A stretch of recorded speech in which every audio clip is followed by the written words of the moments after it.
How's it sludge and sludge heads?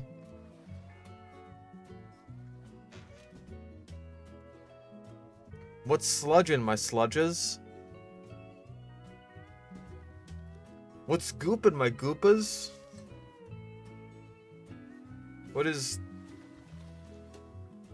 What's up?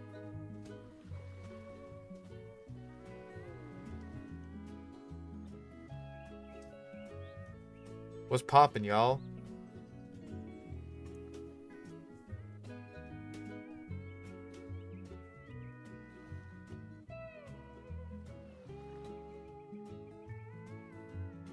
I'm trying to look at the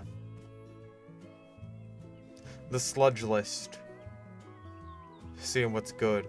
I think I see a couple of interesting ones. Especially because they have AI generated thumbnails, and that's at least this one looks AI generated. But it's from 5 years ago. But maybe they updated the thumbnail because it looks kind of like the Borealopelta fossil. Except it also looks nothing like any dinosaur I've ever seen.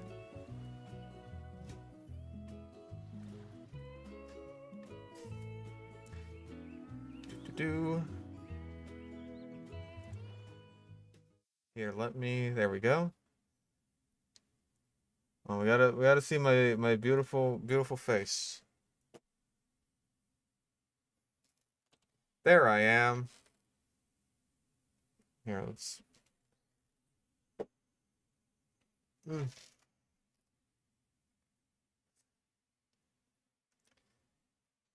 Oof. The riddle video I suggested last time, the one about stuff before dinosaurs with an orange thumbnail. Hold up. Riddle.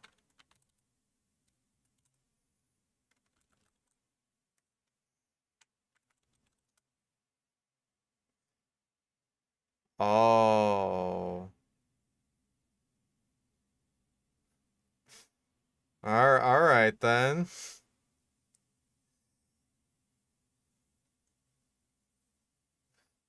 Wait, there's more than one? Oh my god.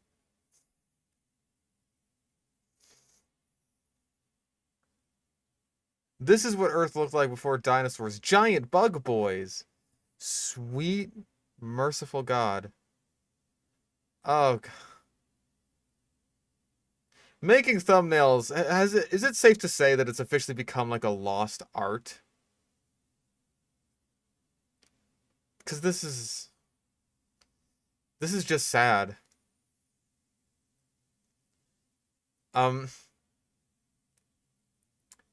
comforting to know that before the dinosaurs, there were apparently fucking War of the Worlds tripods, and what looks to be a miniature version of the Gigasloposaurus.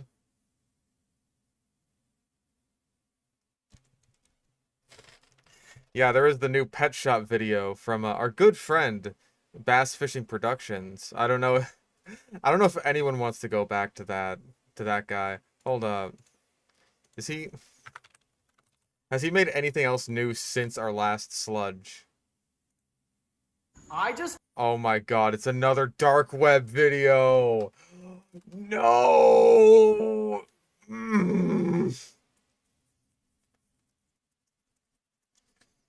It's the dark web again, though. It's back. Oh, the yellow tint of AI. Oh, it calls to me. Okay, we're watching this one first. At the very least first. I don't know if we're gonna watch this, but I'm tempted. Ooh. I have to know, what horrible creatures will he hold with his bare hands? Because he has to. Alright. Tyrannosaurus. Alright then. That was easy. Jurassic Park world footage. Done and done. One of the most dreadful predators of primeval times. It could develop a... most dreadful predators of primeval times. Oh, that's 30 miles an hour. That is... Speed of up to 50 kilometers per hour. No, it couldn't. I'm going to say that's an outdated fact. I'm going to call it that one. Because, like, the T-Rex speed thing has been an ongoing debate for a while. I want to say, like, estimates of around 30-ish miles an hour were around... those are around Jurassic Park times-ish. It really depends. Yeah. Hair in my mouth. Hold up. So, yeah, I'm going to call that one an outdated fact. Just cross those two 9 seconds into the video. The terrifying creature was equipped with 6 dozen sharp fangs, 30 centimeters each. And as a bonus, it had perfect stereo vision to spot prey from afar while staying out of sight. Okay, stereo vision isn't quite how it works. Stereo hearing, yes. The word you're looking for is stereoscopic. Stereoscopic vision. It ran 80 miles an hour on a good day and was nearly unkillable. Yeah. 30 centimeters each. I want to say 30 centimeters at the longest. Like, at the longest, like, counting the roots and everything, yeah, T-Rex teeth could get to, like, 12 inches. Or, yeah, like, binocular vision. Binocular vision is the better term for it. But not stereo. Like, stereo isn't... Like, these are stereo. Opinion on Jurassic World Rebirth? It's a very, very... Okay, well, I'll have my opinion on it out soon. I just started editing the video for it today. I got the script recorded. So, yeah, that's stereo vision. Binocular. And all of this despite its massive size. But what if I... Wait. What despite its massive size? It had perfect stereo vision to spot prey from afar while staying out of sight. And all of this despite its size. It has good eyesight despite... Mother... Listen, we can't do this again. We can't do this again. You're gonna encourage people. You're gonna encourage people to do this. I swear to fucking God. I appreciate it. I appreciate the money. Tell me you bought food after yesterday. Because Jesus Christ, man.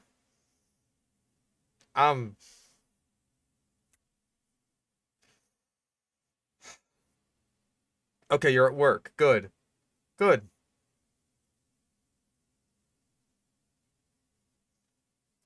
Behave yourself. I can't be responsible for your financial missteps.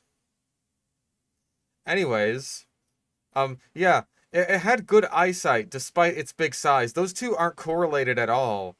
I'm pretty sure elephants and, like, giraffes have good eyesight. They're big animals. So you're just being very silly at this point. Despite its massive size. But what if I tell you all these adaptations of the famous Lizard King seem absolutely trivial compared to the evolutionary tricks of other less-known creatures from deep antiquity? I probably wouldn't believe you because T-Rex is fucking absurd. Because it's not just like, oh, it's got good eyesight and it's big. It's also on top of the fact that it's a ridiculous macro predator that has the strongest bite force of any land animal that's ever existed. And it is weirdly, like, the only large carnivore in its ecosystem, which is very contrary to a lot of other formations in the Mesozoic. So, yeah, I wouldn't really believe you. I love other creatures from antiquity, but you're going to have to convince me that they're, like, you know, more impressive than T-Rex. Let's do our own excavation to find out how a half-reptile, half-pig survived the most terrible cataclysm in Earth's history and probably even became humanity's forebearer. We'll also... I have no idea how, like, what the connective tissue is between Lystrosaurus, since that's what he's talking about there, Lystrosaurus and eventually becoming humanity, right? Like, I don't even know if Lystrosaurus is necessarily like the progenitor of all mammals, and calling it half pig is not quite accurate. It superficially you could say it looks like a pig. But yeah, really, mm, mm. Yeah, like the weird narration of 8 months ago. Yeah, AI narrator. Fuck me. Okay, so cynodonts were the group of synapses that led to modern mammals, not dicynodonts. So that's wrong. I don't know if there's anything for that. Uh, I mean, we don't exactly have overhyping an animal as being more evolutionary relevant than it was, but we can keep going. Actually, you know what? Fuck it, T-Rex comparison. But it's T-Rex comparison the other way around by saying that the things that are coming up are cooler. Discover what other ancient monsters literally had razors for teeth. In short, what incredible animals of ancient times did you never know existed? Well, I mean, like everything I've seen here, I've known existed. Lystrosaurus, Dunkleosteus, a mosasaur. I know those things existed.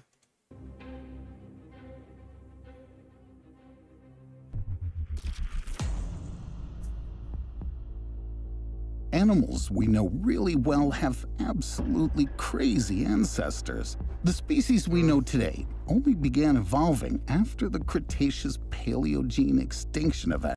Cenozoic with a Z with a K? Is this like translated or something? Um, I really hope he's not trying to imply with the footage here that ornithomimosaurs evolved into an ostrich, because that is not how it works. Ornithomimosaurs, like Struthiomimus and Ornithomimus, yeah, I have to look at this whole thing. Okay. Okay, Paleozoic is spelled correctly. We got like the Precambrian over here. And then the Cambrian explosion. Uh-huh.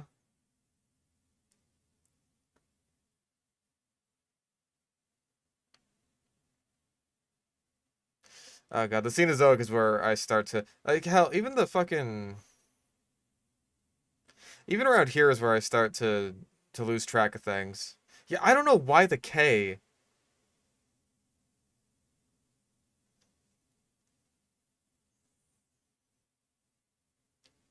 Could be Cyrillic. Fuck it. Where's the backwards R?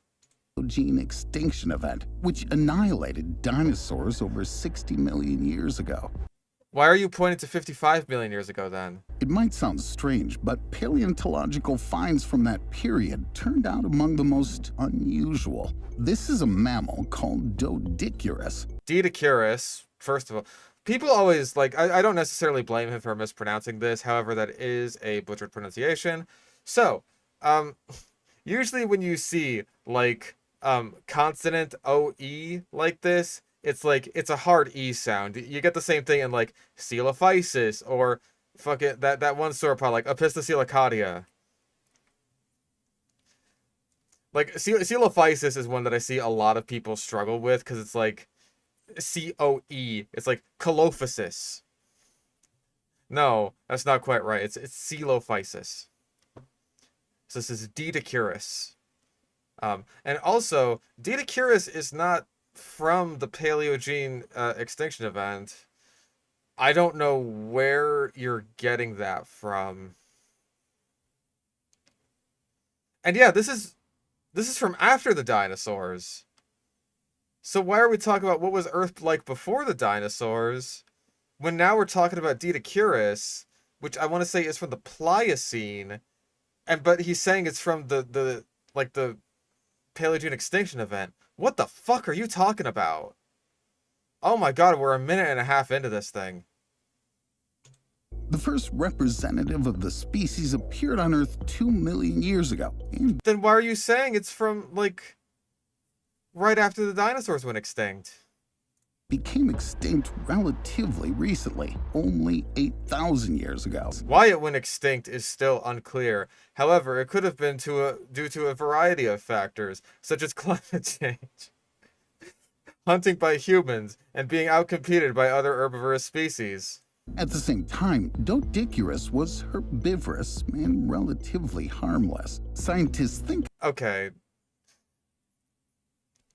So he's not saying, like, oh, despite being this huge badass, it was an herbivore. Like, he's just saying, like, it is an herbivore. I wouldn't necessarily call it harmless, though, because it's got, you know, the giant fucking morning star on its tail.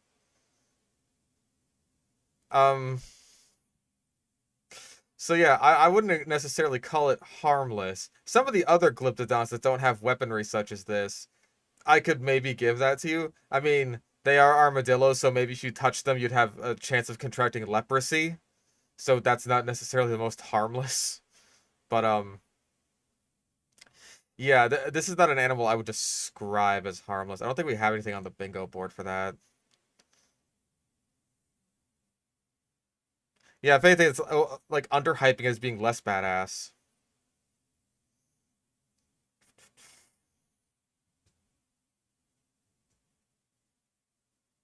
Nah, I think we're all right. it was the ancestor of the modern-day cingulata. However, today's I don't think that glyptodonts were ancestors of modern-day armadillos. I think that they were kind of just already existing side by side with one another. Again, like, this is just not how this works. Glyptodonts were ancient armadillos, and, like, modern-day armadillos were basically already existing alongside them. Like, we get the same thing when we talk about, like, oh, dinosaurs became birds. It's not like the meteor struck and then T-Rex snaps its two fingers and becomes a bird. So when, like, this extinction event ended up happening, it's not like glyptodonts were just like shrink. Not quite what happened there. successors of the walking rocks weigh no more than 50 kilograms. That is, less than Doedicurus' tail alone.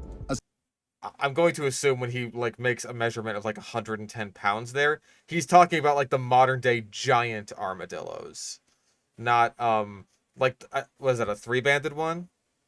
Yeah, three-banded armadillo. That's the one that can, like, roll up into a ball. That's the one that you see in The Road to El Dorado, because it can roll up into a ball.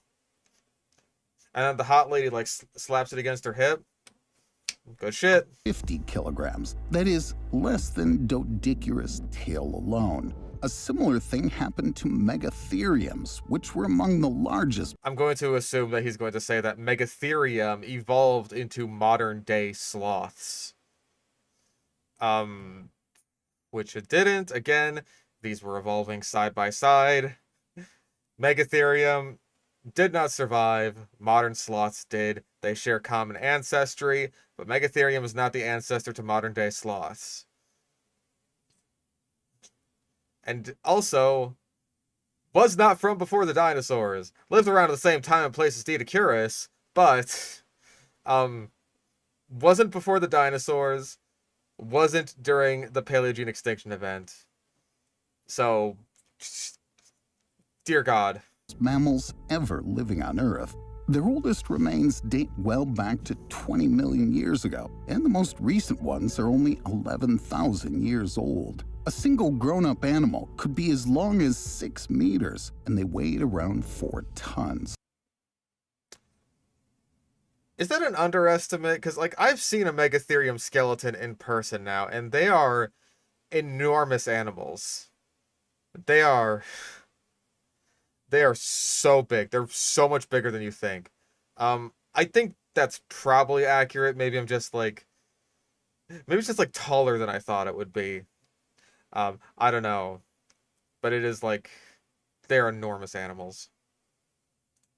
When scientists first came upon a Megatherium skeleton, they long argued about which family to include it in. It appeared there was nothing like it on Earth currently. However, somebody eventually compared the Megatherium's paw with a limb of a modern three-toed sloth. The structure was practically identical. So I would really appreciate it if you said who ended up comparing it, because I imagine that would be very useful scientific information. Yeah, I thought it was gonna be Cuvier, because like that's the name that just jumped into my head. It's like, was that Cuvier?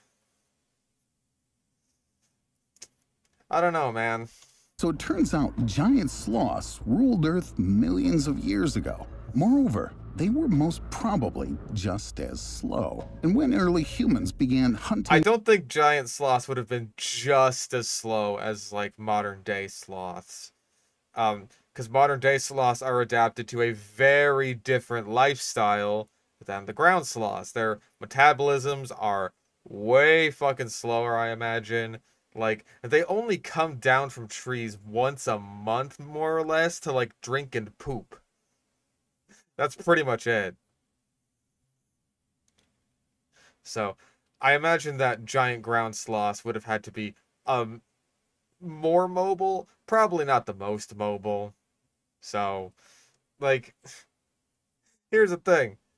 If a giant ground sloth was as slow as a modern-day sloth, it's like sitting there, like, eating a tree. Uh-oh. I'm out of tree. I guess I'll just sit here and wait for it to grow back. I don't know why sloths can't poop from trees. Like, bats have figured that out, how to, like, poop when they hang. I don't know, man. So what are we talking about here with humans hunting giant sloths? Because, like, I imagine that giant ground sloths would have been one of the most difficult things for humans to hunt because of the fact that they are basically armor-plated. Megatheriums, the giants simply couldn't escape. But we're saying that they couldn't escape. Ah, boy. Again, giant ground sloths were armor-plated.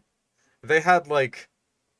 They weren't just big balls of fuzz. They weren't just, like... They weren't just poofy like Manny the Mammoth, right? They had armor, like, under their skin and fur and stuff. Giant ground sloths are fucking insane creatures. In that aspect, I would actually say that they are, you know, comparable in their coolness to T-Rex, because that's radical, but you're underplaying it. You're underplaying it by saying that, like, yeah, once humans showed up, giant ground sloths couldn't just run away from them. Like... Is that the only thing that matters, is, like, the ability to run away from humans? Like, that's the only factor that makes it so you can survive? I don't know, man. Your logic is flimsy. there are other prehistoric monsters that could repel anyone. Feathered Gastornis, which prospered about 40 million years ago. Is he gonna say it's a terror bird? I mean, hey, he's using an actual genus. This is, again, outdated in that he's probably calling it a terror bird, because he's showing this image of it, like, hunting a leptictidium.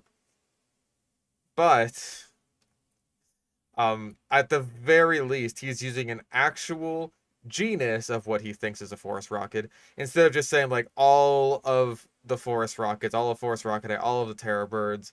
He's picked a genus. I'll give him that much. Wasn't much bigger than a modern-day human. It was practically unmatched in bloodthirstiness. This bird could by itself easily deal with a large mammal, like a modern horse, let alone a smaller species. Yeah, there weren't really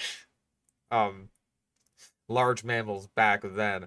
The hypothesis around the time of Walking with Beasts when this episode was made was that Gastornis was basically an early progenitor of terror birds, but now it's more believed that Gastornis was a frugivore. 10,000 ants! Eat this baby! And the fucking horrifying music plays. Even if Gastornis was a terror bird, I don't know about its chances against a modern day horse. I don't know, man. Maybe like a young horse. Not a full grown. I don't think a full grown one though. I don't trust its chances. Gastornis' beak was so broad and powerful that it could cut its prey in half in a single movement. Yeah, it's prey of fruits. But instead of wings, Gastornis only had tiny, underdeveloped limbs, which means flying was out of the question. Okay, so in the case of actual terror birds, I feel like we've been through this before. It didn't need to fly. Like, hey, despite T-Rex being, like, really big with its big-ass head that could just bite the shit out of things, it didn't have wings. How come T-Rex couldn't fly? What the hell, man? How come Utah Raptor couldn't fly? Like...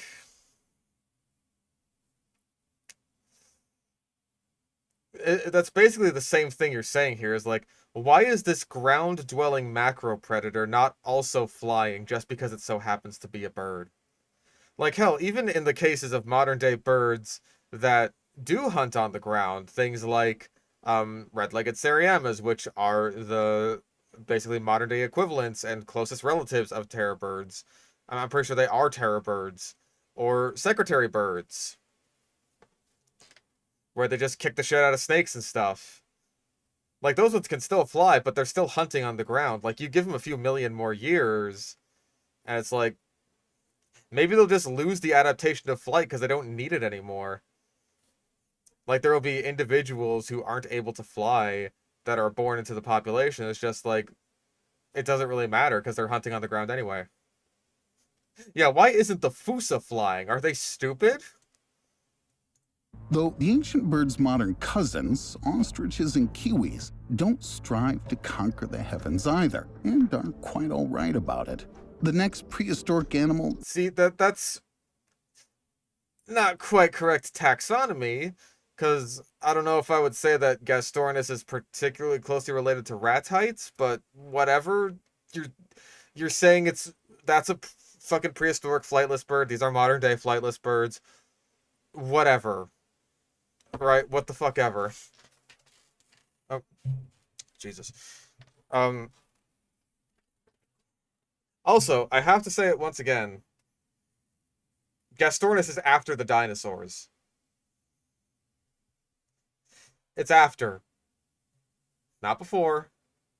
I will leave this part of the title highlighted.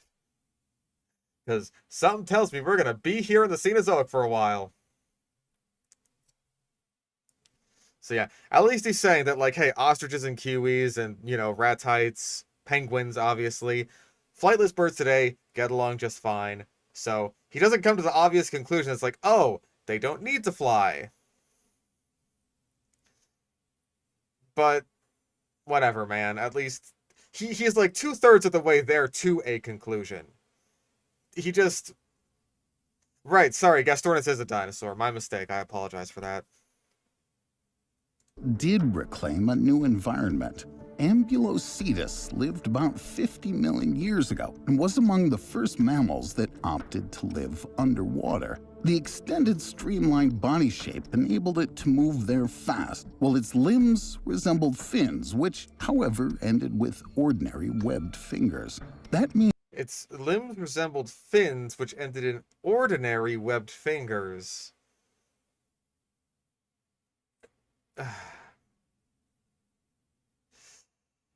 Man. Semi-aquatic therapsids from the Permian. Hey, those are therapsids, not mammals. And yeah, again, after the dinosaurs, after the Mesozoic,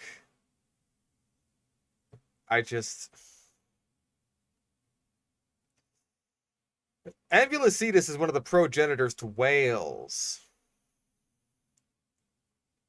Yeah, the vacationing Ambulocetus that just showed up in Germany.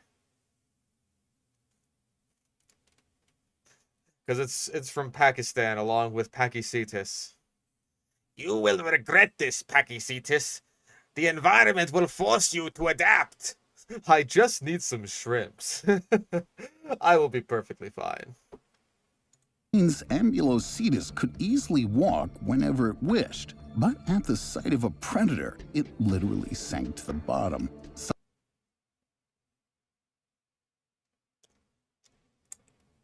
Oh, video title lives would be a better replacement for non-dinosaur and dinosaur list, because that covers our bases a lot better instead of just like forcing us to stick to dinosaur lists.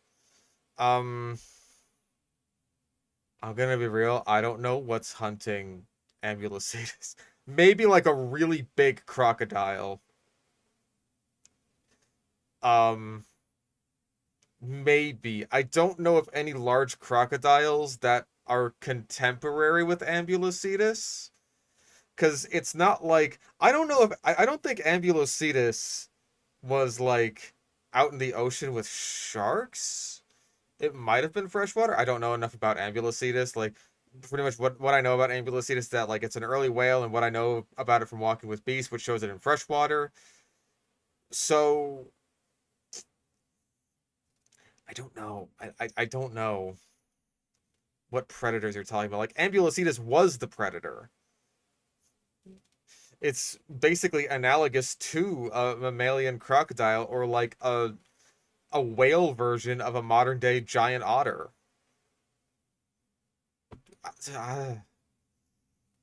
They do this a lot sometimes, where it's just like they'll take this obvious predatory animal and be like, oh, but in the presence of a predator, it's just like, what predator? It is the predator. And I don't mean the predator like the movie. Certainly not the fucking like the 2019 one, because Jesus Christ. Scientists believe those weird hybrids gave rise to whales and Hybrids?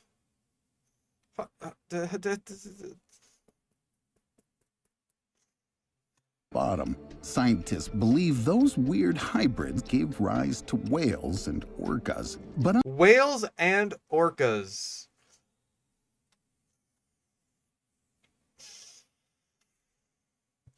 Okay. So superficially, I would say that Ambulocetus resembles a hybrid between like a mammal and a crocodile, right? It's not a hybrid. It's just like an intermediary stage in evolution from land-based hoofed mammals into whales.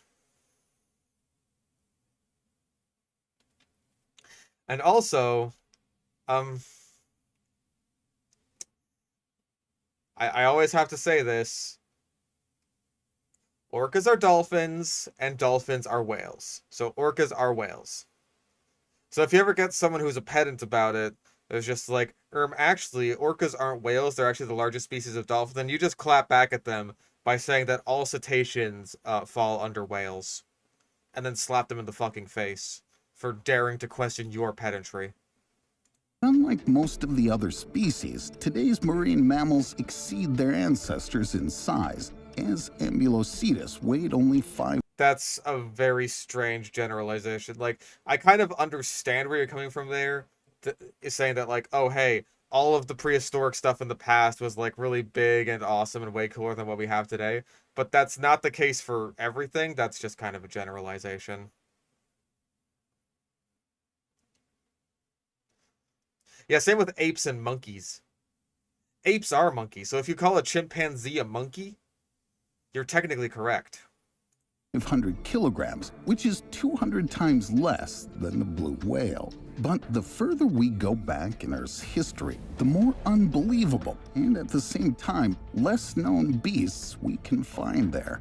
Today, even a preschool. We're going into the Mesozoic, so we're going like, I guess we're chronologically going backwards in time, because we started at basically like the Pliocene with stuff like Dinosaurus and Megatherium, and then we're going to like the Eocene with Ambulocetus and Gastornis. We're pretty much just going through different episodes of the Walking With series. Like we were at Half Tooth, and then we were at like the Eocene episode. Like what are we gonna get from the Walking With series next? Can name a dozen different dinosaurs, but they share the planet with other no less fantastic creatures. Amid the Mesozoic era, you wouldn't be as impressed by the long-known T-Rex as a 10-meter-long furry duck with claws. Why did you go to the Jurassic when you're clearly talking about Therizinosaurus? Longer than Freddy Krueger's. Might seem a paleontologist. Also, calling it a duck is strange. I wouldn't really compare Therizinosaurus to a duck. I would compare Dinochirus to a duck because it's largely believed to have been a semi-aquatic animal based on the presence of like fish bones and scales in its stomach contents. Yeah, calling Therizinosaurus a duck, that's a weird one. Fantasy, but no, you're looking at Therizinosaurus. It lived 70 million years ago and weighed about 3 tons, while its one claw was over 70 centimeters long, which is an absolute record. What do you mean one claw? It had 3 on each hand. Are you getting this confused with like a Mononychus? Among all creatures that have ever lived on Earth. Or are you just saying like the longest claw that it had? That was that long? Because those are 2 very different statements. One of those statements is you're saying this was a giant alvarezsaur. The other statement is like, oh yeah, one of its claws was longer than the others, which is fair enough. A lot of theropods do that. I want to say most theropods do that, actually. Scientists thought they'd finally found a perfect predator that could slay anyone with a single swipe. But it soon turned out that Therizinosaurus was herbivorous and quite friendly. Though friendly? You can't determine that from fossil evidence. You know what? Based on the giant arms and claws that this guy had, I'm going to assume that this guy, pretty friendly. Just because he ate plants. Man.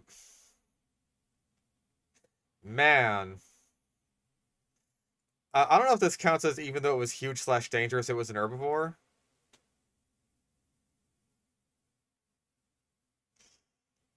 People would try to pet. I'd try to pet, but I'm crazy like that.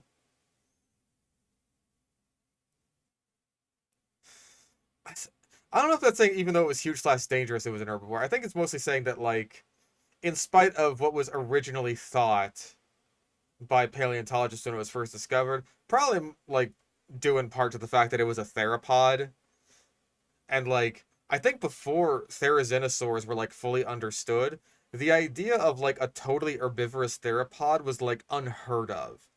There were plenty of omnivorous theropods, like the ornithomimosaurs and, like, the alvarezsaurs, but something that, like, fully adapted to an herbivorous diet was, like, basically unheard of.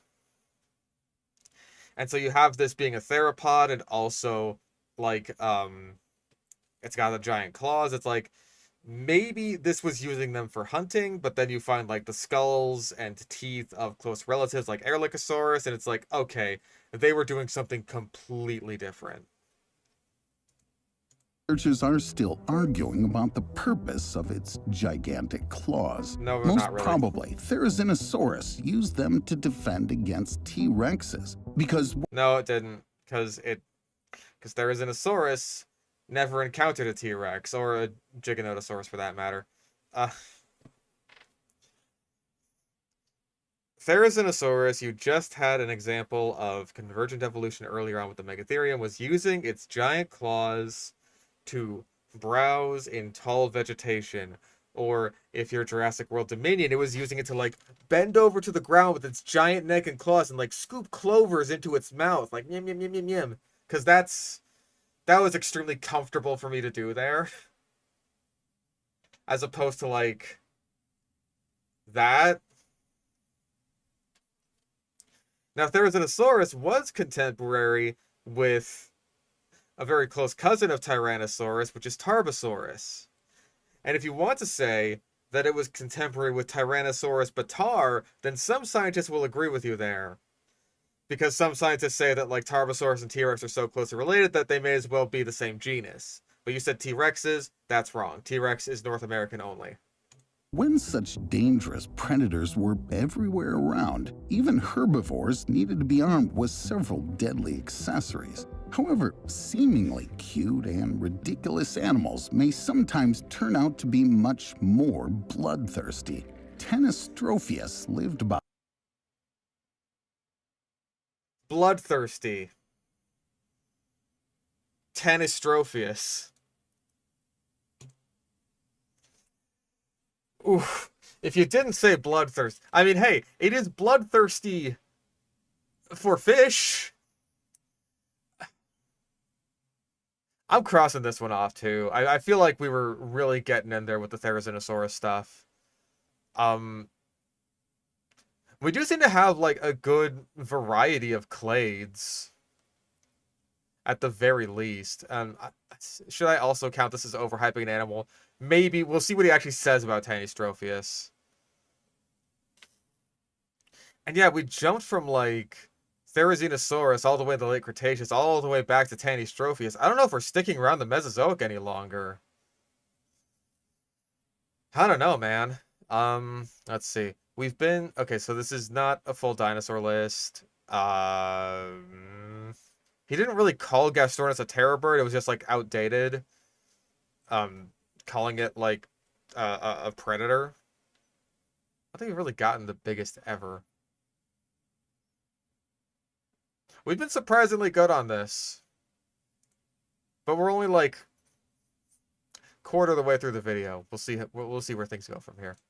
230 million years ago and could grow as long as 6 meters. It looked like someone attached a snake to a giant gecko's body. That is quite awkward, isn't it? Someone attached a snake to a giant gecko's body. I don't know, man. That just seems like a silly comparison to me.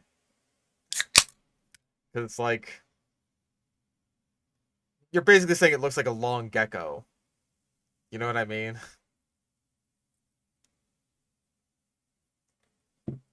Yeah, I think for the next sludge, we'll do like misleading video title instead of non-dinosaur and dinosaur list, because that just opens up our avenues so much for videos like this. Moreover, Tanystropheus couldn't normally control its long neck, as it only consisted of 6 vertebrae. Couldn't normally control its long neck. That's a really weird thing to say, because like I think I understand what you're trying to say, and that like it wasn't the most mobile, but not being able to control it makes it sound like it either can't move it at all, or it's like a fucking, it's like Gmod, or it's just like slumped down on the ground. Tanystropheus just be like, oh wait, I shouldn't be alive. Also 6 vertebrae. I think that's correct. Hold on, I have to look this up. Oh.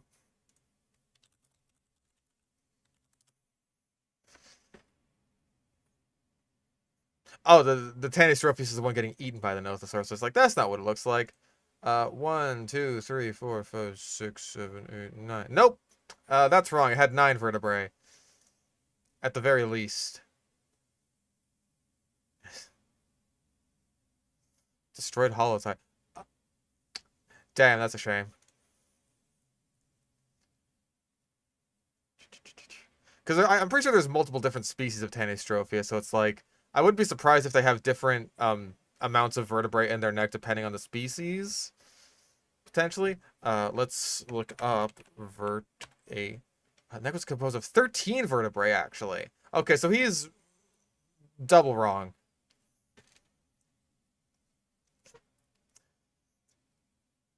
So yeah, if it was made of only 6 vertebrae when it's that fucking long, I would agree with you that's probably not the most mobile. Be made up of 13? Yeah, that's a lot. I imagine its neck was decently mobile, for how long it was.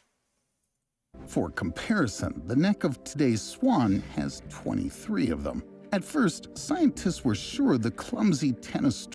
Again, like, now that we know how many it actually has, it's like, sure, swans have incredibly flexible necks, but I think that for what it was trying to do, Tanystropheus' amount of neck vertebrae worked out just fine. Tropheus posed no threat to other species and only ate small fish. You just said it was bloodthirsty. Okay, so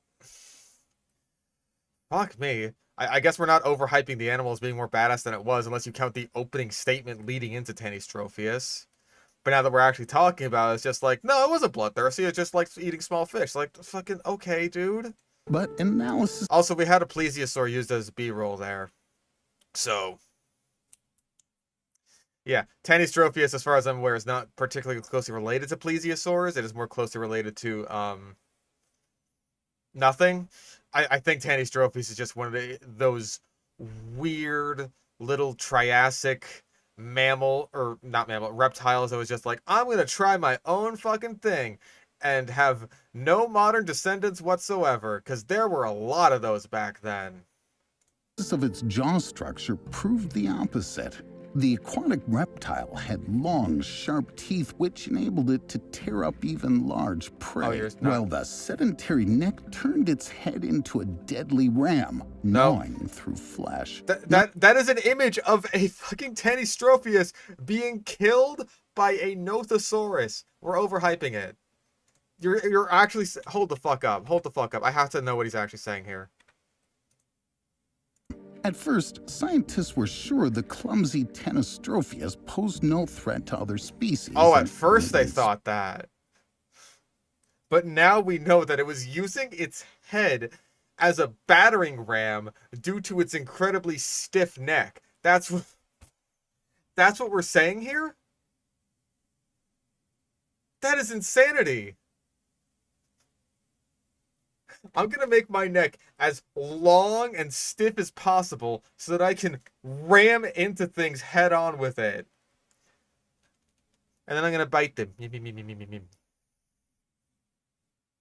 Small fish. But analysis of its jaw structure proved the opposite. The aquatic reptile had long, sharp teeth which... Long, sharp teeth, by the way, are really good for snatching up small fish. Just thought I'd point that out there. Enabled it to tear up even large prey, while the sedentary neck turned its head into a deadly ram, gnawing through flesh. Nonetheless, in the age of dinosaurs, even little creatures could outclass giants. The tiny Longisquama lived at the same time as Tanystropheus and was only 30 centimeters long. How are you saying outclass giants? Like, in terms of weirdness? Because, like, yeah, it's weird in that we still don't really know what the fuck Longisquama even is. But, I guess I don't really know what you're saying in the first place besides nothing. You're saying nothing. To have a chance to survive, it grew special antennae on its back. Nowadays, researchers think they were truly multifunctional. Using them, the tiny reptile not only attracted the opposite gender, but it could also glide in the air, jumping. Oh, boy. Okay, so we're going with the old Longisquama can fly theory. Yeah, and calling them antenna, I mean, like, fair's fair that we don't know what they are, really. They are some kind of structure. Calling them antenna is just wrong. It's wrong. They were some kind of filamentous structure. We don't know what they were. Their purposes were probably for display. We've already got outdated facts. There's plenty of outdated facts in here.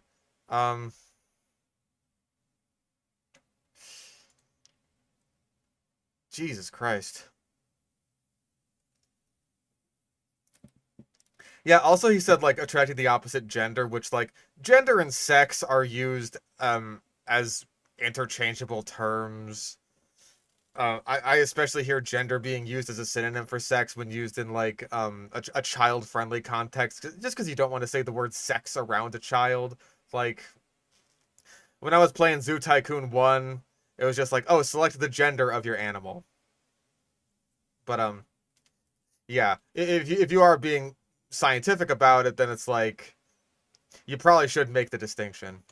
From great heights. Moreover, the antennae could accumulate solar heat to warm Longisquama at night. Some scientists Okay, so that's basically saying that they were being used as like a solar panel, like people used to think with Dimetrodon and Spinosaurus. I have no idea, sorry, how practical that is. I think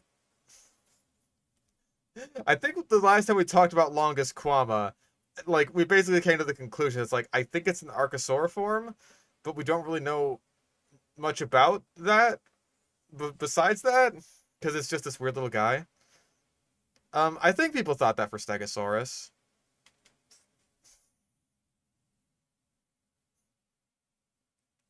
Yeah, it's not quite the Tully monster in that, hey, it's an animal. At least we know this thing was a reptile. When we were at the Field Museum, we saw like a little model of a Tully monster. It was just like, man, I would buy that shit if it was in the gift shop, but they didn't have it there, and it was very sad. I even looked it up online to see if like, hey, is there like a cool Tully monster model I can buy? It's like, not really. There's some plushies out there, but that's about it. are even sure it was a highly specific means of self-defense. Enormous Self-defense? dinosaurs supposedly took the antennae for thorns of inedible plants.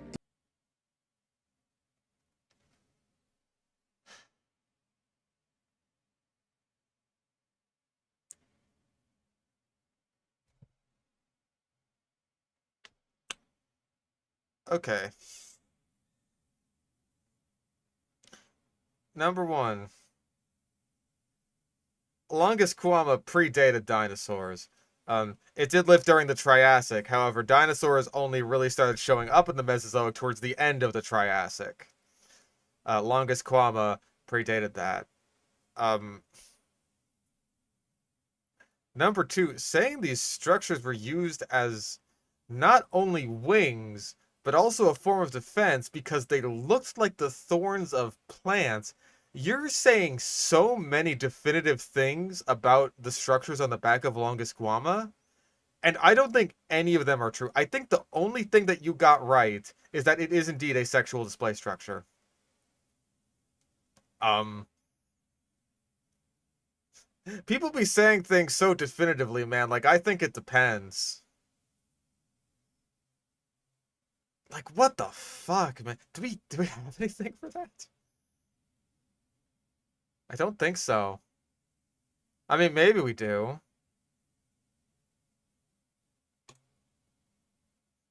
Maybe we do. Um, Holy shit, dude. What else? Oh my god, hold on. How many things has he said about Longisquama?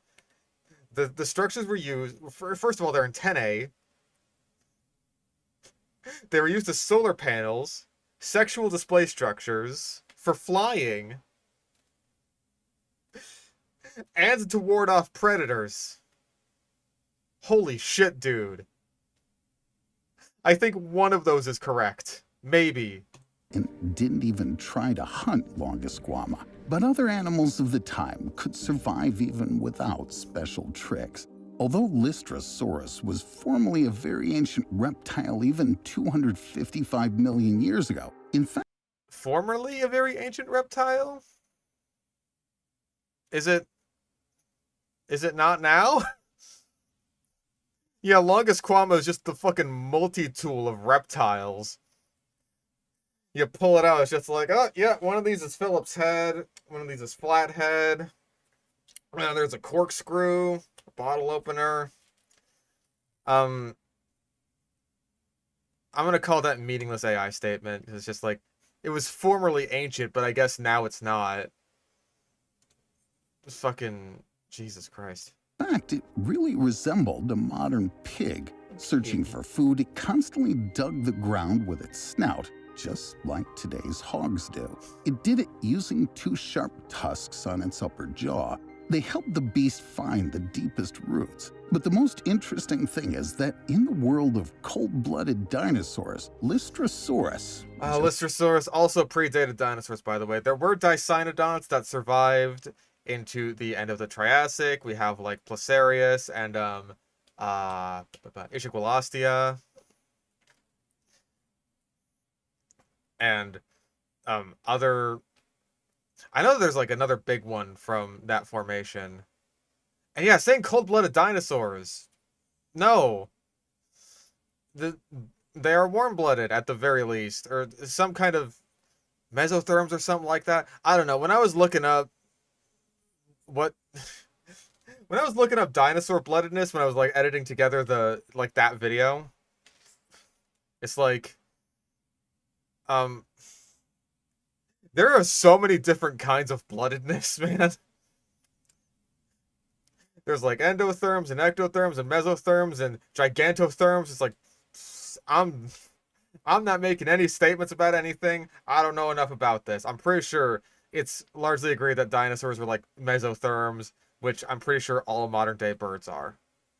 Just like pigs, was warm-blooded, belonged to the Therispida group, an intermediary evolutionary link between... Okay, he said Therispid, it's Therapsid. In fairness, I get that wrong all the time. I don't know if that's like a dyslexia thing. I always fucking mix that up. And unlike dinosaurs being cold-blooded, this is warm-blooded. No, that is completely wrong. Between ancient reptiles and mammals. Those animals not only learned to regulate their body temperature themselves... Wow, so did dinosaurs. That's so crazy. So did dinosaurs, so did birds. So did dinosaurs when they became birds. Lystrosaurus is not special because it was warm-blooded. I'm very sorry. Reptiles have done that a couple of times now. But also became the first viviparous creatures on our planet. Probably, it helped them survive. How can you definitively say that? The first creatures on the planet to give birth to live young. No. I know for a fact that's wrong. I know for a fact that's wrong. You know why? Because Lystrosaurus was contemporary with ichthyosaurs. And those guys are fully adapted to living in the water. They can't come on land to lay their eggs. Ichthyosaurs can give birth to live young. We have fossils of ichthyosaurs in the middle of giving birth to live young. Like... Not to mention just like... There's arthropods that do it. There's amphibians that do it. There's other reptiles that do it. Holy shit. What a hell of a statement. I feel like this has to be from some kind of idea that only mammals give birth to live young. Like, that's the thing that defines mammals when it's not. It's not. Not only are there even modern day mammals in the platypus and the echidna that lay eggs, but also... mammals were laying eggs for quite a long time through the Mesozoic. And also, loads of fucking animals give birth to live young.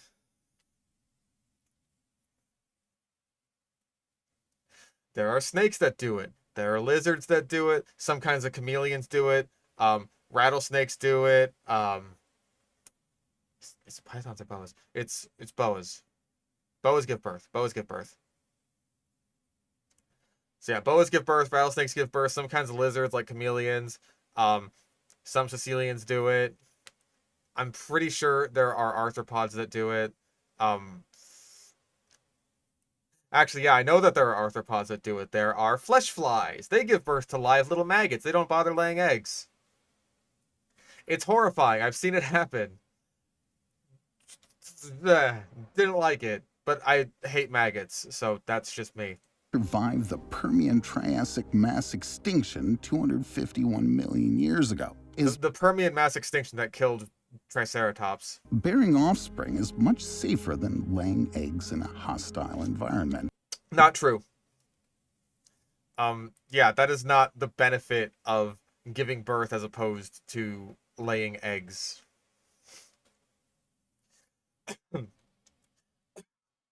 These are just two completely different evolutionary strategies. Like, I think that if laying eggs was that detrimental during the Permian-Triassic mass extinction event, then pretty much all egg-laying lineages would have died out.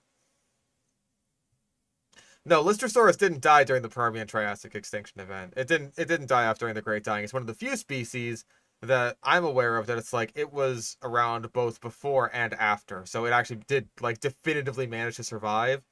And during the after period, that's when it was like the most populous of all land vertebrates, to my understanding. Yeah, flesh flies. They look like big house flies, like they're kind of stripy looking. I always thought they were horse flies, and they kind of freaked me out. Because I'd heard about horse flies. It's just like, I do not want that fucking thing to bite me. Um, but no, they're flesh flies. Apparently they mostly eat like rotting meat and stuff, which makes sense enough for their name.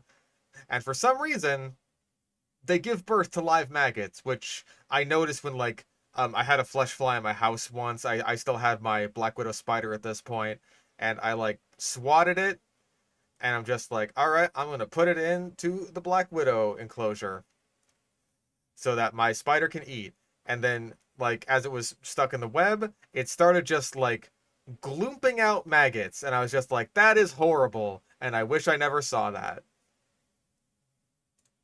Most interestingly, other therapsids that evolved from Lystrosaurus are our ancestors as well. Do you... Yeah, we've gotten that. It's like we discussed that earlier. That is wrong. I had a Black Widow. That was like a year or two ago. She's gone now. Feel the warm-blooded pig reptile's ancient power. Think of it while we're going deeper. Do you ever feel the ancient warm-blooded power of the pig reptile coursing through your veins?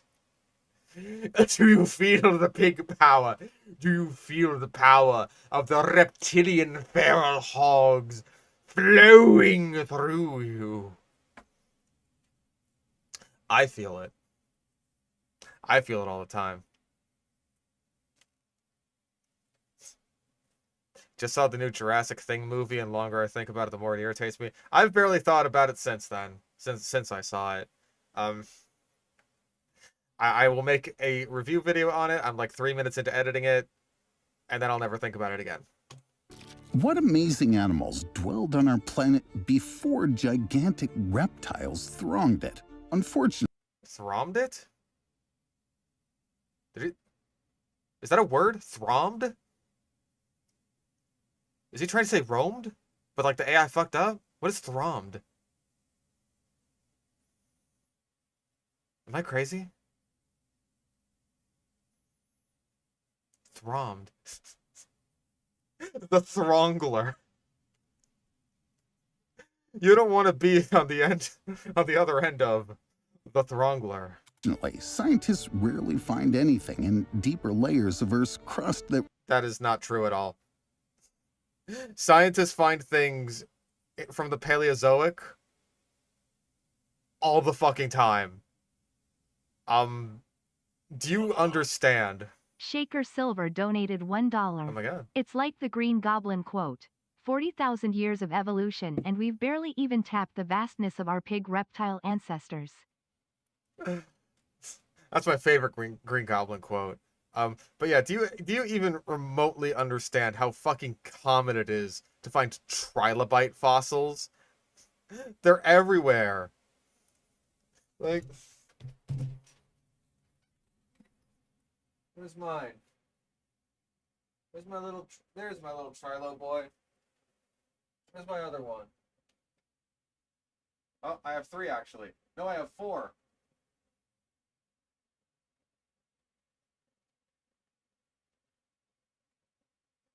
I forgot I had so many.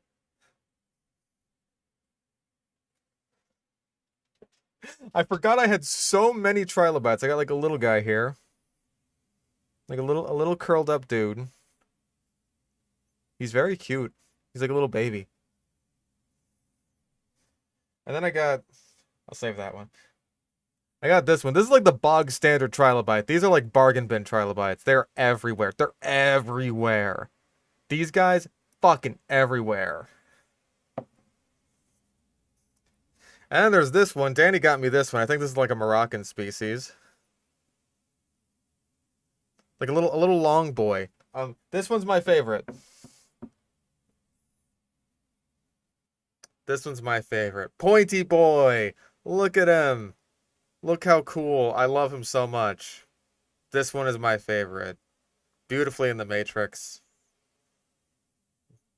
Great specimen. Love this one. So, yeah, I have 4 of these.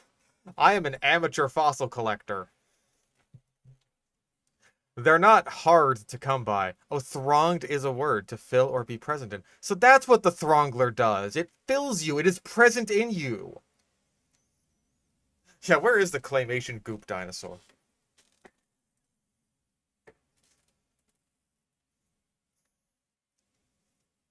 So that's what the throngler means.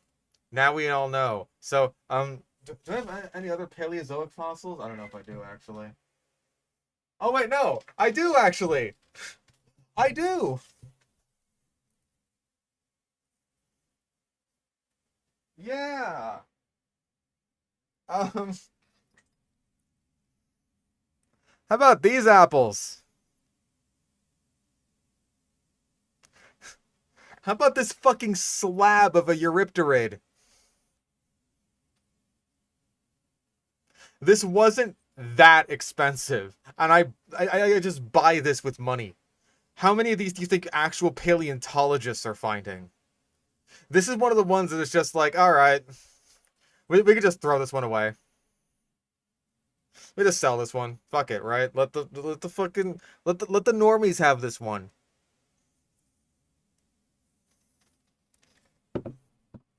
I think the other Paleozoic fossils I have are like a plant imprint and a clam or something. I'm putting these guys back. Dark Souls 2 item, slab of Eurypterid.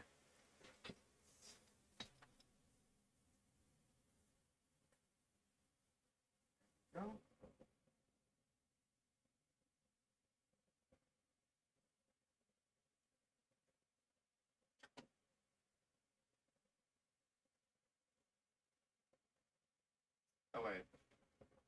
You were here. You were here.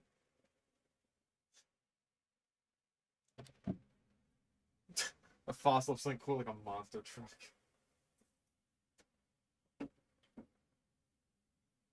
Stay. Stay. Show everything so it can pass as a business expense. Oh, hold on.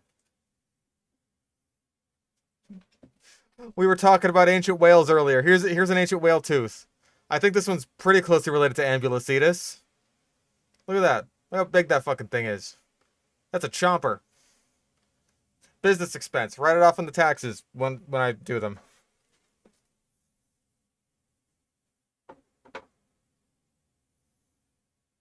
I got a shrimp. We're not talking about shrimp.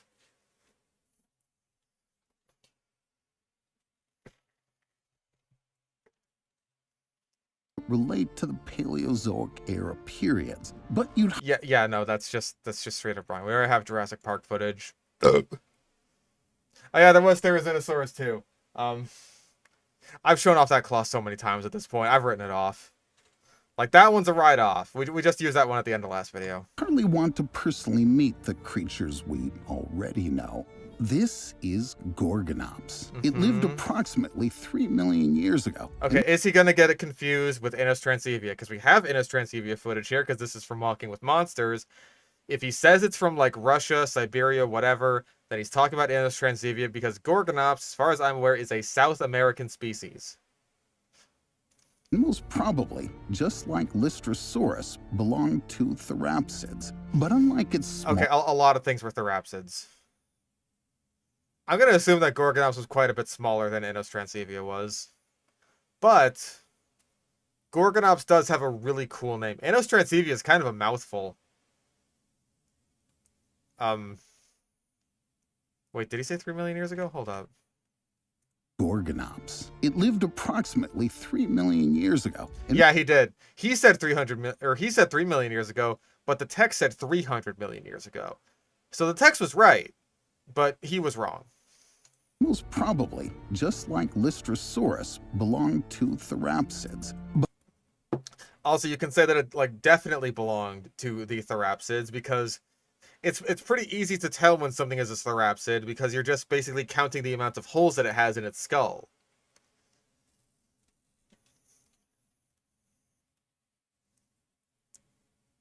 That's basically all you're saying when you're saying this thing is a therapsid or a diapsid or whatever. But unlike its small, peaceful cousins, it could reach up to 4 meters in length. Also saying that... This is so frustrating, because it's like... Unlike the lion's small, peaceful cousin, the gazelle, you know, because they're both mammals, right? That's basically what we're saying here, except I think on an even grander scale. Because you're lumping in things that aren't even, like, close to lions. That are so far back on the chain that it's just, like, it's completely different. And even then, as we're talking about in chat here, Gorgonops itself is not that big. I'm going to guess we're actually talking about Tanystropheus here. It was an inborn killer with a whole arsenal. Inborn? Inborn? Is that correct? You're making it sound like it's inbred. Listen, maybe they were towards the end, right? You got less options when you're all dying off. You get desperate. If they are inborn, then maybe they are like pugs. Goodness gracious. Of deadly tools. The saber-toothed Gorgonops' front fangs were placed in such a way as to instantly immobilize prey in one bite. The ancient monster had a rather primitive brain, but its one area, the cerebellum, was developed better than the rest. This organ is responsible for coordination and brisk movements during an attack. The Gorgonops' hind limbs were longer than the forelegs and could unbend completely. In other words, could unbend completely.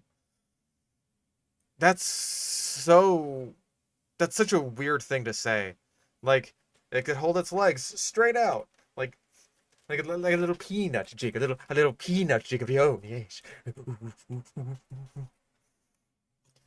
The beast could attack even bigger animals when it stood on its hind legs.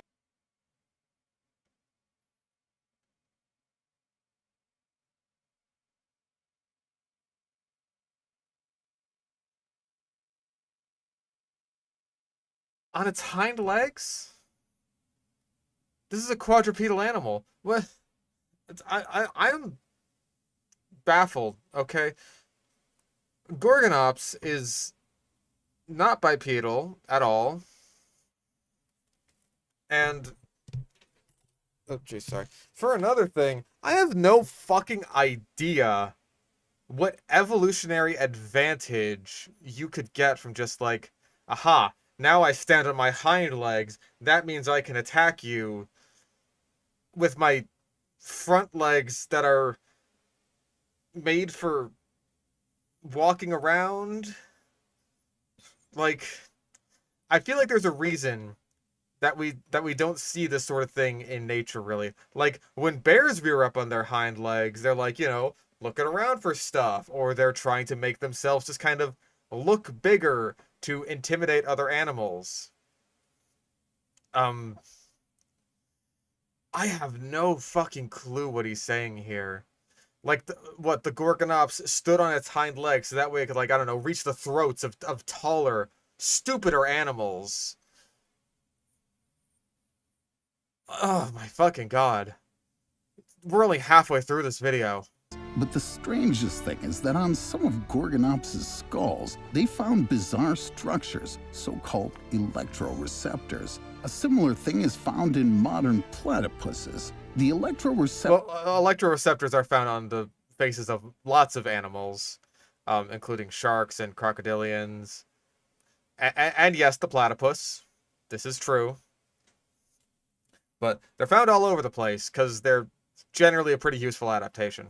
Receptors help them orient in water. It means Gorgonops, as if needed, could chase their prey underwater. It was virtually... Okay, so it's bipedal and semi-aquatic.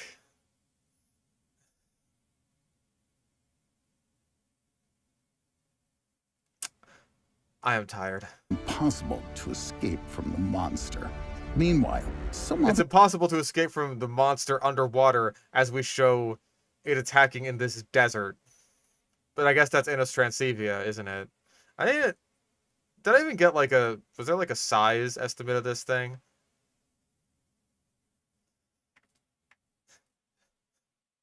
I don't know. I feel like... Fuck it, dude. We just needed to mix up two different animals.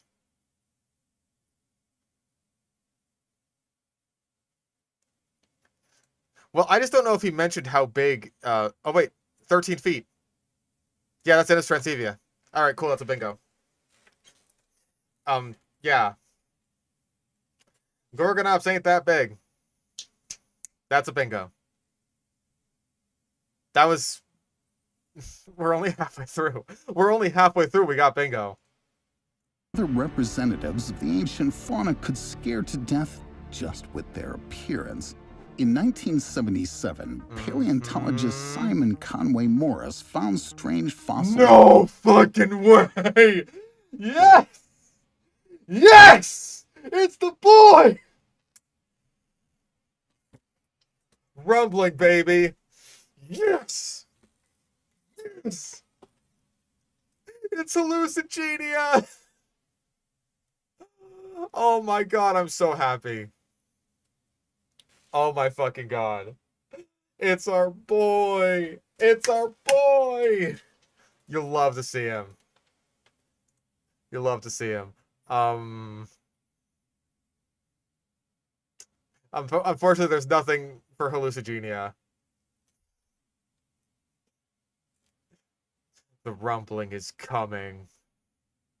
Beware. In British Columbia, Canada.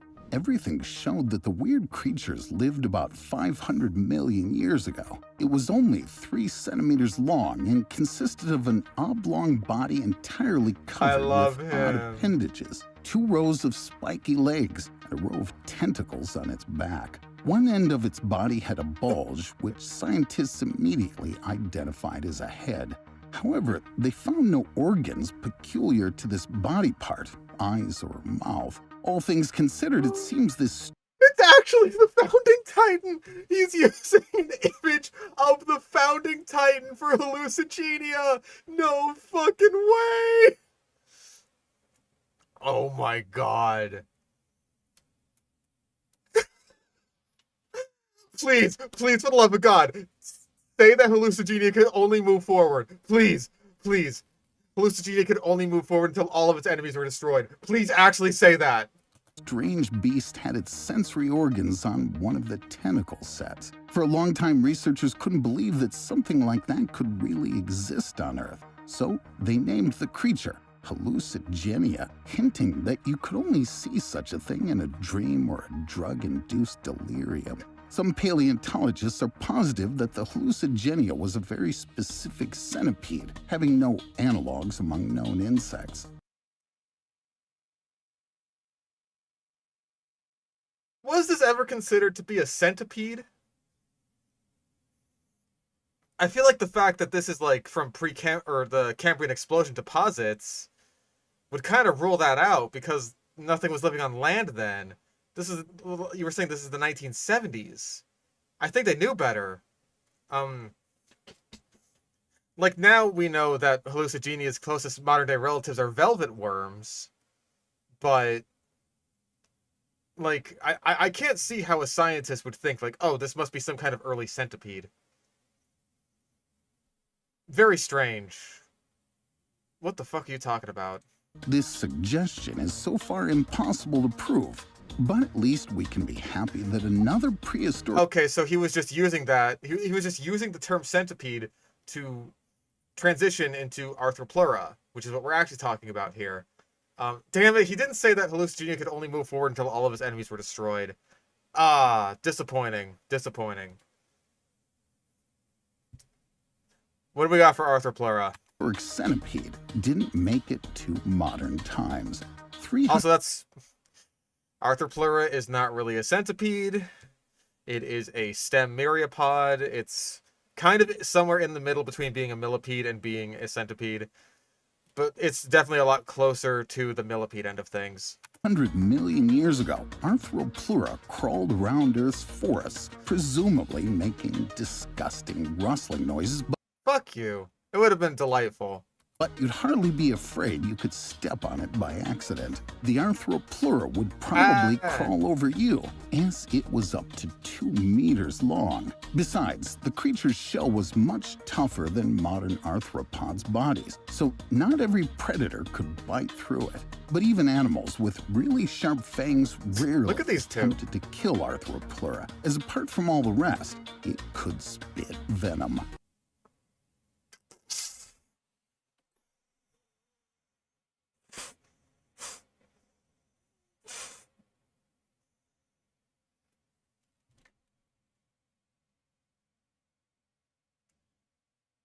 That's thumbnail bait. That right there is thumbnail bait. Well, we've already got overhyping. Oh my god. So, there is no evidence whatsoever to suggest that Arthropleura could, spit venom.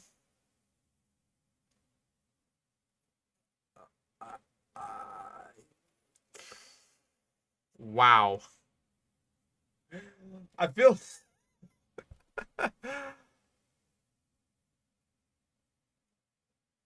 I'm in shock. There are no modern millipedes or centipedes that spit venom. Arthropleura takes control of Squidward's house and starts rampaging through the city, leaving the mayor to give Squidward community service, even though Arthropleura was the one inside of his house all along. I forget how the rest of it goes. Yeah, there are no modern-day millipedes or centipedes that spit venom. So, a lot of millipedes are poisonous to some degree. Or at least they'll be, like, very foul-tasting and stinky. Stinky! Some millipedes are so stanky. They're so stanky that, like, ring-tailed lemurs will, like, they'll rub millipedes all over themselves to make themselves stinky and smelly and, like, fight other males with it. At least I'm pretty sure that's it. I think they also have, like, stank glands, but they'll also use millipedes. Is it ring-tailed lemurs? No. I think ring-tailed lemurs have the stank glands, and then other lemurs use the millipedes. I'll have to look that up, actually. Hold up. Lemurs and millipedes. Okay, black lemurs and red-fronted lemurs will rub themselves with millipedes. Oh, right, they use it as disinfectant. Okay, so I was just wrong about that. I mixed up the two behaviors of, like, ring-tailed lemurs rubbing their stank all over themselves, and these guys using millipedes as disinfectant. That's my bad. It's a good thing I looked it up before I made myself look even more stupid. And to hit the bullseye, the insect could stand on its hind limbs and draw itself erect. So next... Draw itself erect. Oh. Tell me less. My goodness. Time you're scared of a centipede in the kitchen, think that at least you won't have to fight an over 2 meter tall monster spraying venom. Tall. He called it tall. In your eyes. 300 million years ago, Arthropleura virtually had no enemies. except maybe a prehistoric scorpion. Well, luckily for Arthropleura, Pterygotus lived in the water. So, you're good. Pterygotus, which lived at about the same time. In its size, it was as large as the ancient centipede. Also, I'm pretty sure this is footage of Brontoscorpio, not Pterygotus, which is weird because there is a... is it actually Pterygotus? I don't remember what is the giant sea scorpion from Walking with Monsters, but there is a large Pterygotus resembling sea scorpion in this very episode, or like this very segment, so you really should be using footage of that and not Brontoscorpio. Body length was around 2 meters. On its head, Pterygotus had a number of ommatidia, special vision organs that altogether made parts of the eye. It allowed the giants... Oh, you cut out the part where it stings the camera. Right, Pterygotus is the one from Walking with Monsters, and Jacalopterus is the biggest one overall. Now I remember it. I gotta get my sea scorpions right. I'm a proud sea scorpion dad now. Yeah, like, and the real thing to keep in mind here is that Pterygotus wouldn't even bother going after Arthropleura because it's way too busy eating human flesh. Scorpion to see its surroundings from different angles simultaneously and find its prey, even if it took good cover. But Pterygotus' most terrible weapon was its claws. Each of them had a dozen sharp spikes, so when the scorpion closed its forelimbs, they pierced through the prey. Pterygotus didn't even have to chew its prey, as thanks to the claws. Didn't have to chew its prey. It's an arthropod. Arthropods don't chew their prey. I mean, tarantulas kind of do. Sort of-ish. That's a big fat kind. This isn't really chewing, though. What arthropods do is really not tantamount to chewing. So, you're wrong.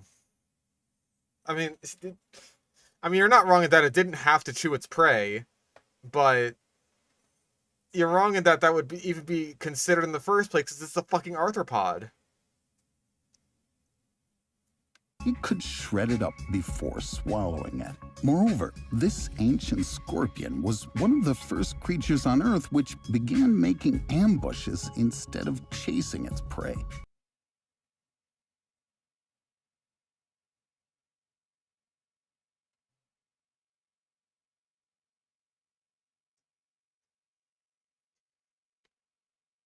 One of the first creatures to make ambushes instead of chasing its prey.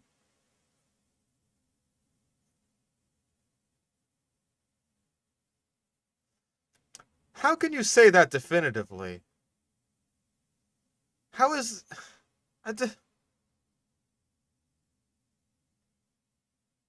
How? Why? Huh? You stupid?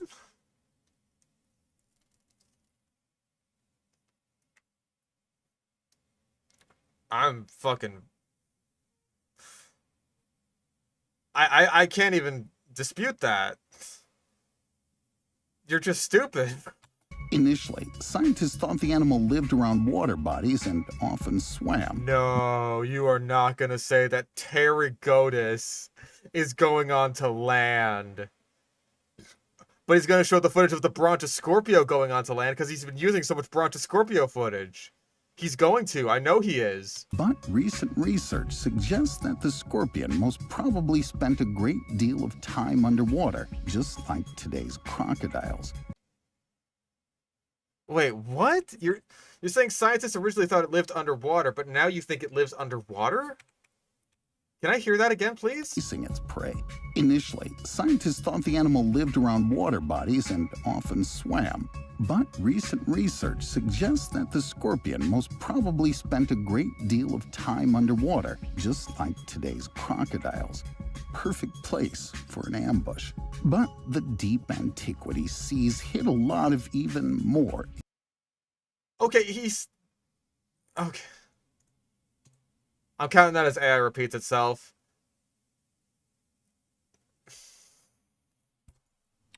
Holy fucking shit, dude.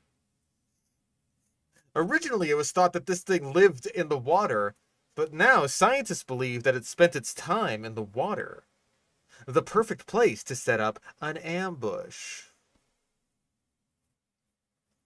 Fuck are you talking about? Yeah, it's waiting to ambush all the things coming to the water. To the ocean, like to take a drink, right?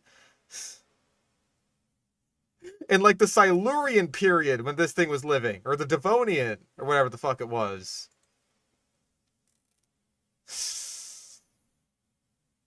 Exotic creatures. What unbelievable beasts roamed the oceans millions of years ago? Among such was Helicoprion, which first emerged around 290 million years ago. It was something like... We're bouncing all over the Paleozoic now. Like, we started off with Gorgonops, which I believe is Permian, and then we went to Hallucigenia, which is Cambrian explosion, and then we're just like jumping over to Arthropleura, which is Carboniferous, jumping over to Pterygotus, which I think is Devonian actually, and now we're jumping over to Helicoprion, which is Permian again. Like a 10-meter-long shark, but with an absolutely incredible jaw. Okay, he said it was like a shark. I want to see if he's going to like end up saying it is a shark, or if he's gonna like correctly say that it's like basically a big ratfish. Modern sharks shed old teeth, making space for new ones. Helicoprion never dropped its teeth. The new teeth simply replaced the old ones, moving them to the front, and they went spiral together with the jaw. It resulted in... I don't think that's how that works at all. I think you have it completely backwards, because that doesn't make any sense. You're basically saying that like when the teeth move forward into the rule, or into the whirl rather, they're shrinking. That's not how teeth work, my dude. I'm afraid it's not how teeth work. And something like a scary saw on the chin. Besides, Helicoprion's huge mouth opened much wider than that of modern sharks. It captured prey with the backward bent front teeth, then closed the mouth abruptly, and the spiral-toothed jaw automatically I have no idea if there's any research, or if it's even possible to definitively say if Helicoprion could open its jaw like wider than modern-day sharks, especially because modern-day sharks have pretty damn big gapes. Like, great white sharks can take a fucking chunk out of stuff, and let's not even get into cookie cutter sharks where their gape is basically their entire fucking face. So, yeah, even then, without like evidence of the actual head itself outside of the world, which as far as I know is pretty much all we have of Helicoprion and its relatives, you really can't say that definitively. You're stupid. Shredded the prey. Though with such a torture device at tilt, Helicoprion couldn't swim fast. But the next... What? You're saying that because of the tooth whirl, it couldn't swim fast?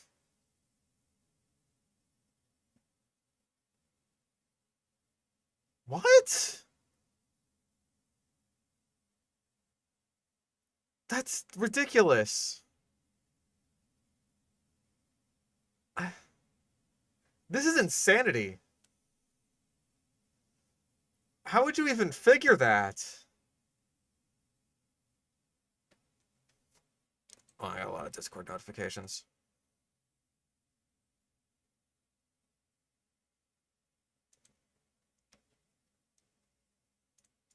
Sorry, people are messaging me. Or people are messaging group chats. He was saying that, like, the fucking... Because Helicoprion had the tooth whirl, it couldn't swim very fast. But I feel like he's about to start talking about Dunkleosteus right now. Like, he's just, like, left us off on a completely fucking baffling note.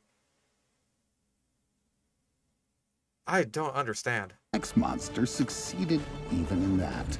Dunkleosteus, the prehistoric fish, Jumping back to the Devonian again. lived as much as 350 million years ago and could grow up to 15 meters long and weighed about 15 meters?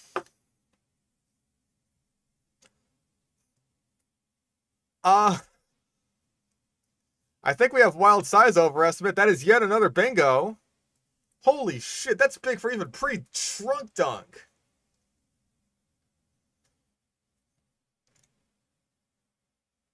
"50 feet long. That's bigger than T-Rex. That's insane. That is enormous. That is fucking enormous. No. Even pre-shrunk dunk. That is like 2 pre-shrunk dunks stacked end to end. That's bigger than the Jurassic World Evolution 2 one by a lot. You are insane. You're a crazy person. 4 tons. It caught literally anything in its way with its mouth. Including and especially other Dunkleosteus. It was evolved to kill itself. Just like me. Surprisingly enough, one of the most furious marine predators had no teeth at all. Instead, it had a pair of bone razors, solid, sharp plates simply chopped prey, just like a butcher's axe. Dunkleosteus' bite force was about... Also, did I accidentally turn on subtitles? Because I feel like these haven't been on for the whole video. Paleontologist here, I love your work. What horrors are being unleashed today? Oh, boy!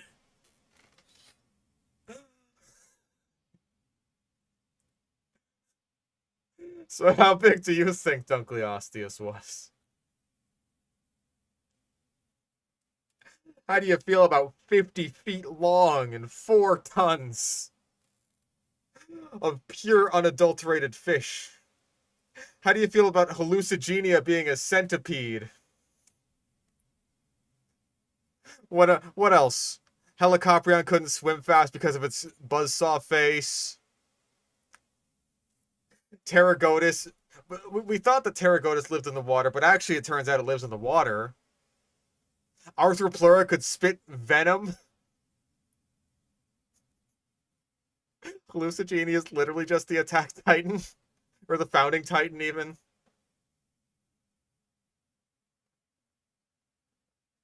Pigs. Oh, there's so much. This is so awful. About 7,500 newtons. To compare, a human's bite force is only 300 newtons. Man, Dunkleosteus could eat donuts made out of anything. But the most significant advantage the ancient monster had was its agility. Dunkleosteus... You're saying that Helicoprion couldn't move fast because it had a buzzsaw for a face. Dunkleosteus has a head made out of pure fucking armor, and yet its advantage is in agility? I'm good. Sure. Sure. I believe you. Yeah. It's good.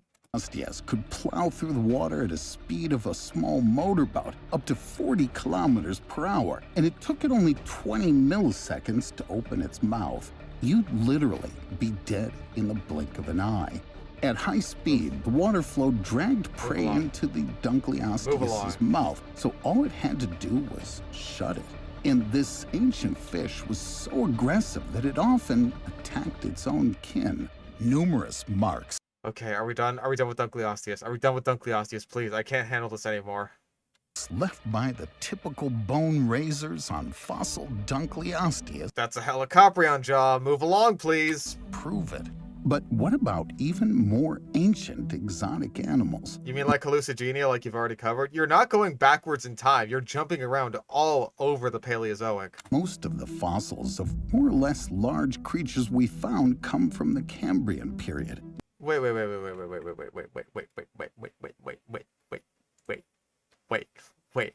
Fossils of more or less large creatures we... Most of the fossils of more or less large creatures we found came from the Cambrian.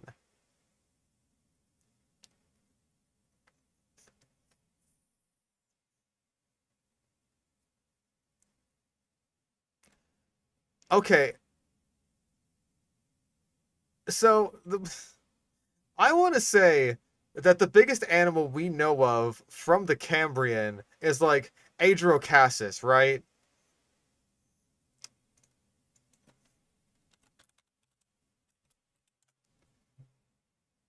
That's the biggest thing we know. I'm pretty sure this is Cambrian, right? Oh yeah, like late Cambrian, early Ordovician. Okay, so even then, Anomalocaris is probably the biggest thing we know from the Cambrian. Then I want to say Anomalocaris is like maybe a meter long. That might be too big actually.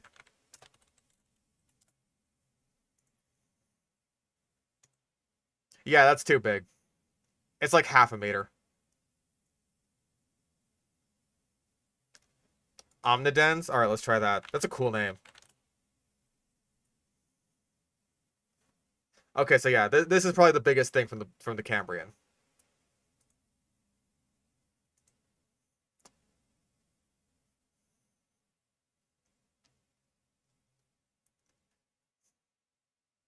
Yeah, 4.5 feet. Largest known free-living Cambrian organism. So yeah, besides like a coral or something. Or like a sponge. Like, yeah, Omnidens is probably going to be the biggest thing. Like, Omnidens, Anomalocaris, those are your big boys of the Cambrian. Like, what do you mean by more or less large creatures? That's such a fucking nothing statement. Maybe they were big, maybe they were small, I don't really know. At the end of the day, they're all just rocks in the ground. We found come from the Cambrian period, which began approximately 538 million years ago. Why are you showing the Precambrian with the little arrow then? Why? Why? Why? The Precambrian era was long considered the period of unicellular organisms. Why are you talking about the Precambrian now? You were just talking about the Cambrian. Those are two very different periods. Fuck! Until one incredible discovery. In 1957, two school children climbing mountains in Charnwood, the UK, found strange imprints among rocks. The children invited researchers from the local university to look at the traces in the stone, but the scholars were skeptical. The region's rocks formed in the Precambrian era, and the scientists didn't expect to see anything interesting. How wrong they were. At closer inspection of the rocks, they found imprints of large plants which had been previously... Okay, call me crazy. Call me crazy. I don't think that's a plant. You're probably the kind of guy who thinks that a fucking sea anemone is a plant. Or, I don't know, like a feather duster star. I don't think that's a plant. Call me crazy. Yeah, because I was gonna say, like, I don't think plants had evolved by that point.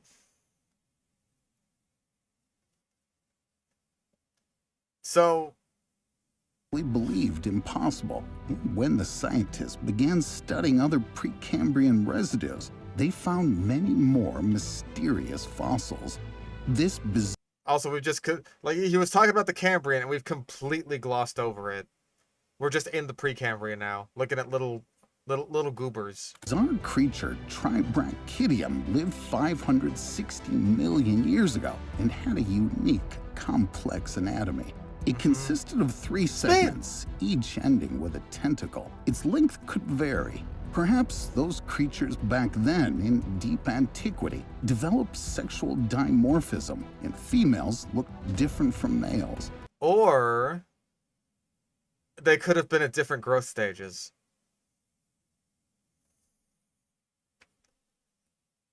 Or they could have been 2 different species, or genera, or something. Who is to say that these creatures even have sexes? At this point, this early on in evolution? Who is to say that these even have sexes? They might be hermaphroditic. Who knows? This find radically changed paleontologists' view Snippity of how life on our planet evolved. Now they can't Can we go to Snippety Snab, please? Can we talk about Opabenia? My beloved Snippety Snab. attribute Tribrachidium to any of the known animal groups. But this fascinating antique fauna also had bloodthirsty predators. No. In the mid-20th century, Australian geologist Reginald Sprigg found an odd fossil animal that was eventually named after him. Spriggina turned out even more ancient. This is a bloodthirsty predator? This little critter? This little critter? This little goober? You just want to use like bloodthirsty in your transitions like every single time, don't you? You did that for Tanystropheus.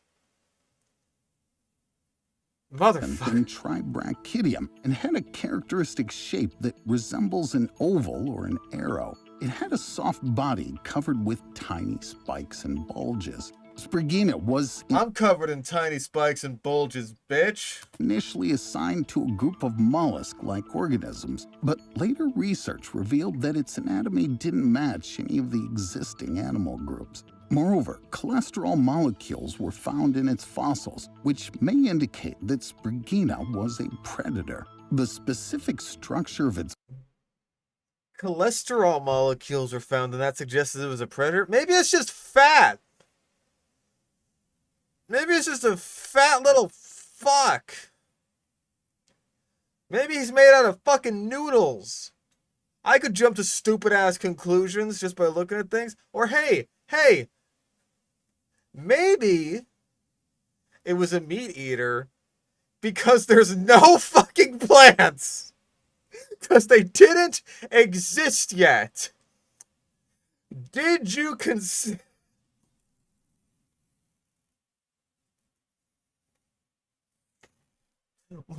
What was this thing eating? What was it eating? I believe through the presence of cholesterol that this was an Italian. body plates can be another proof of it. Assuming that The body plates are proof that it was a predator?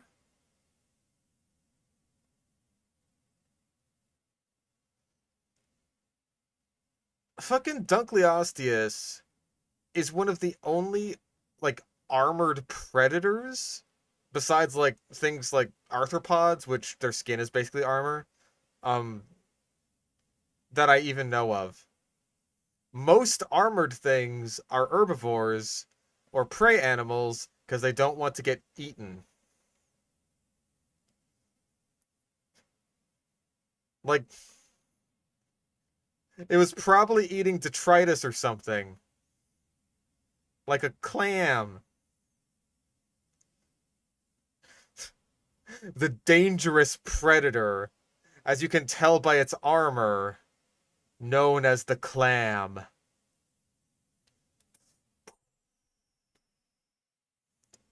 Clams.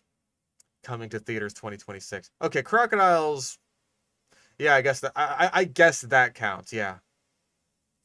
It's not fully armored like an ankylosaur or a Dunkleosteus or a Glyptodon or something, but I'll give you that one at least. Gina participated in bloody fights, it could cause severe injuries to its opponents using its plates. So using its plates? I'll bump into you. I swear to God I will.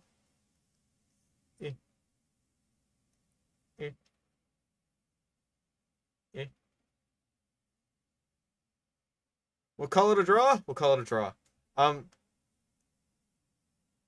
Did blood even exist back then?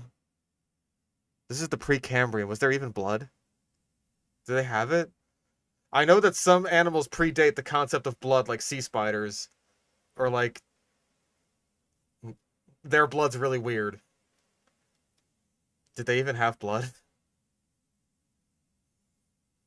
Even 500 million years ago, before the gigantic dinosaurs and other beasts appeared, you'd barely be able to walk safely on Earth.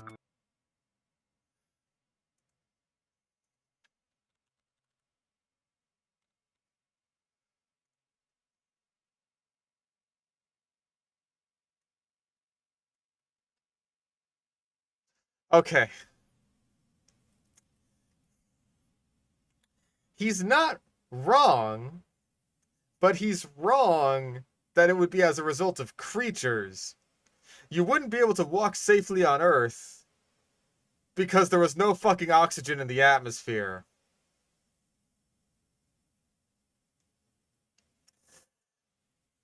Let's just finish this already.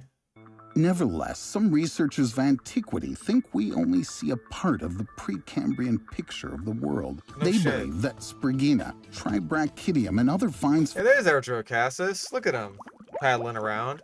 What a little guy. from that period might only be fragments of other, more complex living beings that only Oh, hold up.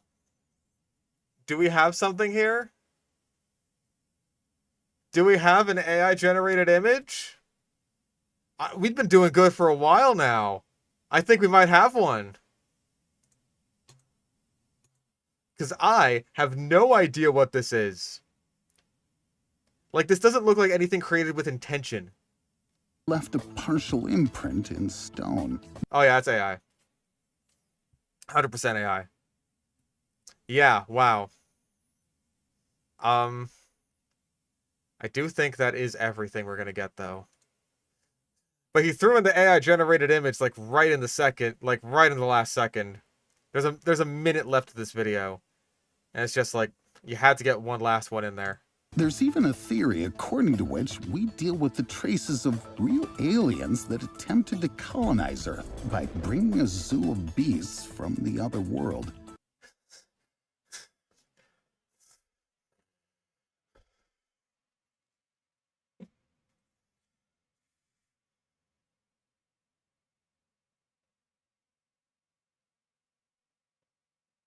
But the most interesting thing is that owing to the acute lack of information about the Precambrian period, it's simply impossible to refute this theory scientifically.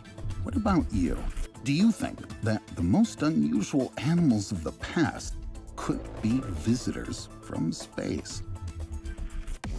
You can't prove it wasn't aliens, bro. Oh my god.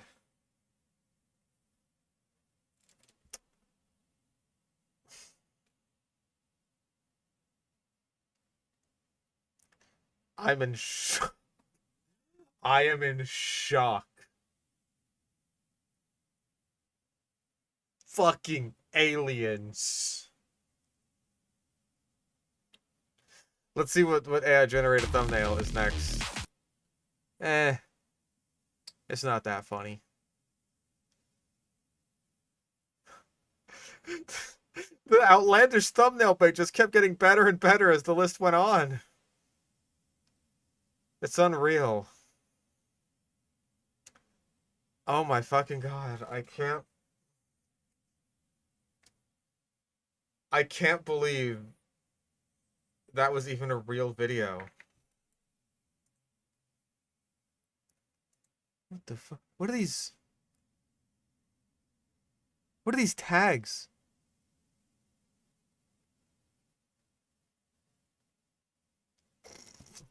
I think we all learned more from this channel than we did back in school. Zach, I want to help you. I want to help you, Zach. I want to help you, Zach. I want to educate you.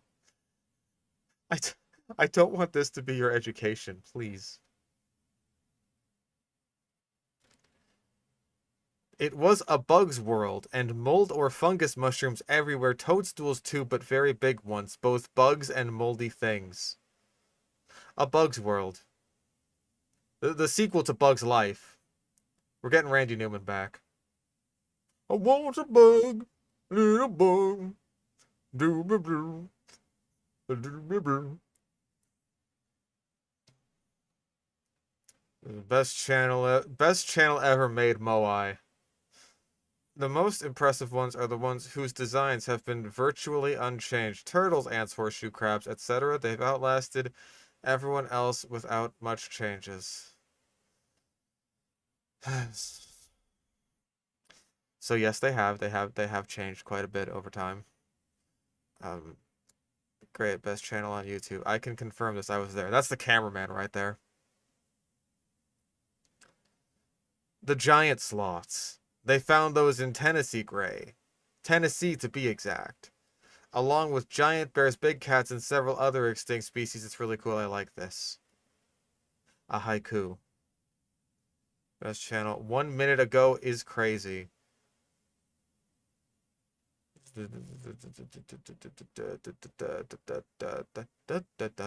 Attack on Titan at 11:41.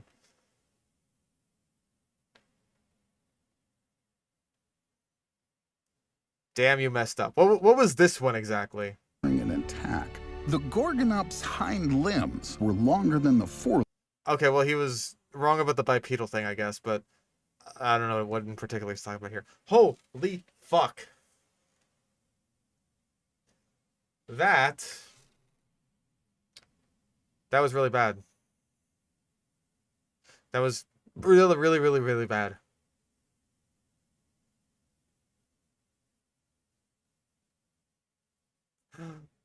The feathered friend. My God.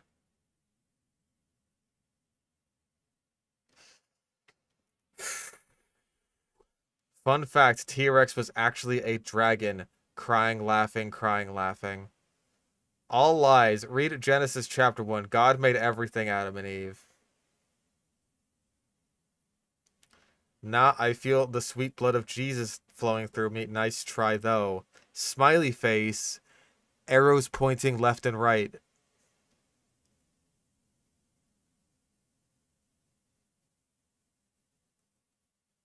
Yeah, the biggest problem with this video is that it was boring. That's the problem.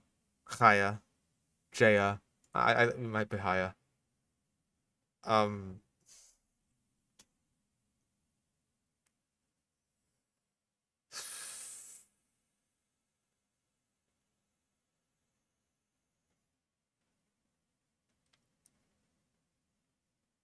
I'm blown away by this fucking video. This was... I think this might have been one of the worst ones that we have ever watched. It's just like... There was so much wrongness crammed in to... It's like every minute less we had to go over something that was completely ridiculous. And like, hey, we did get a double bingo. We got the diagonal, we got the down, and fuck, we were close to a couple other ones. Like if you just said Terror Birds of Forest Rockaday instead of Gastornis, we would have had entire clade.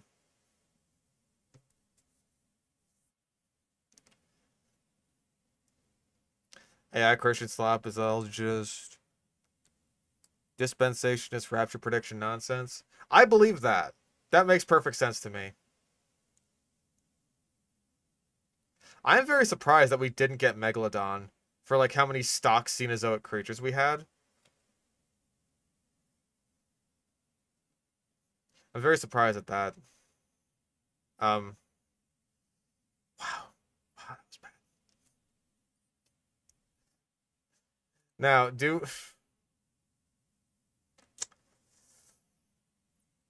do we want to see what else is on the dark web? Because I haven't seen this video. It could be anything. It could be anything.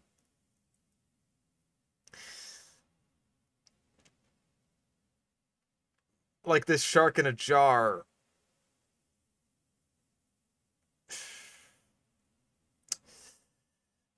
Can't wait to watch him not acclimate these animals.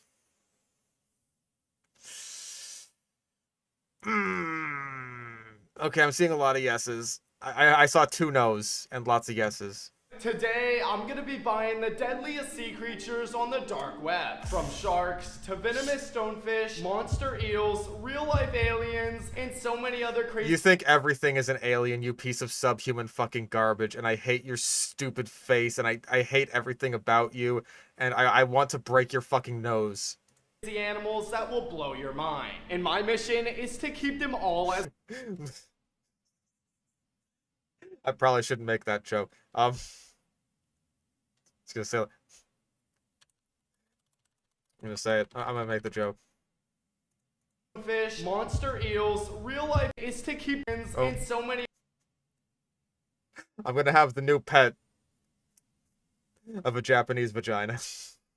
other crazy animals that will blow your mind. And my mission is to keep them all as my new pets. Because you don't have enough fucking pets, jackass. Yeah, this is... I mean, people say that about me. And God knows I'm getting more. But, like, 2 or 3 more. Probably not Two a or good three more, idea, I'm done. but if we're gonna do this, we need a place to put all these sea creatures. Which is why I turned my garage into a massive fish room filled with... Oh, this is your garage? Hold the fuck up. with all different... Hold your fucking horses.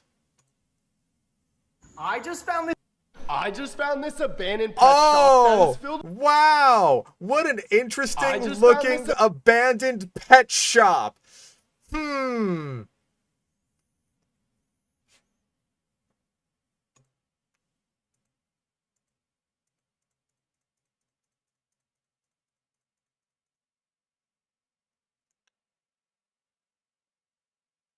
I think, call me crazy here, types of aquariums. And I now think he took the pet store sign down from his garage. Yeah, the pet store that says pet store on the wall, that's how you know it's a pet store.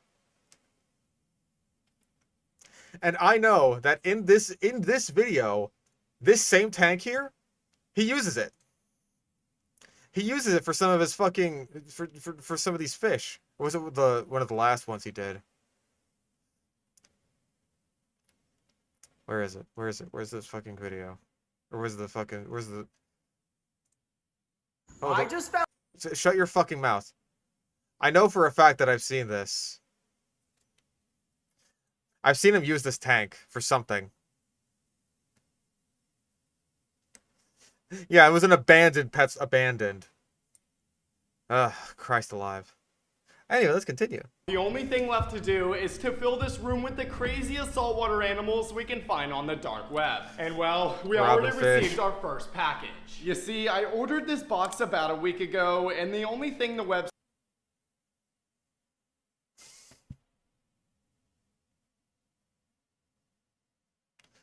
Let me guess. A sea cucumber. Look...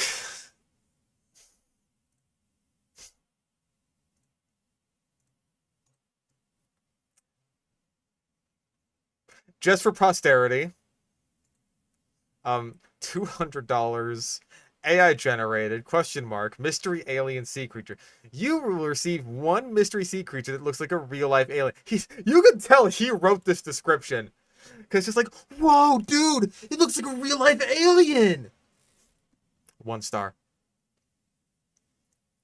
Website said was that it was a real-life alien, but it didn't say what it was. So I guess the only way to find out is to open it up. Gosh, I am so nervous. With your fucking Jeff the Killer ass steak knife there. Oh, I see a bag. Okay, we didn't get scammed. What the heck is this thing? Oh my gosh. Okay, well, they were not lying when they said that this was an alien. That is so freaky looking. That's like a worm, right? Or is it a kind of slug? It's like one of those Spanish dancer things. I literally have no idea what this is. That's not a ray. Ew, it's so slimy. Then don't touch it. Don't touch it. Hey. Hey. Don't touch it.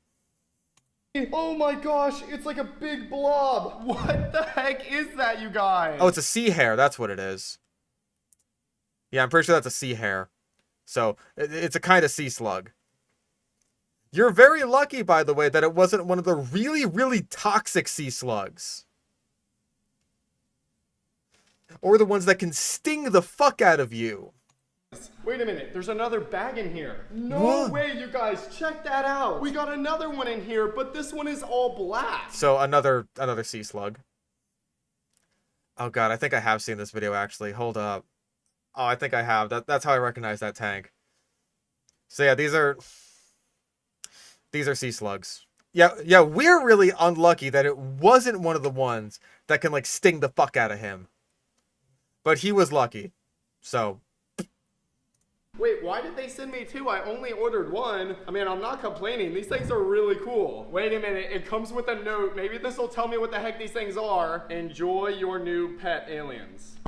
That's it.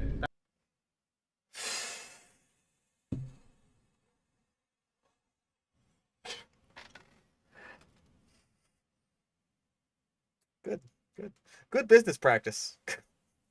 Creepy pasta note. Enjoy your new pet aliens while you can.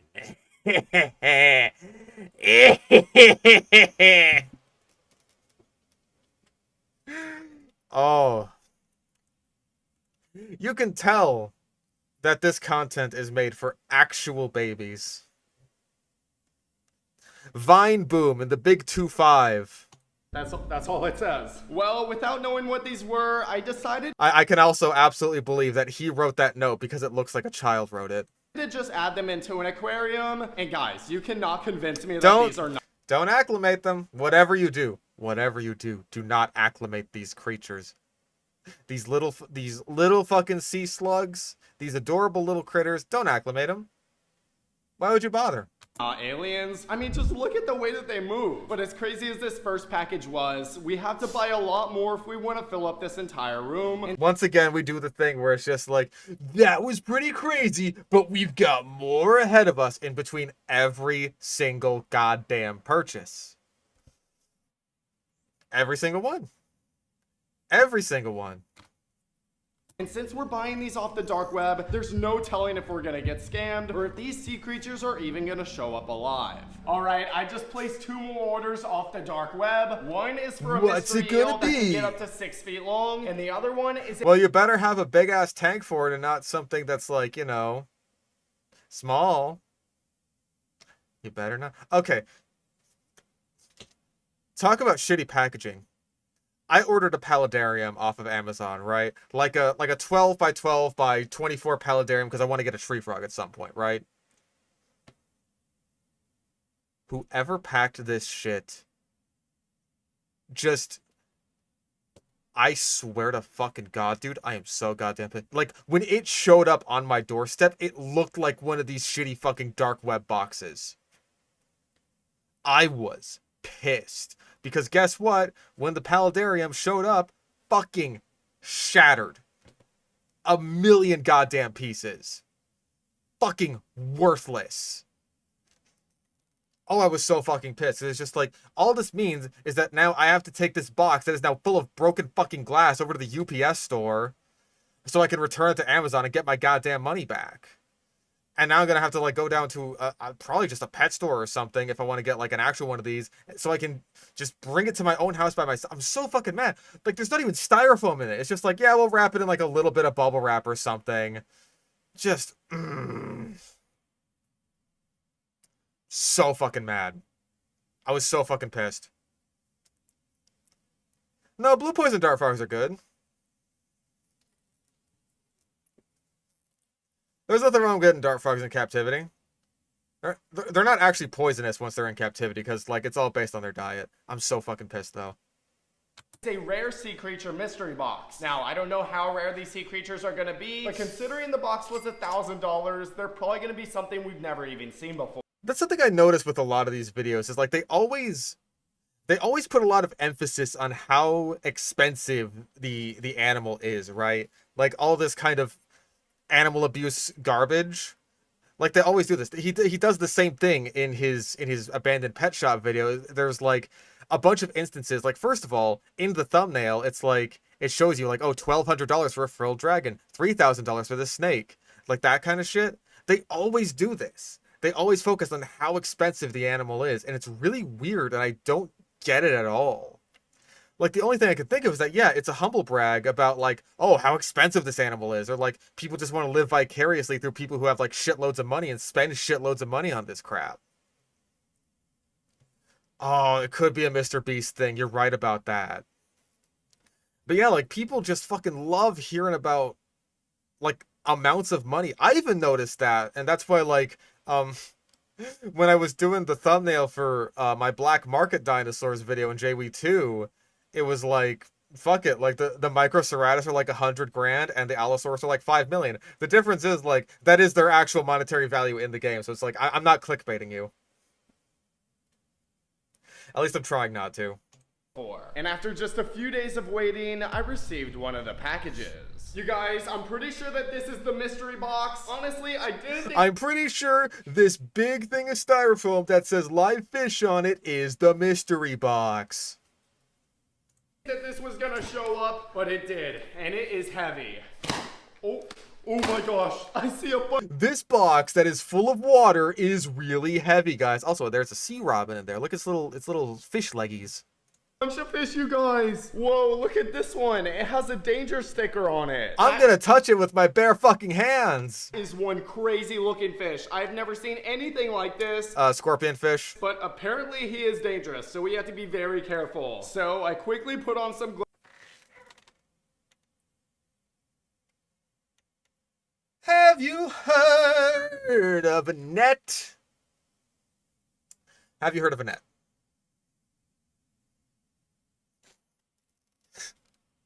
Again, the Patrick Star brain is so strong with this motherfucker. Touch!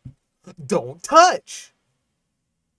Gloves, and I managed to get him out of the bag. And after a close look— Okay, he didn't show himself touching it, so maybe he just put it in a net off camera. I am 100% willing to believe that he actually recognized that this fish could sting him, and so he just put on the gloves for show, to give you the indication that he touched it, because his audience must fucking love it when he touches these things. Look, I realized that this fish was venomous, and it was equipped with super sharp— You only noticed it after you touched it. And also, after looking at the big danger do not touch sticker on the bag.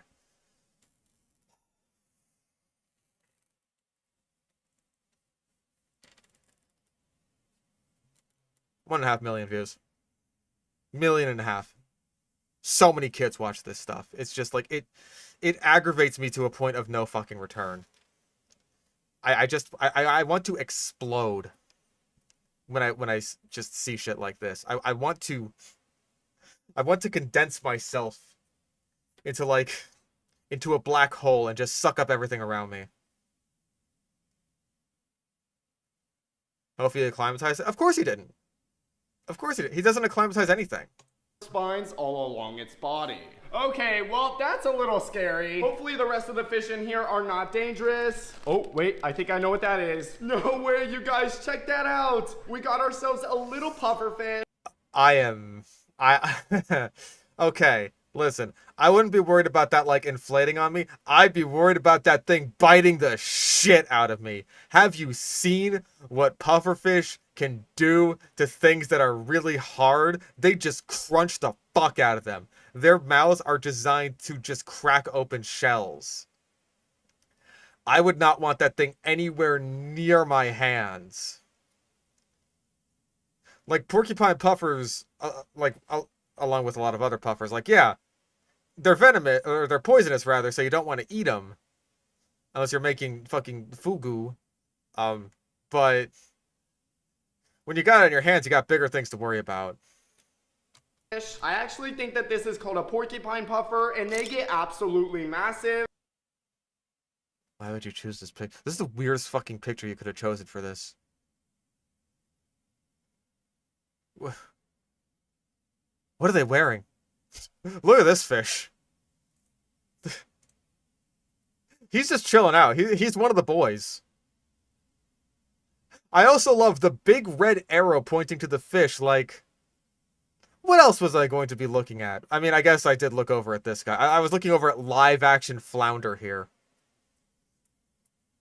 Where did you find this?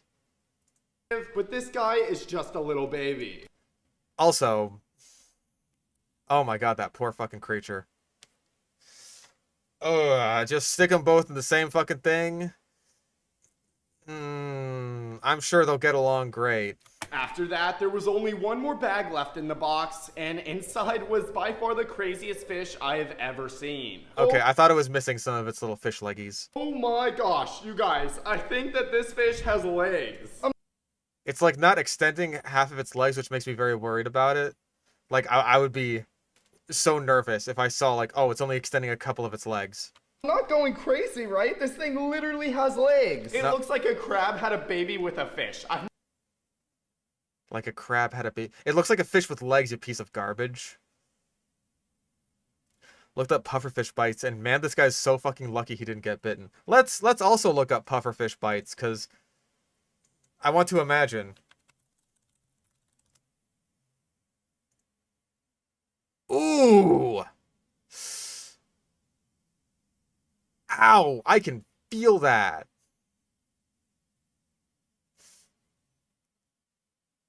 Damn. I really wish he would have gotten bitten. Oh. I've never seen anything like that. I decided to try and figure out what this thing was. Yeah, it's a sea robin. It's a sea robin. What are they most closely related to? I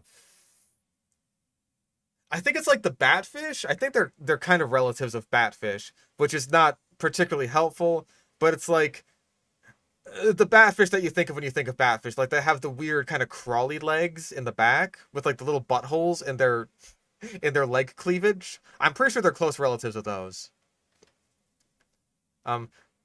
They are weird little critters. I don't think I've ever actually seen one in like the saltwater aquarium hobby. I don't know if people really keep them. So I have no idea if this guy has the knowledge or wherewithal to take care of such a creature. That's a lie. I know he doesn't. And he doesn't care. And this animal will never show up in one of his videos again. Because it's gonna die. So I looked up fish with legs, and sure enough, I found I like that the first result was fish with legs AI. Good. it. It's called a sea robin, and unlike any other fish with legs that use them to walk on land, the sea robin uses them to walk on the ocean floor, which is exactly what he did when I added him into the aquarium. They are delightful little creatures, sea robins. They're very freaky little dudes. I can tell at a glance that tank is not big enough. That is by far the coolest fish I have ever seen, and now he's our pet. But you know what, guys? I just remembered. We have that mystery eel box on the way, and it should be here I just remembered the thing I mentioned before I got this. any minute. After about an hour, I find Like, the size of the fish compared to the size of the tank is really not a good metric for, like just visually speaking, that's not a good metric for like, oh, is this a good, like, size tank for this? Because, like, a yellow tang is not all that big of a fish, right? I want to say to, like, around that big-ish. And, I think you need, like, 100 gallons, maybe 200 gallons for a yellow tang.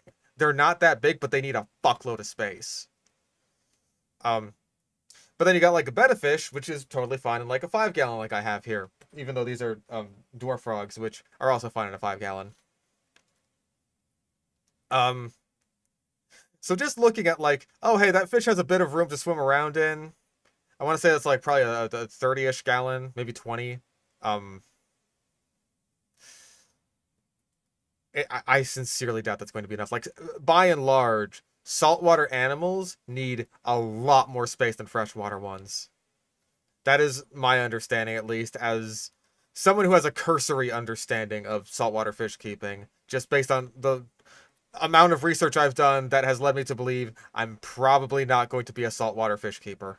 finally got the package, but when I opened it up, I realized that the bag had been popped, meaning Oh whatever my is in here God. probably doesn't have a lot of time left.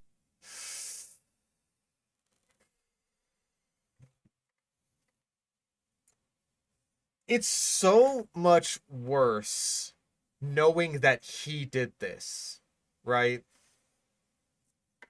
Because, like, obviously, the eel is still alive, right? Like, it's still breathing. Or at least it's desperately gasping for oxygen that it does not have. So, it popped recently. So it's so much worse knowing that he did this to, what, create a little bit of drama? Like, a couple seconds worth of drama for this fucking video. Either that, or this is getting a little bit into schizo territory, but hear me out. He already opened the bag, but he didn't like the take. So he just dumped the eel into the box and was just like, "Oh, I guess the bag popped. Whoopsie doodles." Be charged with animal abuse? It would be difficult because most people don't care about fish. They really don't. It's unfortunate, and even if you report a specific video for animal abuse, there's a good chance it might just be that one video that gets taken down, because I got recommended a video from a YouTuber that was like looking at a similar slop channel to this, that was just like, they had an animal vending machine. I'm sorry, I have to look this up.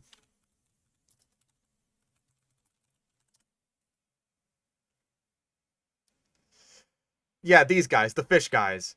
They did this, but with not fish. A live animal vending machine. And again, this was another example of this sort of thing, where it's just like the sort of thing that I was talking about with what was it? Like the money thing. It was just like, oh, we're going down. It's like, oh, this animal is worth this much money. It's like thousands of dollars. Just like, woo, woo, woo.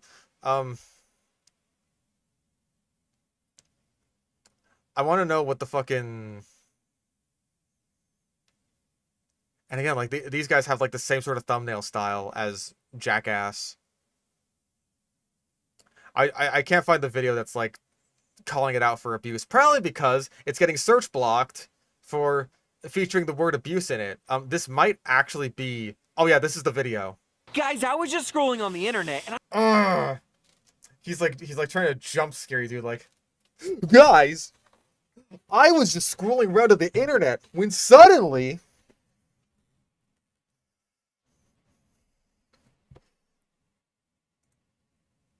right here. Sale, mystery pet, exotic animals, an illegal pet for $10,000. There's gonna be a tiger in there. But yeah, this is just like the kind of thing. Like, this video got taken down off of their actual channel. It's been re-uploaded, obviously. But their channel is still doing fine. They're still getting millions of views on their video, even though it's just like, oh, you made a fucking video abusing animals by, like, shoving animals into boxes and then, like, shoving them inside a fake vending machine? Quick. Oh, look at him. But of course, I don't want him to dry out, so we'll just add a little. It's just a frog in a cup. Why is that the thing that you choose to put a frog in? Why? Like, and I really think that the only reason that this video actually got taken down... That's a scorpion? Nope, not because of the scorpion. There was another one. Look at that thing. Nope. Where is it? Mammal. Hi, buddy. Guys, look at this. It's a baby raccoon. Look how cute is this? Where did you get that? Where did you get that? And I want to say, like, not much later, there is also a rabbit. I think this might be the rabbit, actually. Let's do it. 3, 2... Oh, no, it's so much worse. Oh my goodness, it's a baby monkey. Guys, I was freaking out before, but guys, I think it's a capuchin, guys. Like the type of monkeys from the Night in the Museum movie. But guys, this is a little baby monkey right here. Where did you get that? So you can see why this video was taken down off of YouTube, because it involves stressing the fuck out of cute baby mammals. Like a little baby raccoon and a monkey. Like... But you do the same thing with a fish. most people don't give a shit. They're just like, oh, it's a fish. That's not even like really an animal. You know that with insects, people aren't going to give any shits whatsoever. Do that with an arthropod, nobody cares. A lot of people don't even consider arthropods to actually be animals. And I feel like fish are viewed in a similar way, because it's just like, hey, you got fucking pescatarians who are just like, oh yeah, I don't eat meat, but I do eat fish. Is he still alive? No way! You guys, he's still moving! How crazy is that? How crazy is that this eel that I just dumped into this box full of cardboard and wet newspaper like 2 seconds ago is still alive? Wasn't even in the bag and he had no water, but somehow he is still alive. Put it in the fucking water! Okay, let's quickly get him in the tank before he dies. Well, slowly but surely the tanks are filling up. However, guys, this eel may only have seconds to live, but I have to... sorry, I stumbled over my words there. Can we do another take? Guys, this eel may only have seconds to live, but it's time for me to put it back inside of the tank. we have a lot more to go. So I started buying more and more packages from the dark web, including an alien fish mystery box.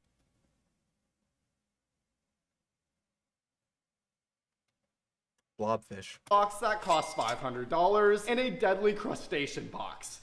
Yeah. Deadly crustacean box with, a sea anemone.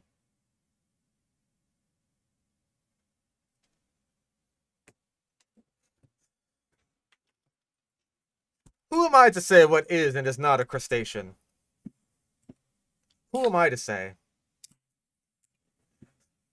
Also, I would not describe a mantis shrimp as deadly unless you're a clam. Yeah, I'm not sure what that means, but the animals they said... You're not sure what that means?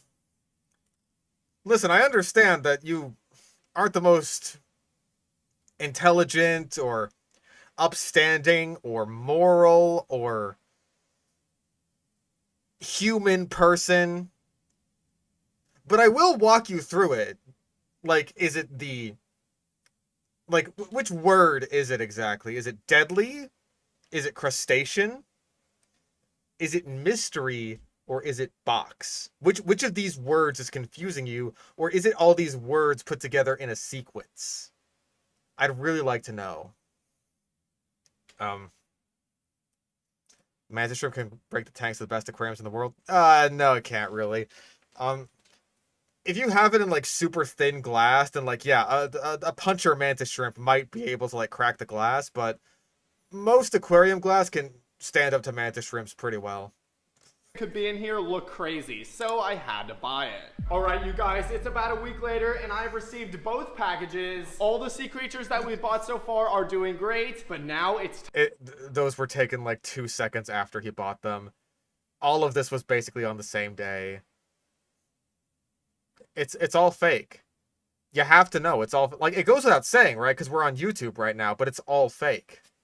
Time to see what we're gonna add to the collection. Oh, no way! I think this is a flounder, you guys. Not sure if you watched, but thoughts on Rebirth? I'm writing a review, or I've already written and recorded a review of my thoughts on Rebirth. I'll have a video about that on the Fish Stick on a Stick channel soon. I've got like 3 minutes into editing it, but it's like a 57-minute review at this moment. So, I didn't like it. The second act I thought was tolerable. The first and third acts I thought were bad. Just straight up bad. That thing is massive! No, it's not. Have you seen a big flounder before? That is smaller than one of your hands. That is not a massive fish unless you're comparing it to like a comet goldfish. Well, that is definitely an alien fish, but I don't think... Everything is an alien to this motherfucker. Do you know how many fish are fucking flat, bro? It's worth $500, so I'm hoping there's something else in this box a lot crazier. Okay, we got another fish. At least I think it's a fish. It literally looks like a stick, but that is a pipefish. These are very close relatives of seahorses, and they have very similarly restrictive requirements. If you think you can keep a pipefish or a seahorse, you're probably wrong. So... SH Silver donated $1. Pescatarian diet is weird because it had a religious origin due to Lent discouraging having rich foods, but now it's used by people weirdly rationalizing fish as not like other animals in moral consideration. Yeah, that's pretty much like my criticism of it. It's like, if it is actually for religious reasons, then it's like, that's fine. I'm not gonna judge people for their, like, religious beliefs or like what that says they can and can't eat. Like, if you can't eat pork, then it's just because of your religion, and it's like, yeah, sure, go for it. But if you're using it as like a moral thing, like, I could never eat meat from a living, breathing one of God's beautiful creatures. Oh my God, salmon, yes! Oh, it's my favorite, yay! That's my impression of white women, because I hate them. So yeah, pipefish and seahorses. There are saltwater pipefish and freshwater pipefish, and then seahorses, which are all saltwater. They're very difficult to take care of, because they need to be target-fed live food. If you have them in a tank, and you just feed them fish flakes, they're gonna die. They will starve to death before they eat fish flakes. If you have them in a tank with other fish and feed them live food, the other fish will eat it. They're very difficult to take care of, on top of like just also being saltwater fish, which are prohibitive to a lot of people, myself included. It's moving. Oh, it feels so weird.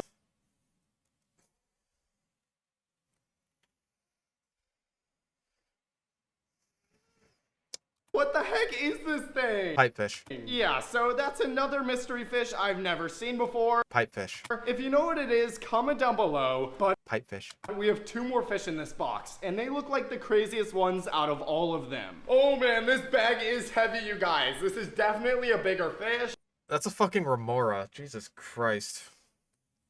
That's a big fish. You're gonna need a big-ass tank for that. Wait a minute, I think I know what that is, you guys. This right here is called a remora, and there's something very special about these fish. Now at first, these guys Yeah, you're gonna need a huge tank for that thing.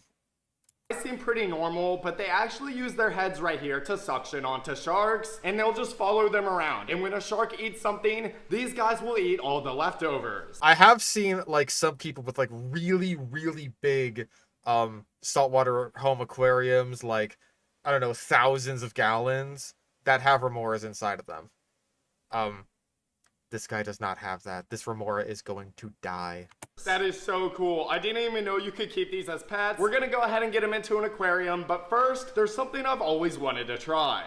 But first, I'm gonna fuck around with this thing like it's a toy and not an animal. Let's see if he'll suction onto my arm. Oh gosh, this is so scary. Oh, no way. Look at that. I can't believe it. He's actually... Whoa! Guys, I'm gonna see if this screwdriver will suction onto my arm. No way! Look at that! It's doing it! That's so crazy! No fucking way! That's awesome. actually sticking onto my arm right now. Oh my gosh, this feels so weird. As I pulled out the last bag, I noticed something inside, and whatever it was, Ah, that is a batfish. That's the one I was talking about earlier. It's got like weird legs. Like its fins superficially look like almost like a frog's legs. They're very strange little fish. I think they're kind of adjacent to frogfish. They have like this little chemical lure on the top of their head. It doesn't quite work like some other frogfish lures or anglerfish lures where it's like a visual lure. It's a chemical lure. It's like, this shit stink good. And it's like really useful for catching worms. I noticed some inside. No. Really? Guys, this box full of fish that I bought had fish inside of it. It was not normal. Whoa, look at this one, you guys. Is that even a fish? I know Yes. I ordered an alien fish mystery box, but Your bag is leaking. I was not expecting to get something this crazy. You guys, where are they getting these fish? I've never seen anything like this. Batfish. This is by far the coolest fish that we've received so far, but I have a feeling it's only gonna get crazier from here. I felt like it was only right to add this guy. Guys, we just bought all of these fish, but there are more fish yet to come. So stay tuned for the rest of this video, cause it's only gonna get crazier from here. Guy into the aquarium with the other fish that has legs, and after that it was time to open up the next box, but we needed to be careful. Oh, it comes with a note: caution, please wear gloves at all times. Animals may pinch, sting, or punch. Fred? Oh my god, he bought fish from Fred Figglehorn. Unbelievable. Where's the pipefish? Already dead, almost certainly. Very likely starved to death on a diet of fucking freshwater tetra fish flakes or some shit. Oh, okay, great, yeah. Thanks for the heads up, Fred. One by one, I carefully opened up each bag, and honestly, I wasn't finding anything that dangerous. You guys, it's just a bunch of different crabs. Okay, last time you bought this particular animal, you were just like, what the fuck is this? It looks like a little alien. But now it's just like, what the fuck? This is some kind of crab. Because he has bought this particular animal before. In the last dark web video. You're just like, what the fuck is this? I would bet you that it is the same, like one of the same individuals.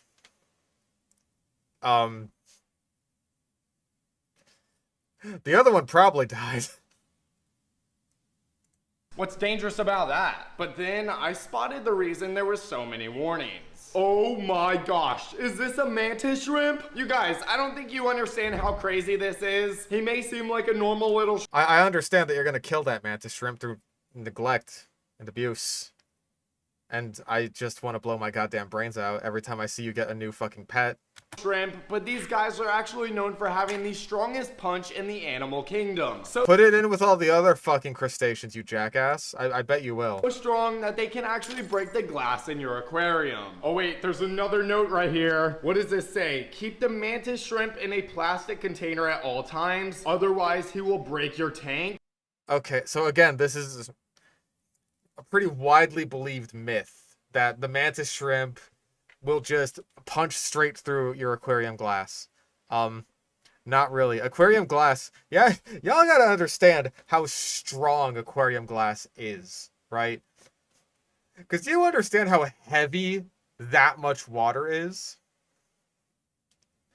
Like my 33 gallons, I would never, ever be able to lift those with my bare hands. I don't want him holding Captain Falcon the shrimp. I want him to hold it because it might kill him. The chances of getting killed by a mantis shrimp are low, but never zero, and I really want to see if we just hit the lottery here. Are you kidding me? You guys, this is not. And yeah, keeping it in plastic is a worse idea. I understand why we used to stone people. Understandable. Now you might be thinking like, oh, because it's plastic, it's more like, I don't know, bendy? It can like, you can squish it a little bit, right? As opposed to glass where it's just like, if I punch that cup enough, it'll break. If I punch this cup enough, something else is going to break. Yeah, plastic can shatter. Like, that is terrible advice for keeping a mantis shrimp. Just keep it happy. Keep it fed. Don't fuck around with it. There are people on YouTube who have mantis shrimps as pets. Mantis shrimp pet. I don't want a Sludge channel because I know I've seen... Yeah, I think this guy, I think... We all have that person that's difficult to buy gifts for. For most people, it's probably a parent or partner, maybe a sibling. But for me, this guy. It's my mantis shrimp. I try to think about what to get him, but his attitude kind of reminds me of the Grinch, hating everything that has to do with happiness. He has all the rocks and shells he could want, but one thing I noticed about him is that he acts like he likes to be alone. While he pretty much fights everything in sight, we all remember his best friend, Dom, rest in peace. He still sometimes pretended to not like him, but I know deep down they were best buds. So I figured out the perfect Christmas present for him, a new friend. friend. I went to the store and found the perfect buddy for him. He looked just like Dom. He never attacked Dom in the past, so I'm hoping this ends up the same way. Worst case, I just bought him a nice Christmas meal. I put the new Dom in, and after a couple hours, he seemed scared, but that's normal for any new fish. But the real test is to see if he makes it through the night. I woke up nervous to look inside the tank, but the new Dom was swimming around very confidently, just like the old Dom. So yeah, this guy has kept this mantis shrimp for a very long time in this tank, and it's like, it's done fine. He doesn't need to keep it in plastic. Like, it's ridiculous. Like, when you look at someone who actually keeps these pets, and it's like, oh, that's how you do it correctly, you realize just what a fucking dingus this guy is. In the nicest way possible. Okay, I got him. Nice and easy, buddy. Ow! Oh my gosh! Did you get that? He literally just punched my finger. I wish he punched your finger off. Luckily, I was able to get him into a container, which I put into an aquarium. What's even the point of putting it in an aquarium, my guy? Literally, might I ask, what is the fucking point?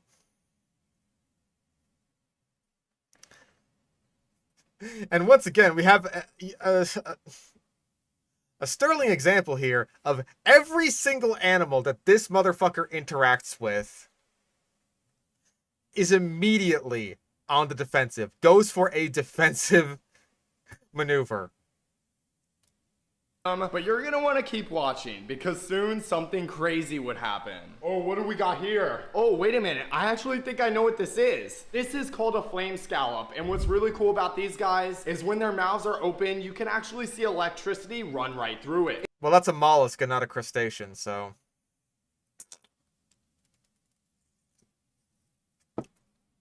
Not enough cover? Don't worry, he has it in a fucking plastic box inside of a container, inside of an aquarium. That's how you keep mantis shrimp. The note in the dark web box said so. It's just so crazy what some of these sea creatures can do. It's like each one of them has their own little superpower. I'm not sure if I... Except for the two crabs that I didn't give two shits about and barely gave any scream time to. I'm gonna eat those. I eat them. Also, stop that. Stop that. You're gonna fucking hurt it. Should be holding this guy though, so let's just get him into an aquarium. He's like pulling it apart or something. Like, you're gonna kill it like that. And now that only leaves us with one more bag in the box. And I actually think that this is a hermit crab, but it doesn't have a shell. That is so sad. I've never seen a hermit crab that doesn't have a shell before. I've never seen a man that doesn't have a soul before, and yet, somehow, life keeps surprising me. But you know what? I have an idea. Honestly, I wouldn't be surprised if he does provoke the animals into being defensive, so that way they'll do something cool for the camera. Because I know that in his pet shop video, there is a point. I just found that, yeah, that's really spectacular. Let's get through all this, where he's going through the where are the... That's a lionfish. Where are the invertebrates? Where are they?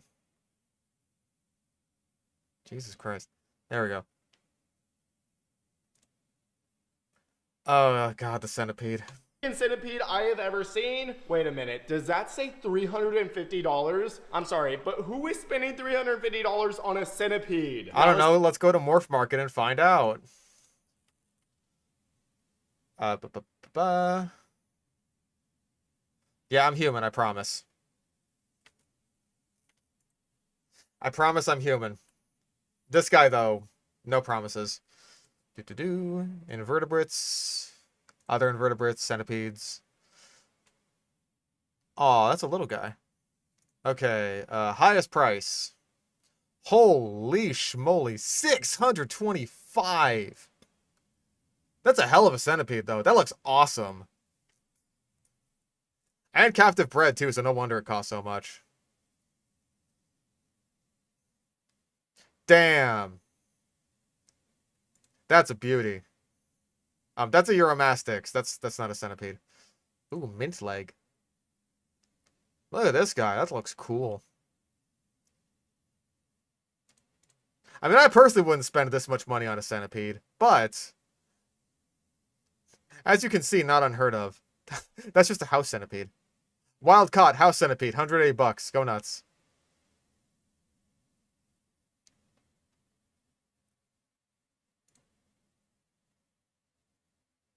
Damn, I thought that would be like a Scolopendra versicolor. Because I've seen centipedes like this around here.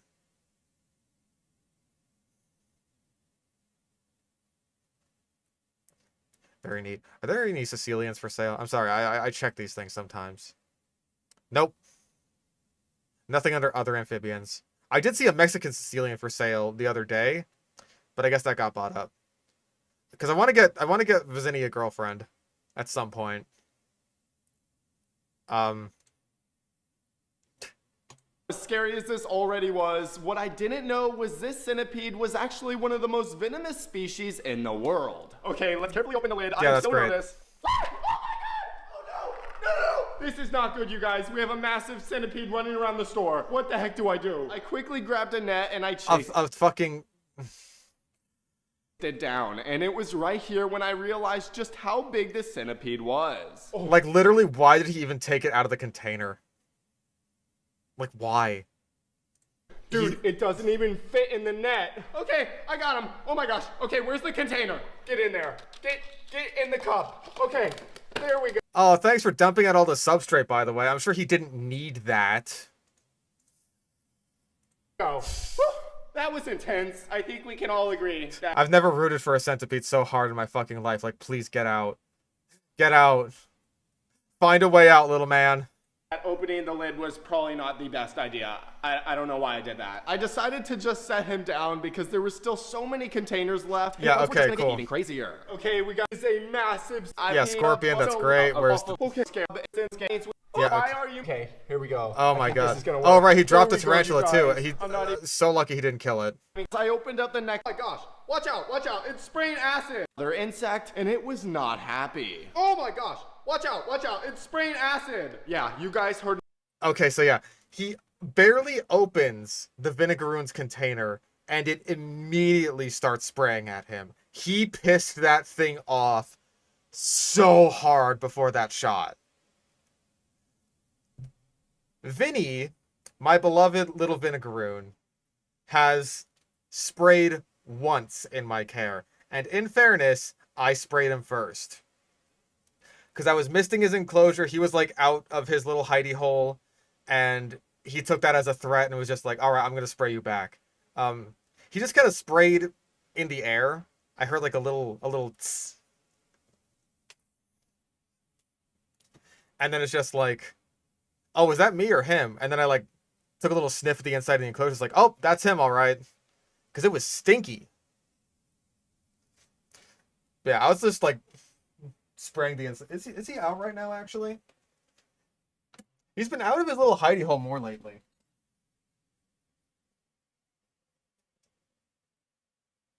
Oh yeah, he is. What's up, little dude?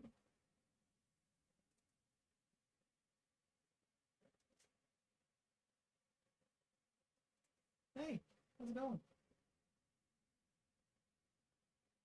You alright? Can I hold you? Alright. No?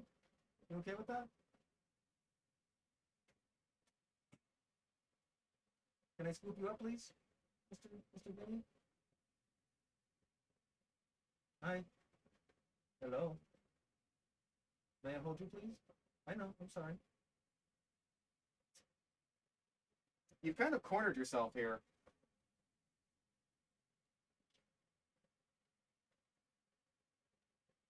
Oh. I snapped a little twig in here. Hi.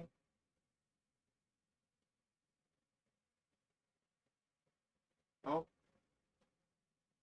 He's getting pissed at me.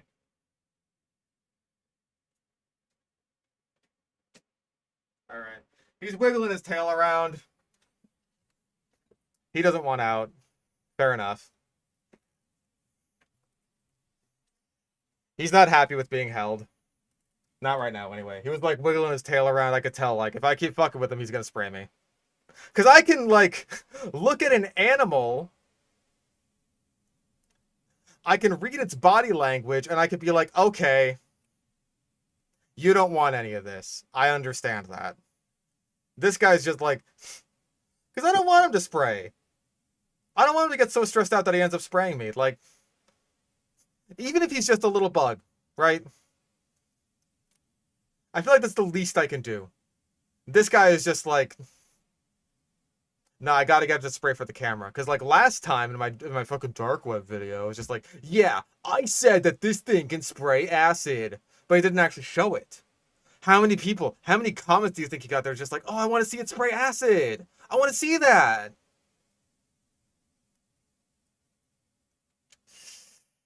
And so he delivered. That's what the people want. They want to see it spray acid. I have seen so many people who are just manhandling Vinegaroons, and the Vinegaroon doesn't care. They're such easygoing arthropods. They are such sweet little creatures, and it's just like, we gotta piss them off somehow. Also, this is a great face we've frozen him on. This is very representative of him as a person. Anyways, let's continue with the dark web.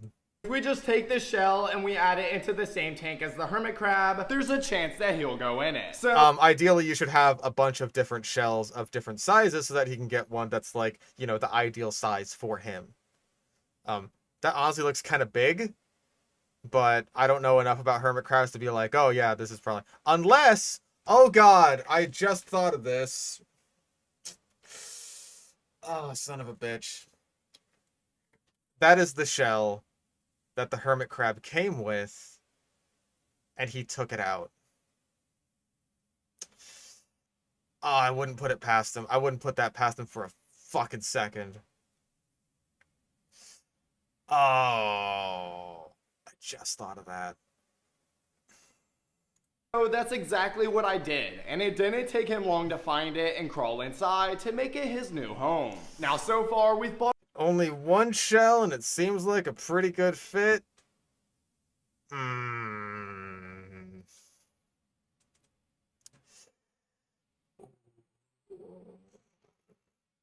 Yeah, it's like, by putting them in a position myself where I fake this garbage, where I make it look like, oh no, this poor neglected creature.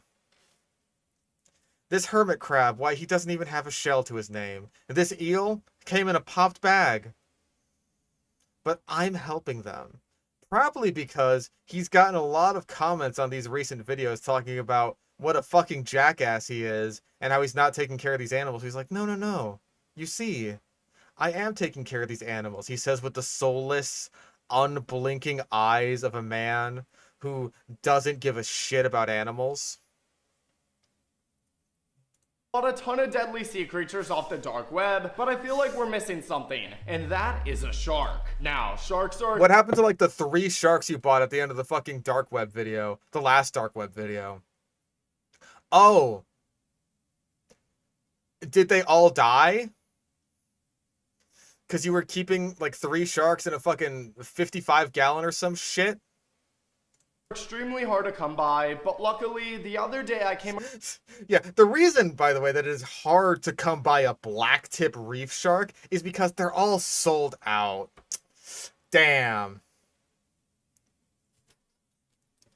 You know, I personally, with my like 10,000-gallon saltwater home aquarium, I'm in the market for a blacktip reef shark, but god damn it, everyone else with their $10,000 saltwater home aquariums, they're just buying them all up. Just buying them all up. Like, what the fuck is a regular guy with a 10,000-gallon saltwater home aquarium supposed to do? Also, I'm like 99% sure this is an AI-generated image because I have never seen a bamboo shark like this before. I mean, granted, there's like so many different kinds of cat sharks, I could easily be wrong, but this looks like you just kind of took the regular shark body plan and put like a cat shark skin on it, if that makes any sense. And also the eye looks weird. It looks like weirdly beady. I'm pretty sure this is an AI-generated image. 20 feet. No, that's too big for a blacktip reef shark. Blacktips, I want to say, are like 8 or 9 feet at the biggest. I could double check that, though.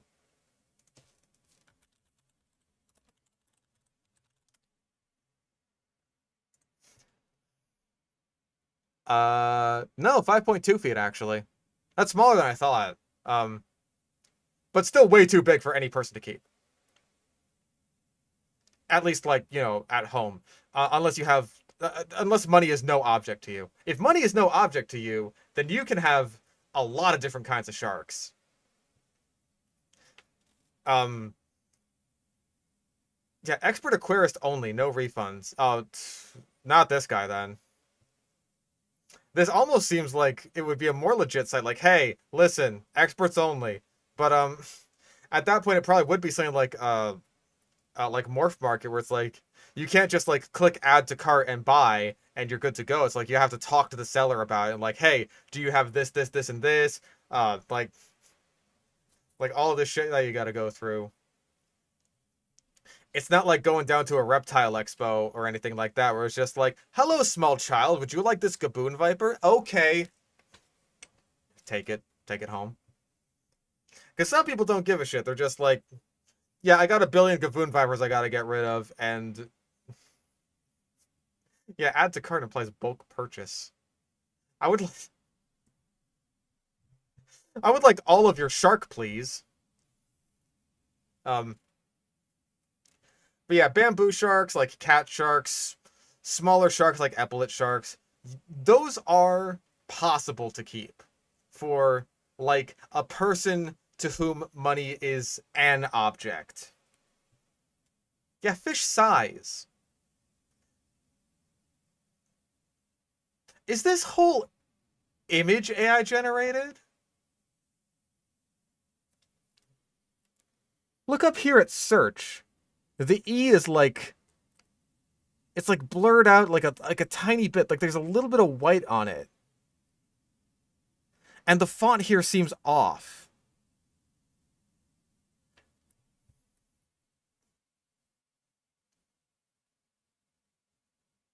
Something's not right here. Yeah, this dark web fish selling website has a Pinterest, Facebook, and Twitter page. Oh, bamboo sharks are real. I don't think this one is, though. I think this is AI generated. Oh, wait, hold on. I could tell. Oh, yeah, it's AI generated. It's only got 3 gill slits. It's only got 3 gill slits. This is an AI generated shark image. So, yeah. So, yeah, fish size 1, and then choose an option. What is the option you're choosing? Shouldn't be like the quantity fish. This should be the quantity of fish, and then the fish size should be the option. Like, oh, I'd like a baby or an adult or something like that. Across a website that was selling one, so obviously I bought it, and now it's time to open it up to see if we got scammed or not. Oh my gosh, it's the new Bass Fishing Productions merch. I don't care. I don't care. I don't It's not moving. It was right here where I noticed that the baby shark was dead.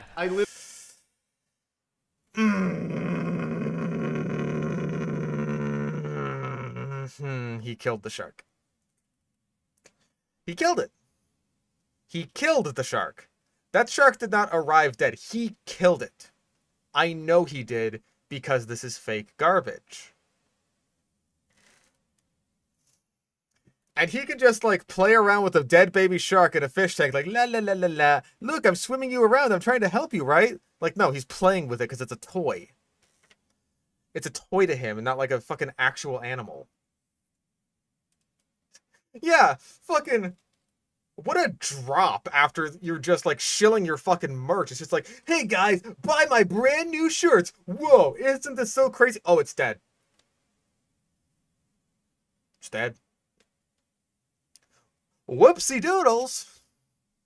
Literally tried everything I could to revive it, but it was just... I tried everything. I moved it forwards and then backwards.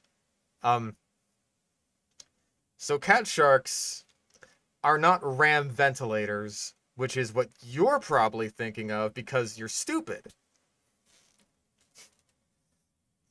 Sharks that are ram ventilators need to move forward through the water in order to, like, get oxygen through their gill slits. These are, like, the big ocean-going sharks, like great whites and tiger sharks and stuff like that. They're not like nurse sharks who can lay on the bottom of the water and be totally fine. Cat sharks are not ram ventilators. They are more like nurse sharks. They can just sit on the bottom of the water. Hell, epaulet sharks can crawl out onto land for short periods of time. So, waving it back and forth through the water is not going to do anything. You're just playing with it. But, like, we already knew this. He views these animals as toys, as props. It's too late. So I tried to contact the seller and let them know, but no one answered. So it looks like we got scammed for the first time during this video. And wow.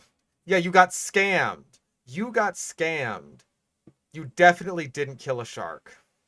Who knows how many more times it's gonna happen. But this isn't gonna stop me from trying to buy a pet shark. Later in the video, I'm gonna order another one, and it's gonna be a lot bigger. All right, this... I'm going to get a second shark to kill.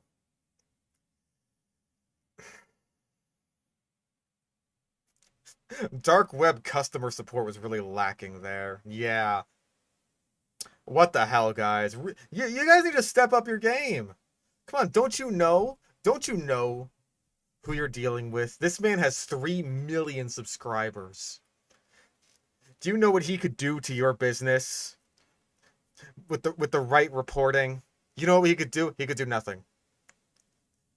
He definitely wouldn't try to warn his audience like, oh no, don't go to this dark web website where you can buy shark. Like, he's not going to do that. Like, 99% of this video is basically encouraging his audience to go on the dark web and buy fucking, all these animals. Not that, like, that's even a thing you can do, really. I have no idea. I know it seems like I'm the kind of guy to go for this kind of information, right? But I actually don't know how black market animal sales work. I don't know how that works. I haven't tried, because I don't want to end up on a list. But this guy's just buying them off of regular-ass websites and saying it's the dark web because that gets clicks. This next listing I found is a little bit different. This person says that they're moving and they're selling their entire fish collection. Now, they don't say... That's just something that happens on Craigslist. Is this the Craigslist for the dark web? I could probably go on Craigslist right now and find someone that's just giving away a fish tank. I could probably do that, but I don't want to, like... I don't know, would that count as doxing someone? I mean, it's like on a public forum. Black market sellers probably treat animals better than this filth. They don't play with the animals like toys, I imagine.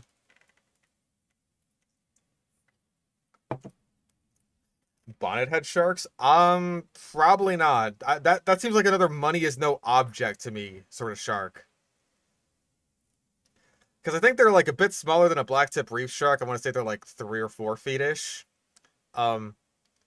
Considering their diet comprises like a huge part of their diet is like seagrass and eelgrass and stuff like that.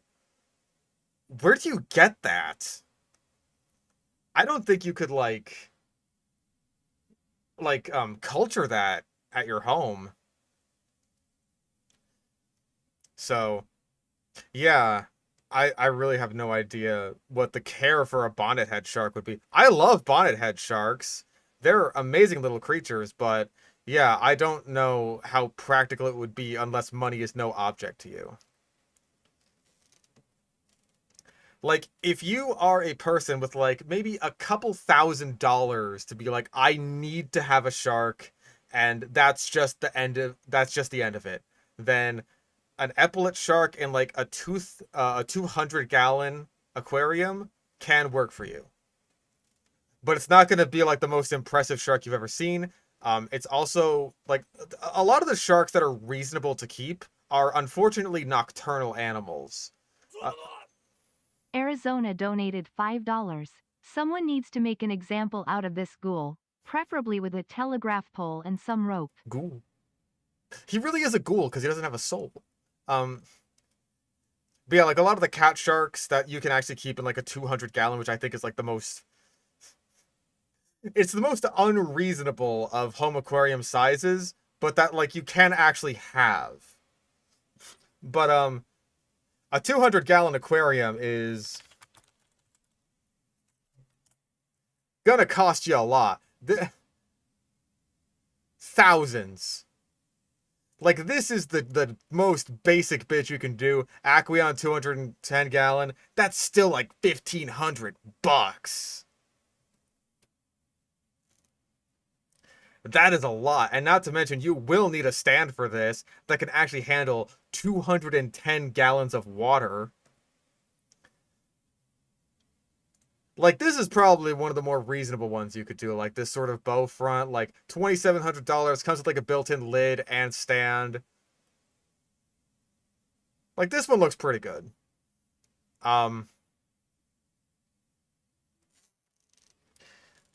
But yeah, like, and then the epaulet shark itself, or the cat shark, let's look up epaulet shark for sale. How much does that cost? It's gotta be like, oh yeah, over $1,000. So, if you are willing to spend, I'm gonna say, like, the aquarium, probably gonna be around $3,000. The shark, around $1,000. And then all the bells and whistles, let's add another, I don't know, $500-700 onto that. If you're willing to spend in the ballpark of about $5,000, you can get a little shark. Any less than that, and don't bother. I am not willing to do that. I will never do that. I will not be a shark owner unless I become like a millionaire at some point, and that's not going to happen. Yeah, not to mention, you got to deal with maintenance. That is not even including upkeep. Sharks are prohibitively expensive to keep. That's why, like, I don't recommend it unless you have fuckloads of money. Like the people who are just donating hundreds and hundreds of dollars to me for literally no reason. Like, you could probably keep a shark. Maybe. As long as you do your research on that. What type of fish they are, but they do mention some are extremely rare and even dangerous. So you already know I took a chance and I bought it, and just a few days later this thing showed up. This is by far the biggest package that we've received. This is like a Craigslist ad, and you talked to them and they sent you a box?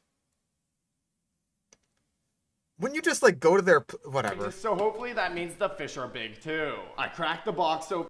I'm sorry. I have never in my life seen a type of ad like that, like a Craigslist-style ad where it's just like, oh, yeah, can you, like, mail me the thing that you're selling? It's just like, hey, show up to my house. Here's the thing. Open, and immediately I saw a bunch of fish inside, but one in particular caught my eye. Oh my gosh, you guys, look at the size of this fish! You have got to be kidding me. It's literally bigger than my hand. It never gets easier. It really doesn't. And I was literally in shock right here. But hey, so's the fucking fish, jackass! I needed to hurry up and get him into a tank because there was still a ton of fish inside the box. Oh god, that's a freaking lionfish! Now, and he's holding it in his bare hands. Please, sting him. Sting him. Kill him. I hope he, like... in Minecraft, I hope he freaks the fuck out with this giant fucking lionfish in his hands, and he accidentally stings himself in the carotid artery and falls over dead. This is definitely what they were talking about when they said one of the fish was dangerous. These guys are extremely venomous, and this one is really big. Let's just get him into the aquarium before he stings me. Lionfish are notorious for being great tank mates with other fish, by the way. In Minecraft. No way, there's still so many fish in here. I was literally pulling them out left and right, and I found a dog-faced pufferfish, a big panther grouper, and this crazy-looking mystery fish. And after putting them all... It looks like some kind of goby. All into their new homes, there was only one more fish in the box. Oh, and this is definitely the biggest one out of all of them. I think it's another zebra eel, but this one makes the first zebra eel look like a little baby. Oh my gosh, and look at the size. Hey! Put it in the water. He's look at him gripping onto it. He's just like, stupid fucking eel. You hold still for this camera shot, all right? You hold still for that, you motherfucker. I believe that is a type of moray. Because, like, there are different sort of types of eels. There's, like, The European eels, which are the really weird ones, that's like the Sigmund Freud. What does a person of color have to do to get some eel dick? Those kinds. And then there's also the morays, like this one, which are the fully saltwater ones. Although I think there's at least brackish ones. I know that there's at least brackish ones. I think there's like one kind of saltwater moray or freshwater moray. But the European eels are the ones that like go into saltwater and into freshwater, and their breeding is super weird and not fully understood.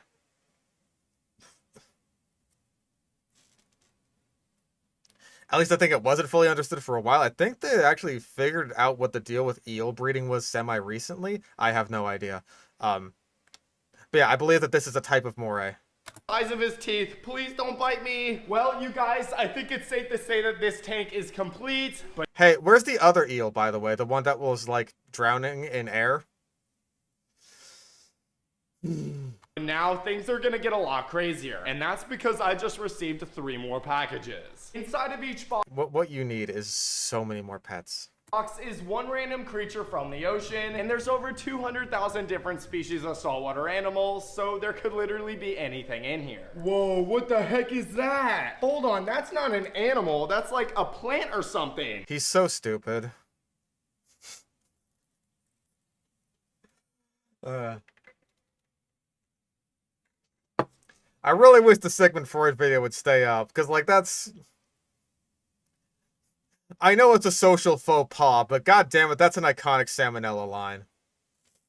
Are you kidding me? I just got scammed. Or so I thought. You see, each animal comes with a piece of paper that says what it is, and when I read it, I could not believe my eyes. A basking starfish? Wait, this is a starfish? Starfish? What? Huh?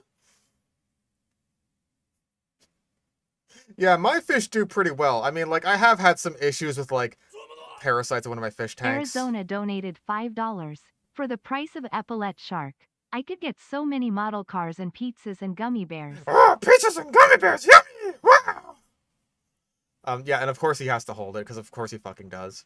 I have had some issues with parasites in one of my fish tanks. Like, I am having such a hard fucking time keeping Gorgonops. I had one, he was doing well for a while, and then he got, like, really sick, and, just, like, really, he was really skinny looking, and I didn't know what was going on, and he just ended up dying, so I got another one, and same thing happened to him, and I'm pretty sure it's, like, an issue with parasites, so I was just, like, kind of keeping everything under control there, trying to make it so that, like, if there are any parasites that are, you know, like, specific to the gouramis, because all the guppies seem to be fine at this point. Like, if anything's happening with that, then it's just, like, those will die off, and everything will be okay, hopefully. But I'm just, like, I've been having such an issue with this. I really don't know why. The difference is, like, when I have these problems, it's just, like, I'm trying to figure out the solution, and also, everything else is still alive. All my tetras are fine, my guppies are fine, my Sicilian is fine, all my catfish are fine, although my shrimp...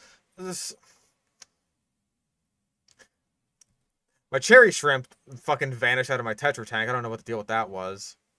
But everyone is fine outside of, like, the couple hiccups I've been having as, like, a first-time fish keeper. So, what is your excuse with all your money? No, it's not. No way. They're lying. You know what? I'll show you what a real starfish looks like. This is a starfish. That is literally just a plant. Wait a minute. It's moving. Okay, it might be a starfish. I know what a starfish looks like. This thing, it's not even shaped like a star. I know what a starfish looks like because my brother Patrick just so happens to be one. Dutch. You guys, this is crazy. This is why I love these videos. There's so many animals that I didn't even know existed. So many animals that I didn't even know existed and don't even know how to take care of. It's crazy. And now we have them as our pets. Well, I guess I'm gonna go find a home for this thing and we're gonna open up the next box. I don't know how it can get any crazier than this. Oh, yep, it just got crazier. There's another starfish in here, you guys, but this one is massive. And it's got a little chunk taken out of one of its arms. That's really spectacular. Oh no, but it looks like he's missing part of his leg right here. I'm not sure how that happened, but I know how it happened. You did it. thankfully starfish do regrow their legs, so I think he's gonna be okay. Now, since this guy is so big, I think there's only one place that we can put him, and that is the big tank. There you go, buddy. Enjoy your new home. That's the biggest big tank he's got. I want to say that might be like 100 gallons. 2 of the 3 packages down, and we've gotten nothing but starfish. I was kind of expecting to find another one in the 3rd box, but instead I found nothing. There's nothing in this one, you guys. How is that possible? That Shake can't it be around a right. bit. Hold on, what does it say on the paper? No way, jellyfish? Oh my gosh, I can actually see them. If you look really close, there's a bunch of jellyfish in here. They're like invisible. I am shocked those are still alive. I mean, like, I'll be frank, I have no idea, because like you can buy like moon jellyfish online. I've never done it before because jellyfish are prohibitive to take care of, and I wouldn't recommend it at all. Moon jelly for sale. Okay, it's surprisingly cheap to get the jellies themselves. The tanks, though, and the maintenance sucks. It is painful. I would rather not. No, thank you. So I have no fucking idea how exactly they deliver jellyfish to you alive, considering just like how fragile these creatures are. You guys, I have no idea where I'm gonna put these things. Just kidding. I know exactly where I'm gonna put them. That's right, I have a jellyfish tank. You guys, I literally planned for every type of sea creature for this video, and Or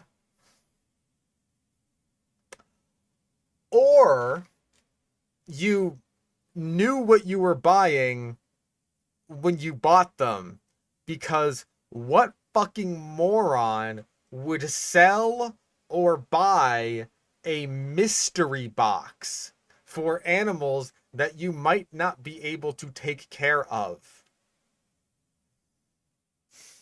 Also, I've seen these like jellyfish tanks before. Jellyfish tank for sale. Yeah, like one of these ones. I really have no idea how effective these are, because like these are pretty small, and moon jellies get decently big. So I feel like if you wanted to keep moon jellies and, you know, have them not die because they're too goddamn fucking big in your tiny ass little $100 jellyfish tank, then you're gonna have to spend money on more, because like it does, like, I imagine that this would be like a decent tank for small jellyfish, because it does have like the sort of circular thing going on, because jellyfish can't really handle corners. Whatever. it's a good thing I did, because jellyfish actually need a very specific aquarium in order to survive. So I think there's only one thing left to do, and that's to get these guys into their new home. Wow, that is so cool, you guys. We literally have pet jellyfish now. Those look like very different jellyfish. The ones in the bag look like moon jellies? Hold the fuck up. Guys into their new home. Yeah, those look like moon jellies. Wow, that is so cool. I think he just took this video from someone else who owns jellyfish. Because that is not his jellyfish. It may be possible that the jellyfish he got arrived dead. Hold up, I want to see them in the bag again. In here, they're like invisible. You guys. Yeah, they're kind of floating around in there. I didn't see any movement, any pulsing, anything like that. I have no idea where I'm gonna put these things. I think those jellyfish are dead. So, yeah. I'm pretty sure they're dead. Only one thing left to do, and that's to get these guys into their new home. Wow, that is so cool. Say, he dumped a couple of jellyfish corpses in there. It's so hard to, like, explain this to people, right? Who are just like, jellyfish don't even have brains. How can you abuse them? I don't know. He figured it out, though. Like, these are still living animals, right? And you just kill them. Cool, you guys, we literally have pet jellyfish now. I wonder what else we're gonna find on the dark web. After that, I came across another listing on the dark web, and it was the craziest one so far. No way, an anglerfish mystery box? You guys, I love anglerfish. They're one of my favorite fish. They're ambush predators that are masters of camouflage. I mean, frogfish are a kind of anglerfish, so I'm not gonna be a pedant about this, but it's like, I feel like when people think of anglerfish, they think of like deep sea anglerfish, like Finding Nemo style shit, right? Like frogfish are frogfish. Just call them frogfish. There's nothing wrong with that. And they literally look like they came from outer space. But how about another mystery box, Murray? You know what, guys? I'm just gonna do it. I'm gonna buy it. Now, even though the website... God, oh man, this one? I don't know about this one, guys. I might need to be tempted into it. It's like a group of couples agreeing to do ecstasy together. Was extremely sketchy. Only 2 days after placing the order,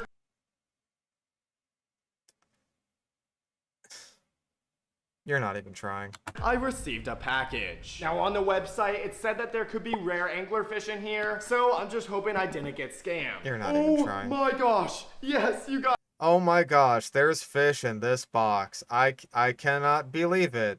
Guys, I think we hit the jackpot. The box was filled with bags, which means we got a lot of anglerfish, and I was even seeing some of the rarest ones in the world. But there was one problem. They're dead. You guys, all the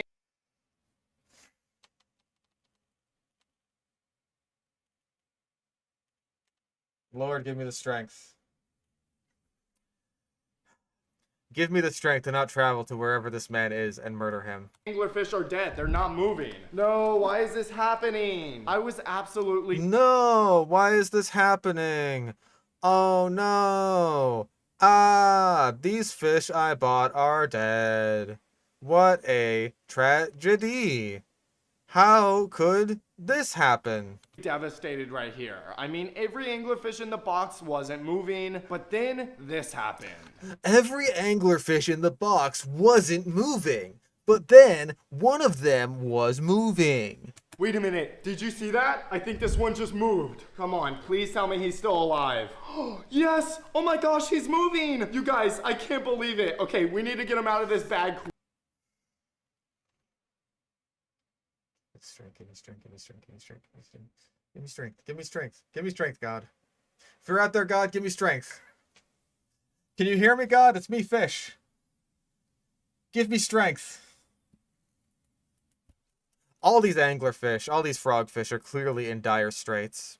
Clearly something has gone wrong here. Like, in the fictional scenario, where he is not, like, neglecting these fish, potentially even on purpose for the drama for the video, and it's like, I have to hold it. I have to hold it in my fucking hand and show it to the camera. Like, I feel like we've gotten more hateful here than even in the last one. Quick, he doesn't have a lot of time left. I quickly got... It has even less time when you hold it out of the water like that, you motherfucker. Got him in a container, and I double-checked all the bags, and by some miracle, I was able to find 3 more that were still alive. Put them all together with each other. The frogfish are quite famously very social animals. They definitely don't eat anything that they can fit into their mouths, which is basically anything smaller than them, because they are just like a moving mouth. It looks like we got 4 in total, including 2 green ones and 2 red ones. But sadly, a couple of the other anglerfish didn't make it, but I guess that's just the risk you take when ordering off the dark web. I hate you. I hate you so fucking much. Maybe it's because of the sheer amount of dead fucking animals in this video that it's just like, I hate you. I hate you. Like, I think it is one thing if you as like an animal caretaker, right, are just like able to admit to a mistake or the death of one of your animals, something like that, right? Like, these things happen to even the most experienced of animal keepers, right? These things happen. Sometimes accidents happen. Sometimes you make a genuine mistake. Like... But, like, the important thing is that you work hard to prevent things like that from happening in the first place. Or from happening again if you do end up, you know, making these kinds of mistakes. He doesn't care. He's going to do it over and over and over again, and he's just like... You can tell how little he cares. Because it's just like... His tone hardly changes when he finds, like, oh, this might be dead. Like, I cannot even fucking imagine if I bought a shark and I was, like, ready for it. It's just like, I can't wait to get my shark, and I got it and it was, like, dead, or I was responsible for its death in some way. I wouldn't be able to handle it. I would be devastated. He treats it like a toy when it happens. He treats the dead frogfish like props.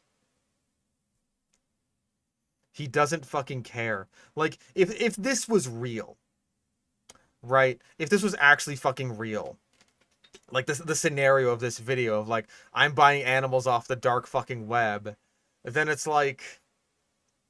After the first animal death, I would be like, shut it the fuck down. This is not worth it. I cannot financially support this without warning people, right? Without being like, listen, you can't do this. Like, it would have to be like a preventative thing. Like, I did it so you don't have to, so you never will. It's like RT Game playing Detective Pikachu. It's just like, I have to make sure that no one else purchases and plays this game. I have to make sure that this never happens again. It is that, it's that, but it's actually serious. Because these are actual animals. And, like, when you buy an animal, you are basically making an unspoken contract that you will take care of that animal. You are its caretaker now. You don't have to buy an animal. No one's forcing you to buy an animal. No one's putting a fucking gun to your head and saying, you have to buy this fish. You don't have to do that.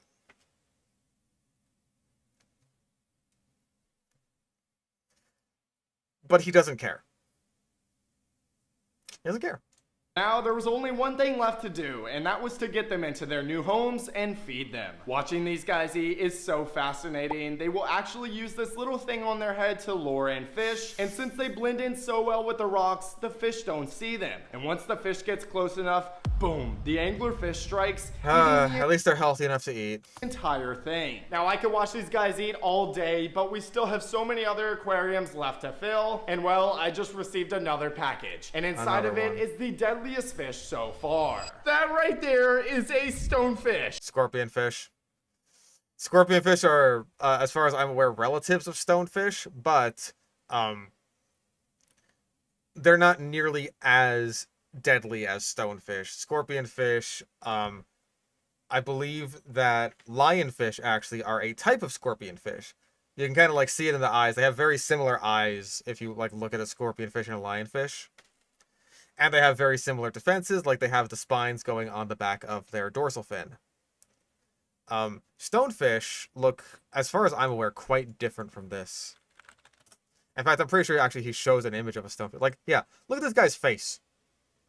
Completely different. Completely different. That is a scorpionfish. Yeah. Scorpionfish. You can see it, right? Like the family resemblance. They got kind of like the same face there. I hope it stings you in the throat.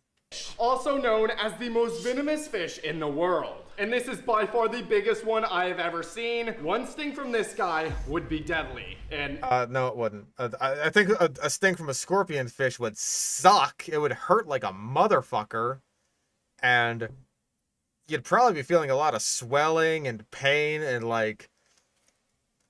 I imagine it would be very long-lasting. But, as far as I'm aware, the sting of a scorpion fish is not fatal, and that's why he's touching it.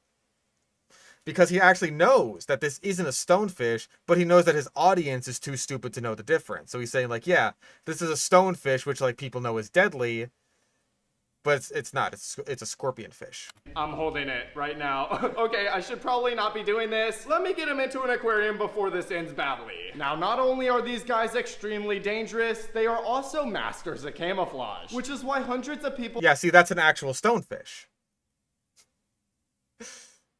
That's an actual stonefish. Those are quite deadly. Scorpion fish less so. They suck to get stung by, but it's not nearly as deadly. People accidentally step on them each year. I mean, look at that. It literally looks just like a rock. All right, it's a few days later, and I just received 2 more... Yeah, this guy would never actually get, like, a deadly animal unless he is so fucking stupid that he gets one by accident. He'd never actually do that because, like, he just wants the illusion of danger, the illusion of getting deadly animals, the illusion of getting them off the dark web. It's just swill. It's just garbage. Packages. One is a sea urchin mystery box, and the other one is a creepy sea slug mystery box. Let's crack them open to see what we got. More AI-generated images of just, like... How hard is it to find an image of a fucking sea slug on the internet? You're clearly fine with using other people's footage for your dead jellyfish. Just go fucking... Boom. Look how eye-catching that is. Ooh, so many colors. Ooh. Look at the little penis things it has there. That it's gonna... Oh, this one's cute. I like this one. The little sea... Oh, it's so... Oh, it's so cute. Oh. That's a baby. Oh, that's sweet. The sea slugs are such wonderful creatures.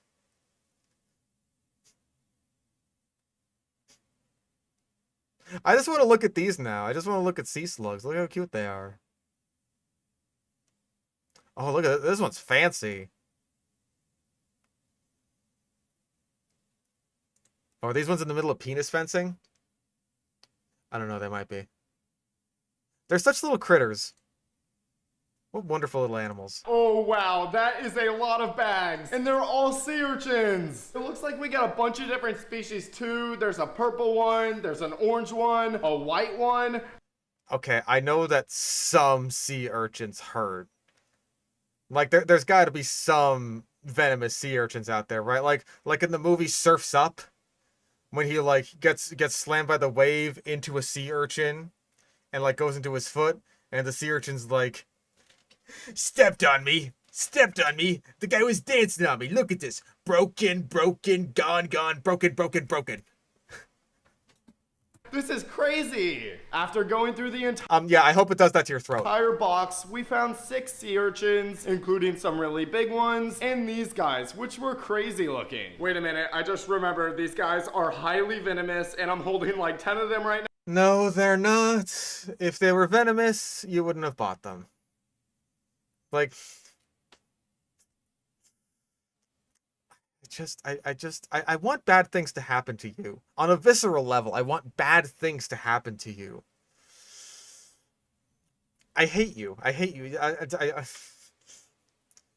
You bring out such hatred in me. Sludge man. Goop man. Ghoul. Now, little this ghoul is creature. not good. I managed to safely get them into their new homes, and I opened up the next box that was filled with real-life aliens. Whoa, what the heck is that, you guys? Whoa, I think it's a sea cucumber. Oh, now he knows what a fucking sea cucumber is. Fuckface. He finally figured out what a sea cucumber is. But it's pink. Now, we've bought sea cucumbers off the dark web before, but they were just normal colored, so this one's gotta be super...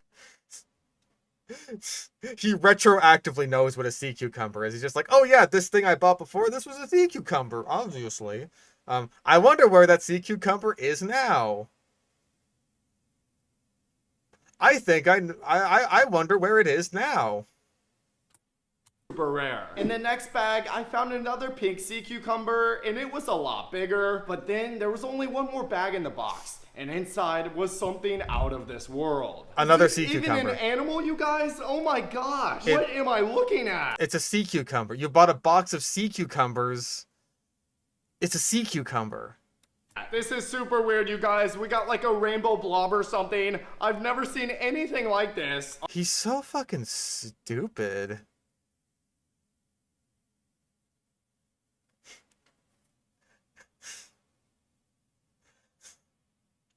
These little tube boys. Well, of course, they're sea cucumbers. Little tube boy, sea cucumber. This little tube thing. What the fuck is this? What?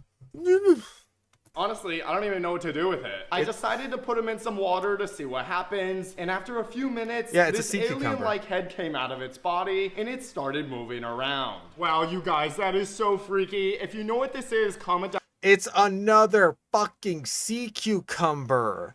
They're a very diverse group of animals. There's lots of different kinds of sea cucumbers that come in lots of different body plans and have lots of different colors. The fact that it's got these, like, tentacle doodads coming out of its mouth for feeding, that's a dead giveaway. Like, fucking sea pigs are sea cucumbers. And they look nothing like the little poopy tube dudes. Like, yeah, see, there's spiny ones, there's spotty ones, there's ones that are coming. There's red ones, there's brown ones, there's orange ones, there's purple ones.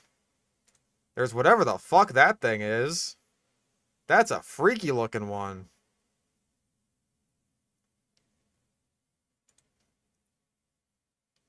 This one looks grody.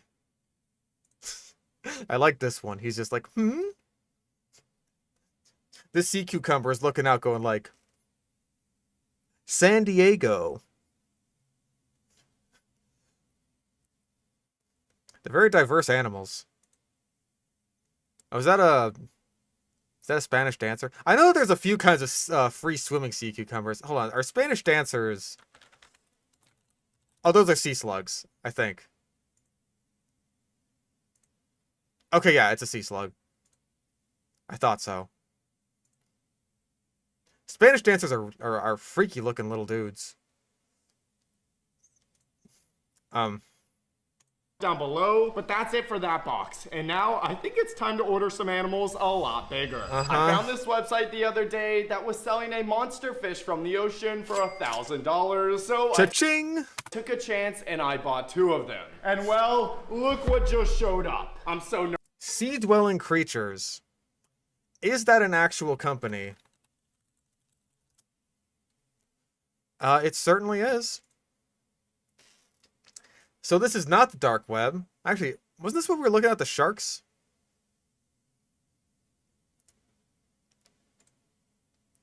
They seem like rather reputable. Okay, there's stingrays here. Yeah, they have stingrays, they have sharks, scorpionfish, seahorses. This might be where he bought, like, everything, honestly, because this seems like a very... Like, they got everything here, man. Banded snake eel? Hold the fuck. That's a picture of, like, a sea crate. Maybe this place isn't reputable.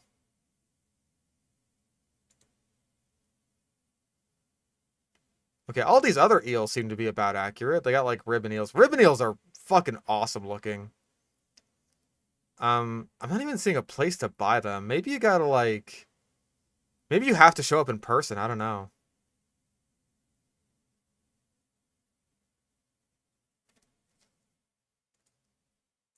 Holy shit. There's no way they have, like, all of these for sale. I refuse to believe that. Like, multiple different kinds of wobegongs? I don't know, man. Nervous. I really hope that there's some sharks in here. I slowly opened the box, and sadly, I didn't see any sharks. However, I spotted something even crazier. Wait a minute, are those dragon eels? Oh my gosh, they're massive. You guys, dragon eels are literally the rarest and most expensive eel in the world. They get their name because they look exactly like dragons. And these are...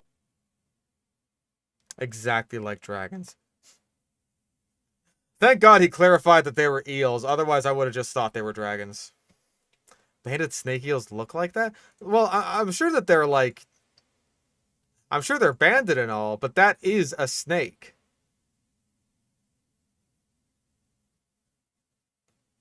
I'm like 99% sure that is a snake. Because like, I don't think eels really have scales at all. Certainly not like this. Like, those are snake scales. That's a sea crate. Like, hold the fuck up. Banded snake eel. Yeah, that looks different. That is distinct enough that I know that, like, it's got kind of like a like this kind of face. Yeah, that's very different looking. Like this is a snake. This is definitely a snake. Are by far the biggest ones I've ever seen. Now, usually I'm not scared to hold anything, but these guys make me nervous. You are scared to hold bugs. You wouldn't hold a vinegaroon in your fucking other dark web video. And I can scarcely imagine a more fucking placid arachnid. And you absolutely refuse to hold it. They have really sharp teeth, and they're known to be very aggressive. So we have to be extremely careful getting them into their tank. Oh, there we go. Okay, we got the smaller one, you guys. Man, look at those teeth. That is so scary. Oh my gosh, he's trying to bite me. There he Maybe put it in the water. Fucking moron. goes. Look at that. He went straight into the rocks. No acclimation, this tank is obviously. perfect for them. It has a bunch of caves and a bunch of... I cannot even imagine how expensive these animals must have been. It's just like he just dumps them in with no care whatsoever. They're gorgeous. They're gorgeous eels. pipes for them to hide in. All right, let's go get the bigger one. There we go. Oh my gosh, look at that. He's gonna break my net. He's so big. Now, as scary as they sure are beautiful, but it's still not a shark. Honestly, what kind of shitty net is that even? Like if you got a net for big ass fish, why would you have the handle be so flimsy? Like, wouldn't you want like a metal handle or something? Whatever. So I think we're gonna give it one more try. Okay, real quick before... Hey, the last time I tried to buy a shark, it died. But I'm gonna try again. Before we try and buy that shark, I just came over here to check on the mantis shrimp, and it's gone. It's not in the container. Oh my gosh, I think it punched a hole through it. Okay. No, it didn't. Okay, well, it looks like I gotta go buy another container, but first, let's try and buy that shark. Now, what do you mean buy another container? It's just in the tank now. Just let it live in the... Hey, has it punched a hole through your fucking tank? No? Maybe it's okay then. while searching through the dark web for this entire video, I kept seeing this website pop up claiming to... This website... It's Craigslist. This is for Craigslist. Alright, gamers. It's time to go to the dark web.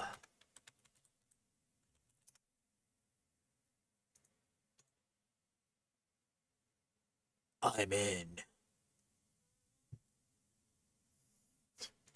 I wonder if anyone on Craigslist is selling a shark. There is a 150-gallon fish tank in Englewood. One whalefish or sharkfish. He's got a whalefish in there? Whatever. There's only a minute left of this crap. Sell a shark, but this website was the definition of sketchy. I mean, there was no pictures, no information. It's Craigslist. But you guys, I think we need to do it. We have no other choice. After buying it, I waited over a week and there was no sign of the shark. And honestly, I was starting to lose hope. But then this happened. But then... I just got a package and I think it's the shark. Come on, please be in here. Oh, he switched from kitchen knife to scissors. That's how you know this must be serious. I need a shark. Oh my gosh. I need a shark. The other sharks I bought off the dark web, they've all gone bad. I think we got one. You guys, look at this. No way, we actually got a pet shark. I can't believe it, you guys. And I can't believe it after the last time we bought a pet shark. this one's pretty big. I have no idea what kind of shark this is either. Okay, I'm pretty sure that's a bamboo shark. Hold the fuck up.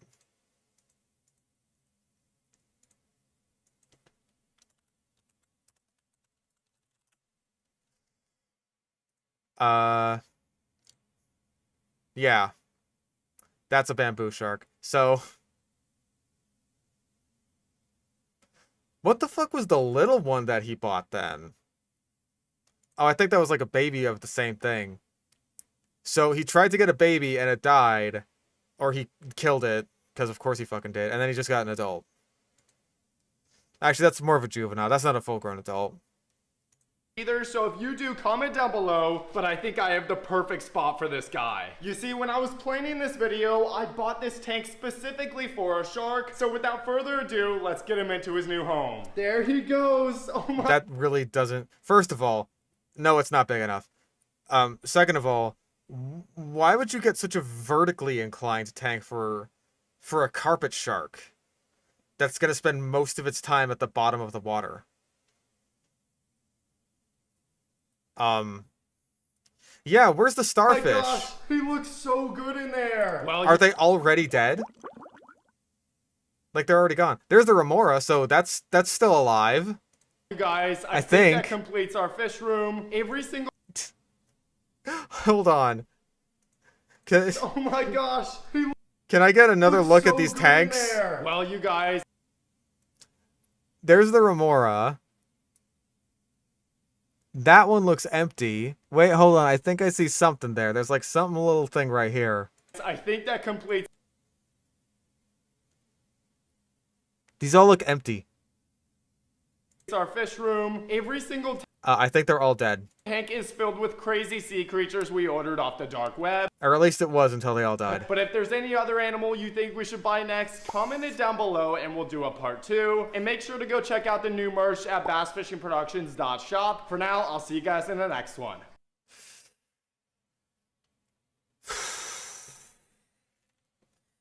I think that you should never be allowed to own another animal again for the rest of your life.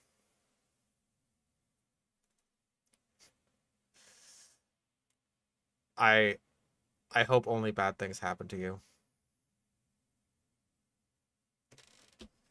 Yeah, like, each animal, after he, like, holds them in his grubby little baby hands, only gets a couple of seconds.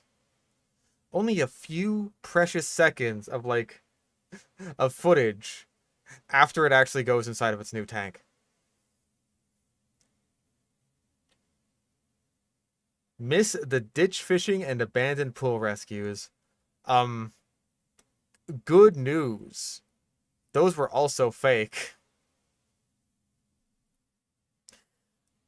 That was fake too, and it was just as bad, if not worse. I missed the old ones where you went out and caught fish from the rivers/ponds. Like, this is the kind of stuff that people want to see. Where it's just like... he's like fishing in a sewer, and then he pulls up some rare aquarium fish.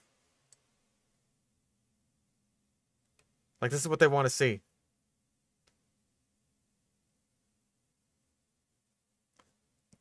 Please go back to what you did best. What you did best. What you did best.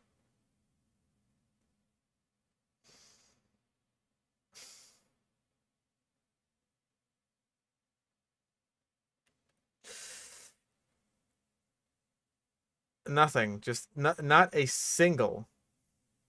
I am sad that not that many people subscribe to you.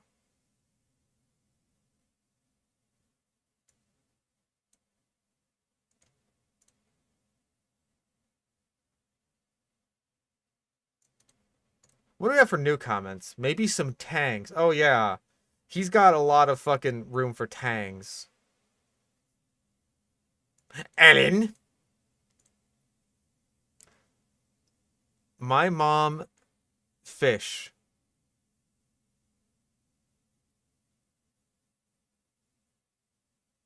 You are so crazy. It's a nurse shark. No, it's not. That's... ah, for Christ. How much money has he spent on these videos? Wait a second. Is that the same guy? Hold the fuck up. I'm sorting by new. No, it's the same guy. Okay, thank God. I thought that was like a botted comment or something. I was just like, are there multiple people saying, like, I'm sad you don't have that many subscribers? It's a treasure shark.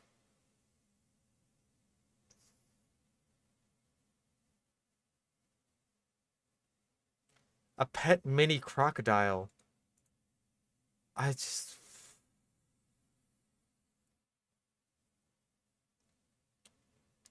Oh, when's your next planting tropical fish in an abandoned pool and acting surprised when I find them video gonna drop? Also, when are you gonna stop view botting? 1.4 million views as of now with only 14k likes and only 1.7 comments, and half of those are AI. Okay, so he's not curating all of the comments. We have a winner here. We have a winner. The one true shooter? You're living up to your fucking name, buddy. You went straight for the throat like I wish half these fish did.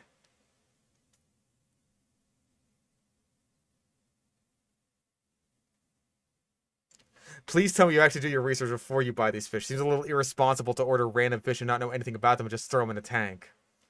But how can he do his research if he doesn't know what the fish are? Because he's buying them from the mystery box. Ooh.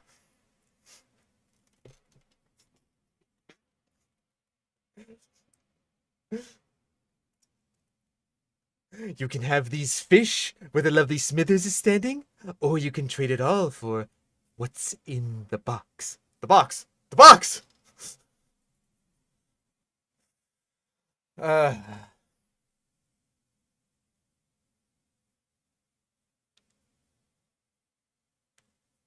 Like, again, most of the comments are just like, these aren't people. These aren't people like you and me. They don't understand this as being, like, awful.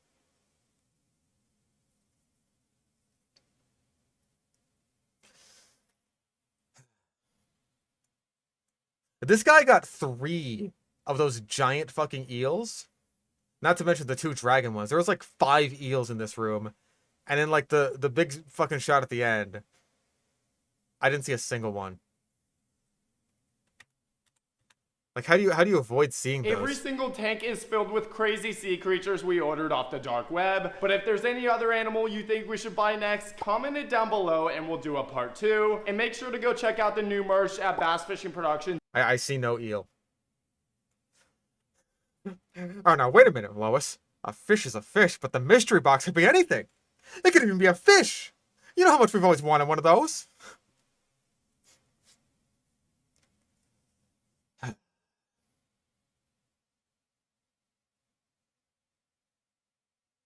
Hate you. Hate.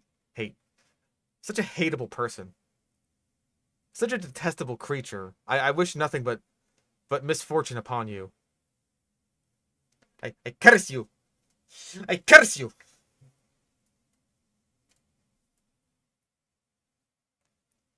I curse you. I curse you. I curse you. I gotta figure out how to fucking put a curse on this guy. It'll be like all those fucking witches trying to cast a curse on Trump. He's too powerful. His defenses are too strong.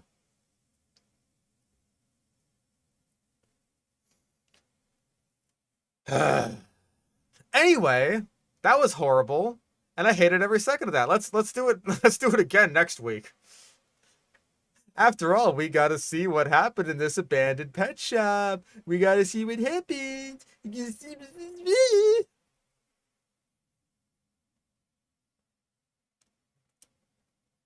Detestable creature.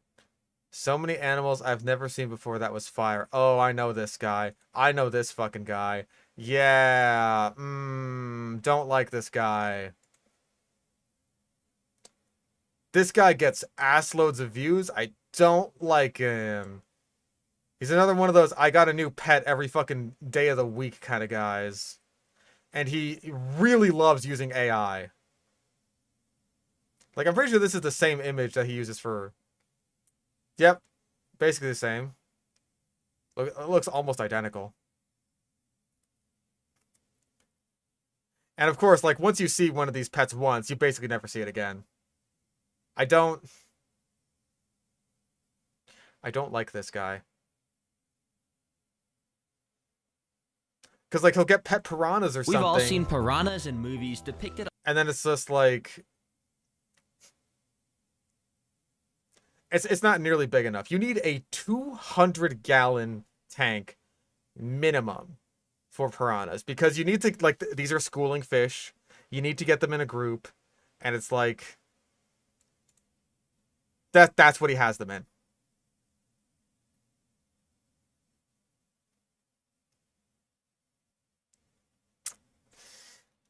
Now these are babies.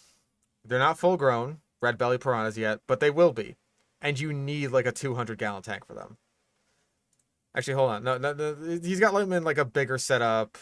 There we go. That's slightly better. I'm gonna guess that's like a 55-gallon. That's still not even close to big enough. You need way bigger for a piranha. Or for a school of piranhas. Because again, you need to have them in a school.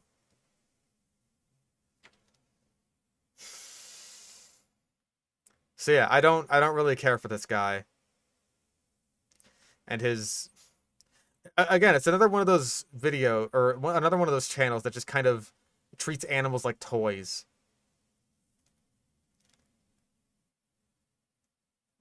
And it's like, yes, really, I got this. Yeah, I went there. I got a pet black widow. You're like, yeah, so did I. You're not special. You think you're special for having a pet black widow? No. Just get one. And I love this. It's like, yeah, I got a pet black widow, and then I just feed black widows to a Venus flytrap. Like, clearly they're more valuable as food than they are as pets, because this one's got more views.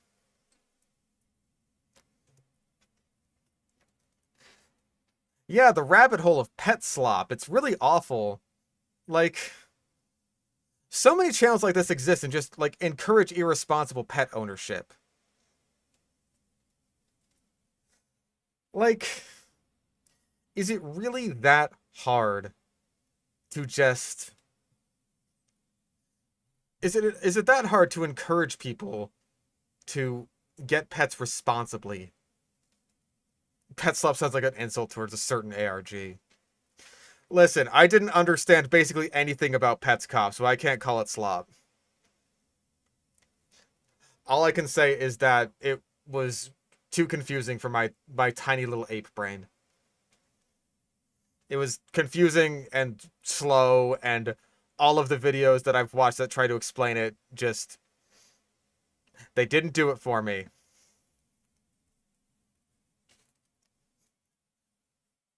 Pets Cop feels kind of like a, hey, what do you think it means? And it's just like, I don't know. I don't care for that. I don't care for what you think it means. I want it to mean something.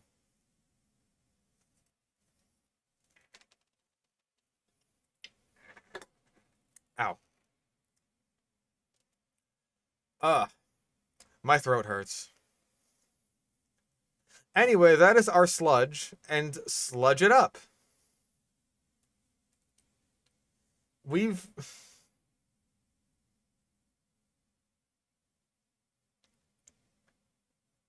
a new pet of the week so they can get new content like Ants Canada. Oh yeah, Ants Canada does that shit all the time. Like, I've been watching Ants Canada's shit. God, even the background on this is AI generated, you fucking... I've been keeping up with Ants Canada because he's got like the big terrarium project, and it's like... This? His is at least better, right?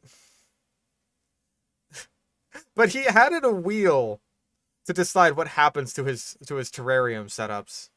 And apparently, one of those is that he adds birds. I haven't seen this one. I'm not gonna subject you to this, because honestly, I'm just not. I'm not a fan of Ants Canada at this point. The Pyrocynical one? I did not watch the Pyrocynical one, no.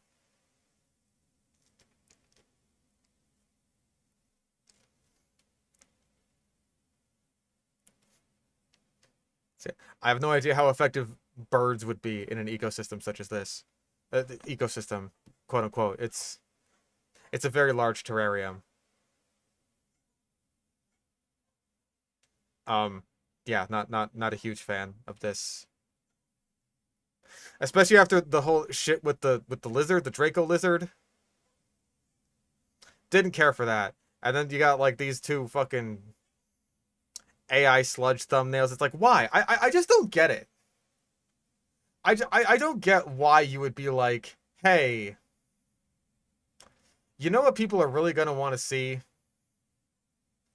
A thumbnail that had no work or effort put into it whatsoever.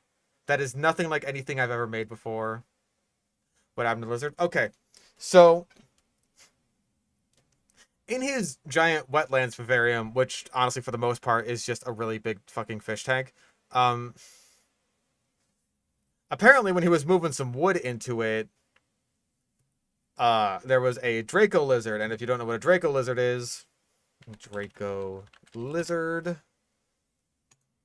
they're very curious little creatures. They like extend out their skin so that they can glide around. They're fascinating little creatures. However, they are damn near impossible to keep in captivity. Even the most experienced of reptile keepers have a lot of trouble keeping these things alive in captivity. And he just kind of like let it be in there and was just like, I'll hope for the best. And then eventually it died. And all the people in the comments were just like, hold on, I'm pretty sure it was in this one, the swarm of fire ants one. Yeah, because it's still alive in there. And it's like,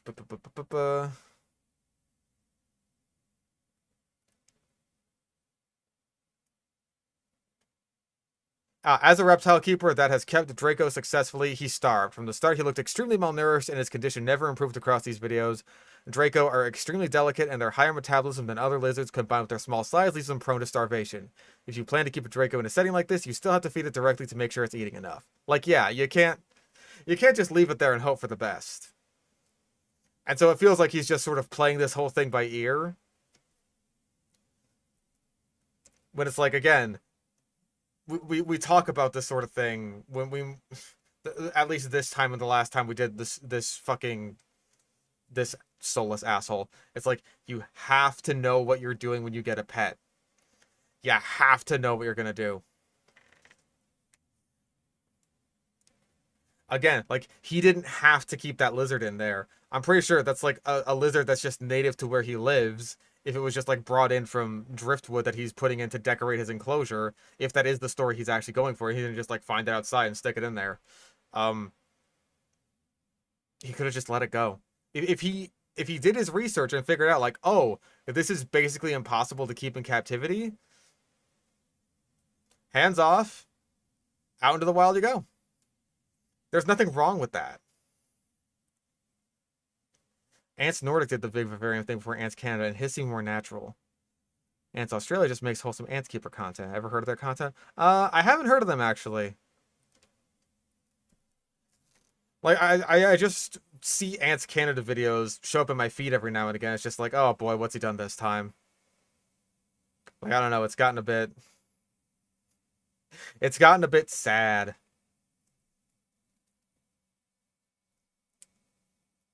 Oh. Oof. Wouldn't buying some random fish and dumping it outside be introducing an invasive species? Yep. It sure would, and it happens all the time.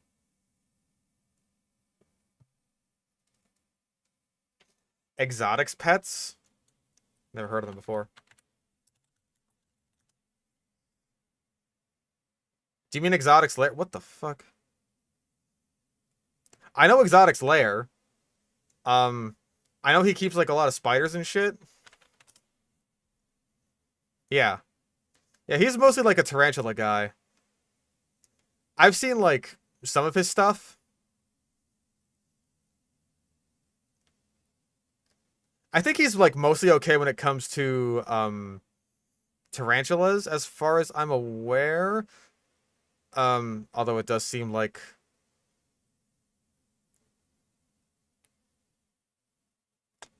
a couple of mistakes recently causing tarantula deaths, which is very unfortunate.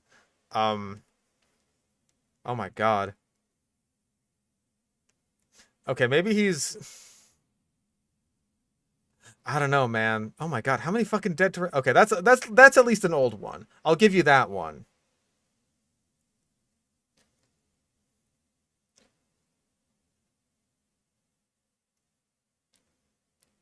God, that's a lot of dead tarantulas. I don't know. I've only got the one tarantula, and Carne's still a baby. So I can't exactly criticize him too much for his tarantula keeper skills. Like, I don't know. Like, from what I saw in the past, it seemed like he was alright, but I don't know. Maybe he's... I cooked and ate my lizard's egg. What the fuck?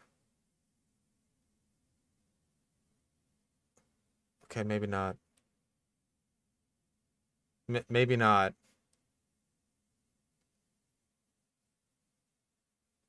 Yeah, I don't know.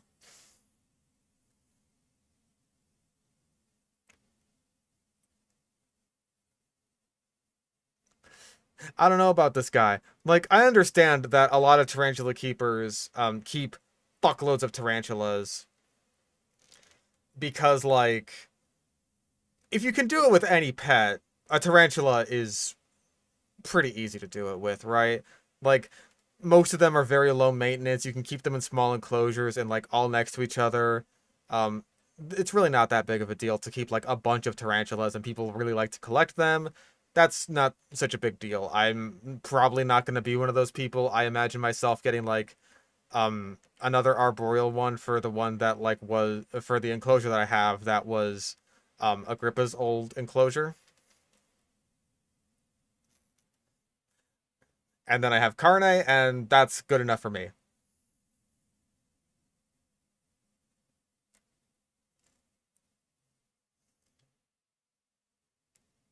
Maybe a versicolor. I'll get as an arboreal one. Um yeah, I don't know about exotics there. I would like someone who is more knowledgeable on tarantula care to give me a heads up on whatever the fuck the deal is with him.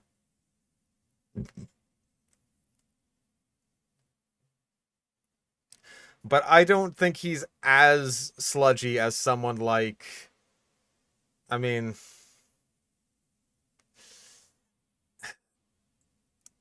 I'm not a fan of Ants Canada, but I can, like...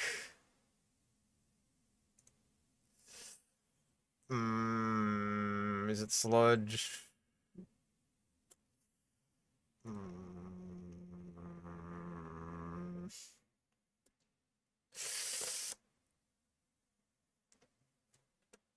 I don't know.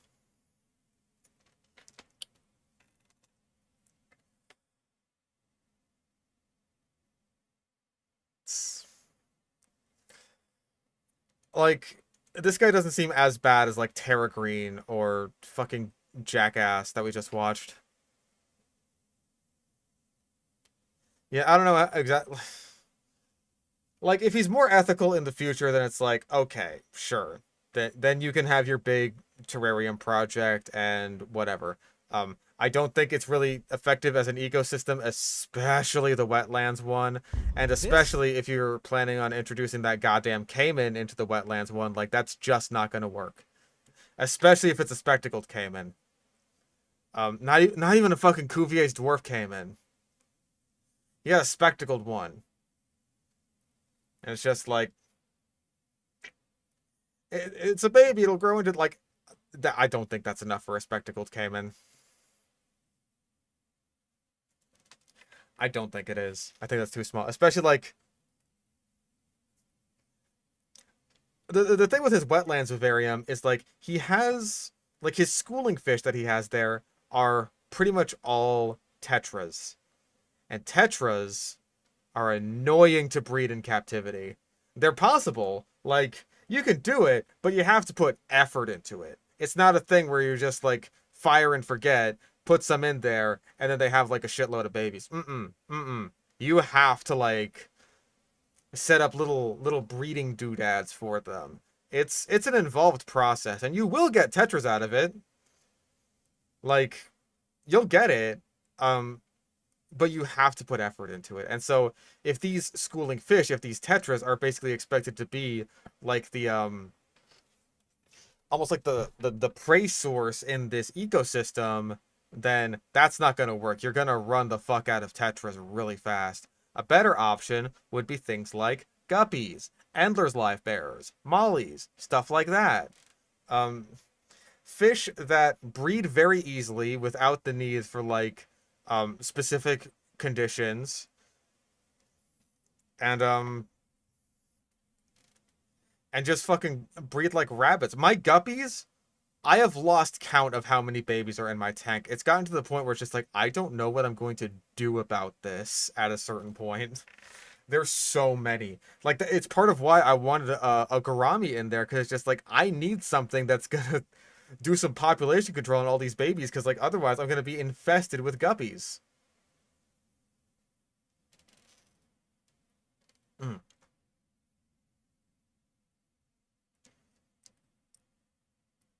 Yeah, not only infested with guppies, infested with potentially inbred guppies. Because, like, I have 2 males and 2 females in there at the moment. At least 2 adult males and 2 adult females. Fuck, dude. Please don't have sex with your moms and dads.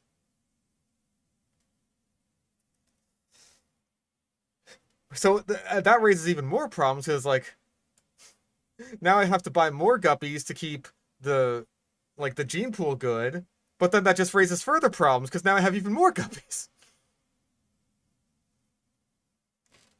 This is part of why I'm like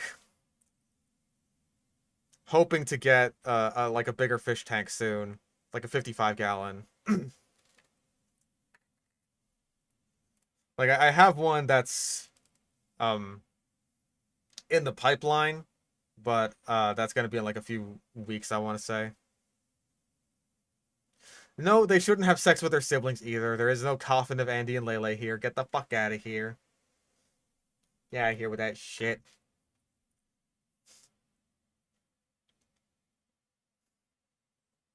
Oof. Like, I personally am worried about the adult males being like, well, look at this. Fresh guppy jailbait. No, thank you. I don't need that in my life.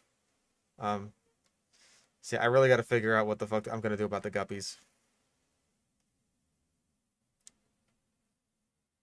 Hopefully it'll turn out okay, but God knows I worry. But, like, the first batch of guppies, like, the first babies that I ended up noticing, I called them the 3 Bambinos because they're, like, the 3 ones that survived the longest. Or, like, they're the 3 oldest ones. And, like, I can tell them apart from the other ones because they're, like, all relatively large and yellow. Because they all came from the same yellow mom. Yellow mom and probably yellow dad, honestly, because I got, like, 1 yellow female, 1 yellow male. And then 1, like, gray female and gray male with a blue tail. So, I don't think any of the younger guppies are at the age of sexual maturity yet. At least, I hope not, because it's like the last thing I need is more guppies, man. There's so many babies in there already.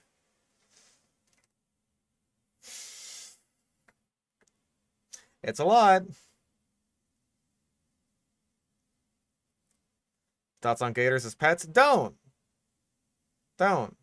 Just don't. Don't get crocodilians as a pet. You can't. You can't do it. Just talk about guppy incest all night. We probably should call it for the day. My throat hurts. That is our sludge, and we should sludge it up. And we'll sludge next time. I gotta go. Like, my throat's killing me at this point. We'll do more of our regularly scheduled sludge next time.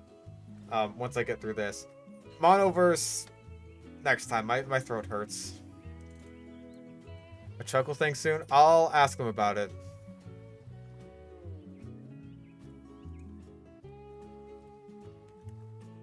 Alright, I gotta go. Have a good one.